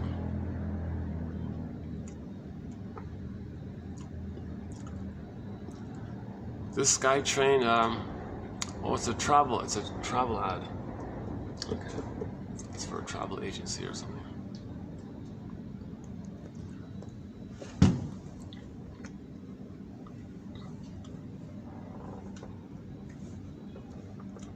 You know, yeah, I noticed something here. What is it? It's 5 o'clock, right? 5:20. In about half an hour, all the cars will be, there'll be a huge traffic jam here.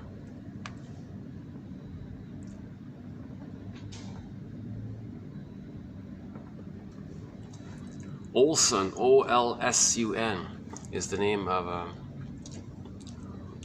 a song by Sertaba Renner.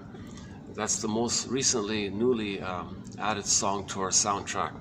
She talks about the stages of grief, the grief process. A great little song. I'm talking about her revised, updated rock ballad version of it. In the music video of it, you can see her holding a tree.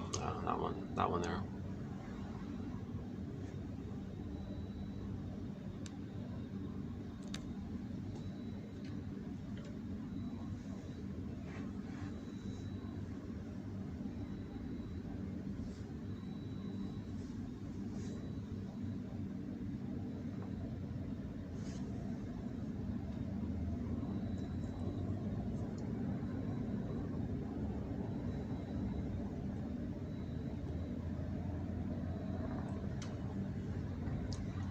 Yeah, so kids might like films about superheroes because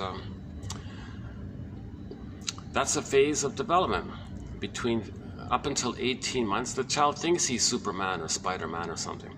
Infantile megalomania, all these powers, all about him. You know. So these movies are a regression to that place. So they might be addictive.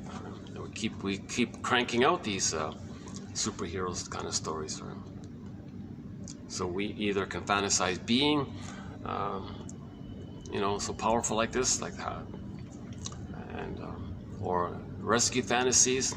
Mother's going to save you. Some superhero's going to save the day, save you. Right? A lot of it's kind of benign like that, but let's be conscious of it. Let's just be conscious of it. We can learn about ourselves as we analyze anything. Yeah, one shrink said if you study the psychology of emotional eating, you can learn a lot just through that path. Likewise with any topic, I think the BPD is like that. Just studying this whole BPD phenomenon, you're going to learn about disassociation, the splitting mechanism, projective identification with the aggressor, translogic and doublethink, primary process mentation.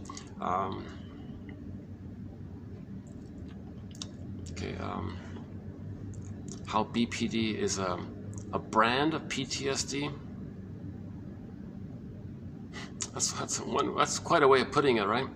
BPD is a brand of PTSD. Jesus. But with BPD, as the quote says, there's no specific memory. It's just the act of relating. It's just the act of being with people that triggers the whole reliving of the frustration in the nursery. As usual, Edmund Burglar says, if you want to understand the adult, Look to his nursery.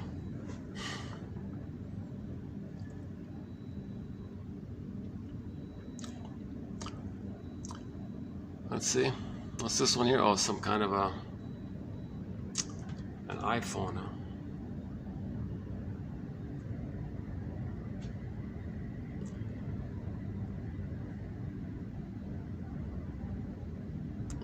I prefer the one I'm using to the one I'm seeing advertised there, to tell you the truth.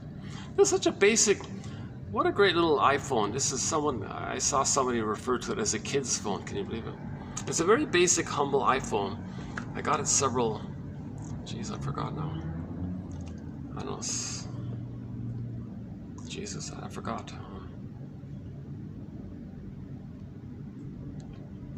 7 years ago. And it was discounted. It was like, you know, they don't make them anymore kind of thing. Very basic phone. Luckily, it still works, you know.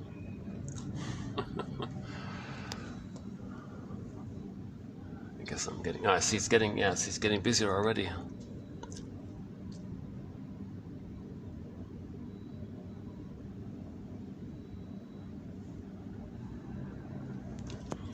Yeah, we don't have a thread on the whole tattoo thing and all this, and there's probably a very long list of reasons why people get it.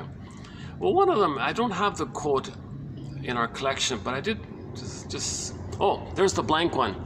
Be your own story doctor. www.buymeacoffee.com/psychoanalysis. There's one SkyTrain with no ad on it, so I keep fantasizing. There's an ad for 1001 Windmills of the Mind on it.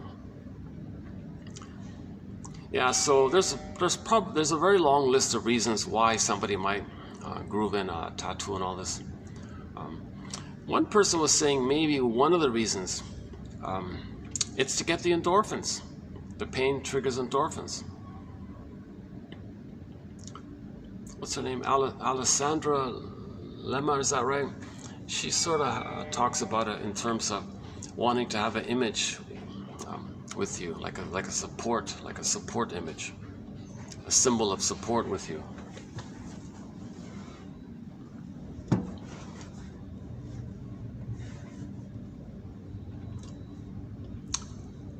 So maybe in the future we'll look into that topic. Yeah. Likewise with why do men have a beard, and there's like a whole long list of possible reasons why a man might grow a beard. One of them was, well, he's schizoid, he wants to hide all the time. The other one is, well, it's a teddy bear, soft, warm, or a comforting thing. And he had a whole long list like that.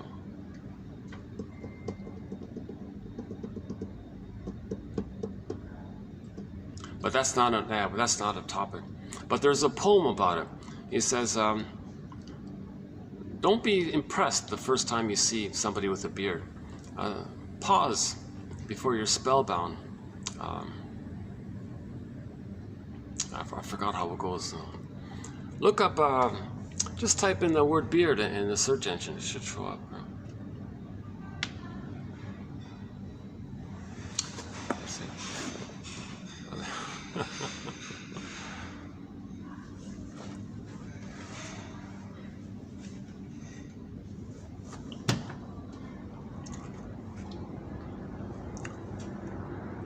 Well, that's for some kind of a fashion company. Yeah, back to the catwalk thing, the fashion one.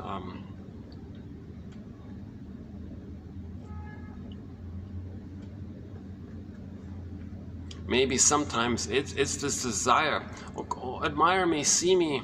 Maybe the parent didn't do it. Maybe the parent was busy or not around or something. Or maybe the mother couldn't do it because she didn't have that experience herself and she doesn't remember it. So since she doesn't know it, she doesn't offer it.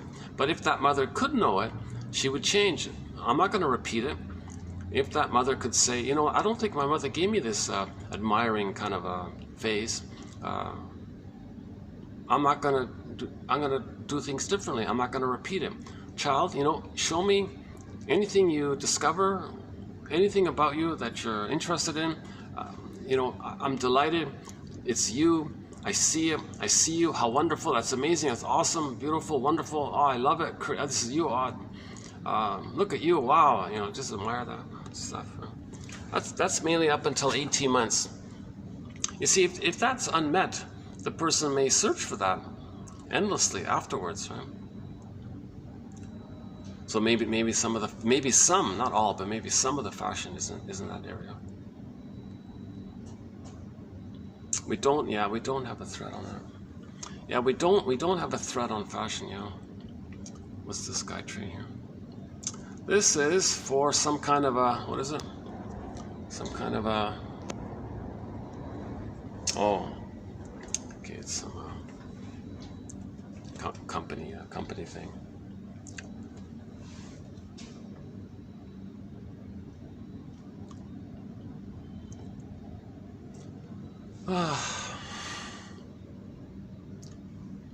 Maybe in the future I'll do this live and I'll have a pop-up window and people can ask questions or something. If it's attacks, I'll just say, well, you know, you're just communicating that you were attacked. You know, like your mother attacked you. You're just communicating it. So I'm not gonna. I want to interpret it, like offer an interpretation or offer a quote in relation to it. So I'm not a shrink or an analyst, but the shrinks aren't doing this. There isn't a single shrink online giving any kind of help in this area. They're all quiet. Maybe they're told that they'll lose their jobs if they take this public or something. Now there's what's called controlled opposition. There may be some convoluted types that they'll allow, and that just confuses people, and people are stuck with that.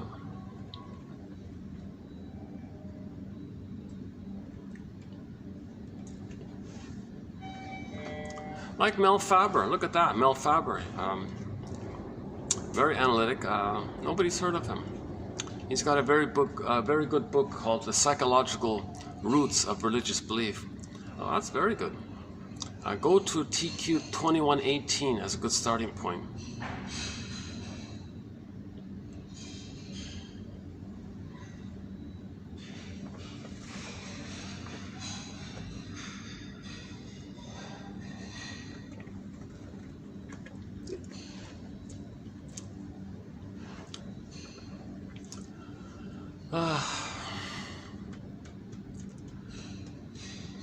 Yesterday I ran through the jokes that we have in our collection here, so I won't do it here. We do the pigeon joke, the repetition compulsion joke, and a couple of others, yeah. Oh, Masterson's joke. You're only one, I presume, that one.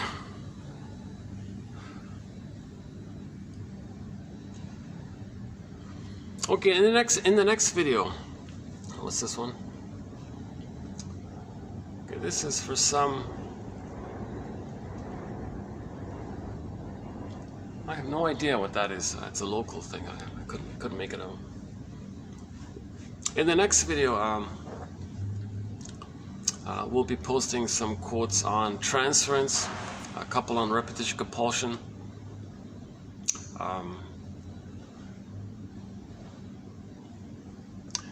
Yeah, and some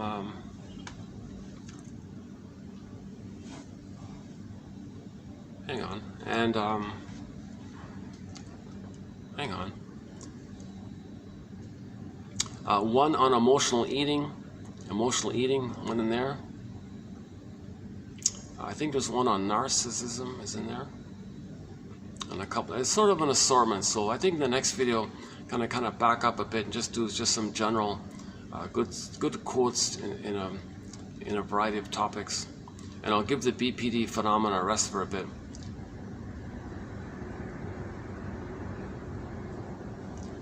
I gotta confess, some of these ads aren't too inventive or something.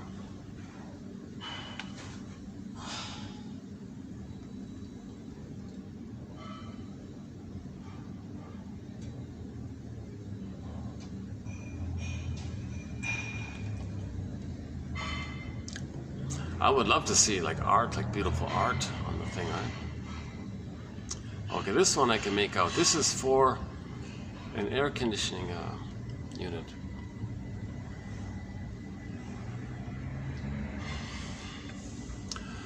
Oh yeah, part of the pillage and the plunder.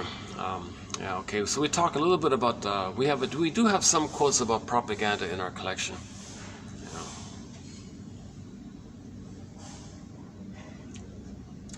Okay, I think I'll wrap it up here. I'm feeling a little tired as well.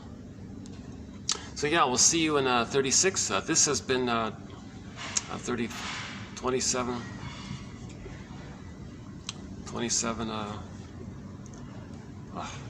5 something.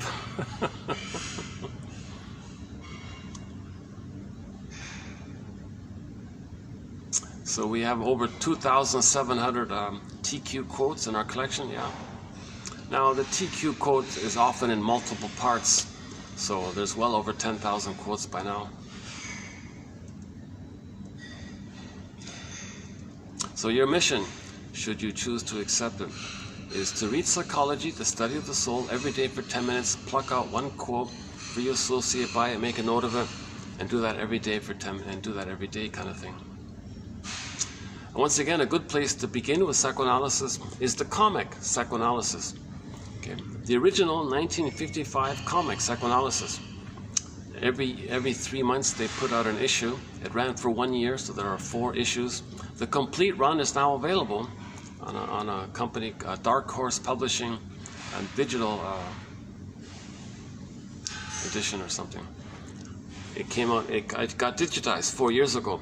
That's a huge boost to healing the soul when that comic came up. That Disney film, 2015 Disney film, that's a huge boost to healing the soul.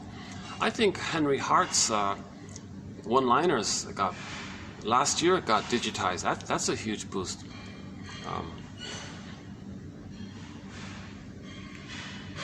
All the sky trains are busy. Yeah, look at that. Every few seconds there's a sky train.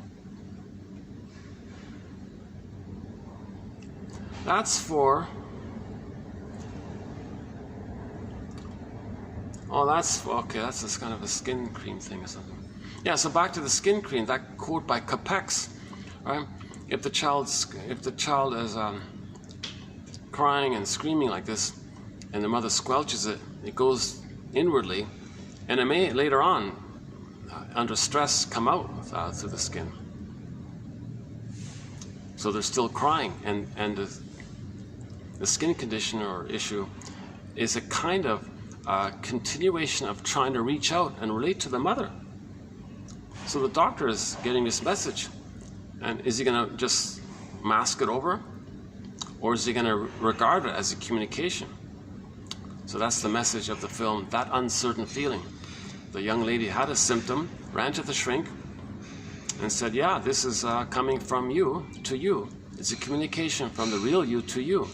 Now this real you, you don't know him. It's kind of like a stranger to you. Do you want to meet him? She joked and said, I'm afraid of strangers. Okay, that was just a joke. But the next main scene was she met her double self. Like this tortured artist guy, meaning a representation of her denied trauma, pain, artistic knowledge. He was kind of like that. So she befriended him. Him was her. He was the double self. He was her double self. Like the Phantom of the Opera, similar idea. So she befriended this guy. The whole film was about this dialogue between the two. And sure enough, she accepted and learned, and her symptom went away. Now, if she ignored the symptom, it would come up again, and then she might have a worse psychosomatic problem. So she had sort of a mild psychosomatic problem in the beginning because she was young. But if she denied it again and again, then maybe it'd be a worse one, right?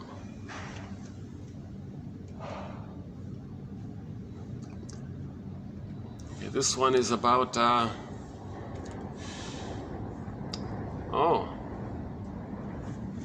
It's a pet food. I wasn't sure if it's... I think it's a cat food thing. Pet food.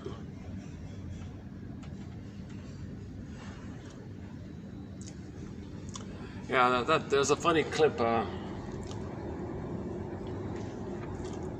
That's for a laptop. There was a ski hill a family went to the ski hill, and they brought their pet dog, and he was at the top of the hill with the family, and the adults were skiing down the hill, and the kids were kind of sliding down like a smaller hill beside it, on the side like that. And the poor dog was at the top wanting to join in, but the dog doesn't have skis. The dog doesn't have a toboggan to join the kids. So you can see the dog, they were filming the dog's reaction. The dog was like trying to figure this out. How's this going to work? How am I going to slide down with them? How am I going to join in on the fun? So you can see the dog, tilting and thinking. It's as if he's trying to figure out, how is he going to do this? How is this going to work? So finally the dog kind of tilted himself to the side in a way and treated his own body as if it were a toboggan. And sure enough, he slid down the ski hill, sliding down. So that's part of that's play. Play is a part of the real feelings of the real self. Now the Stinger survival personality pattern, they don't really engage in that kind of playful play. Their idea of play is Schadenfreude and cynicism. That's a pathological play, where they're hurting others because they feel pain relief. They get stress relief, pain tension. So they have to bottle up tension, but if they act like the mother, they get some tension relief. That's not play, that's a pathological play. If you're hurting somebody, that's a pathological play, sadistic play. So the natural, innocent kind of play, like sliding down the hill or something, that's I think maybe why that video got like millions of views or whatever. And the other one that I liked was this dog was being trained to run through some kind of obstacle course. It was some kind of competition, but he didn't care about the competition side of it. He was so happy and excited, wagging his tail, laughing, and so he very quickly jumped through the hoops and went through the zigzag thing part, and then twirled around and jumped this hurdle and that hurdle, and it was like a whole gymnastic obstacle course, and he had to follow it very quickly. Oh, there's the blank one. 1001 Windmills of the Mind.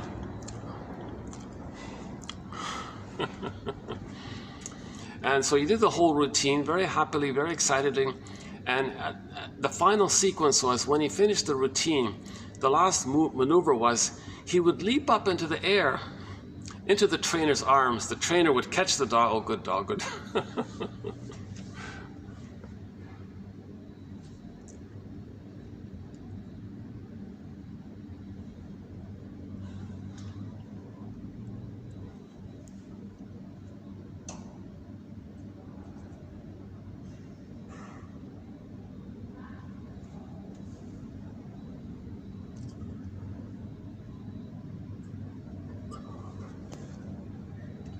Oh, I could feel the heat coming on. Okay, let's wrap it up here. Thanks very much. I'll see you in the next video. I hope this discussion on the BPD phenomena, pattern, amalgam, new creature, new psychology creature, new mind pattern. Grotstein, that one by Grotstein, I think is very helpful.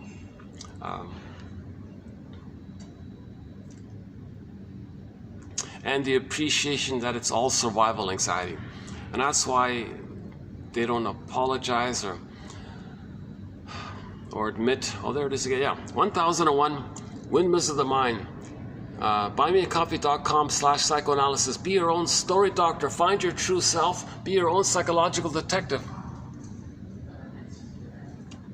Okay, I can hear some stuff coming. All right, thanks very much. I'll see you in the next video.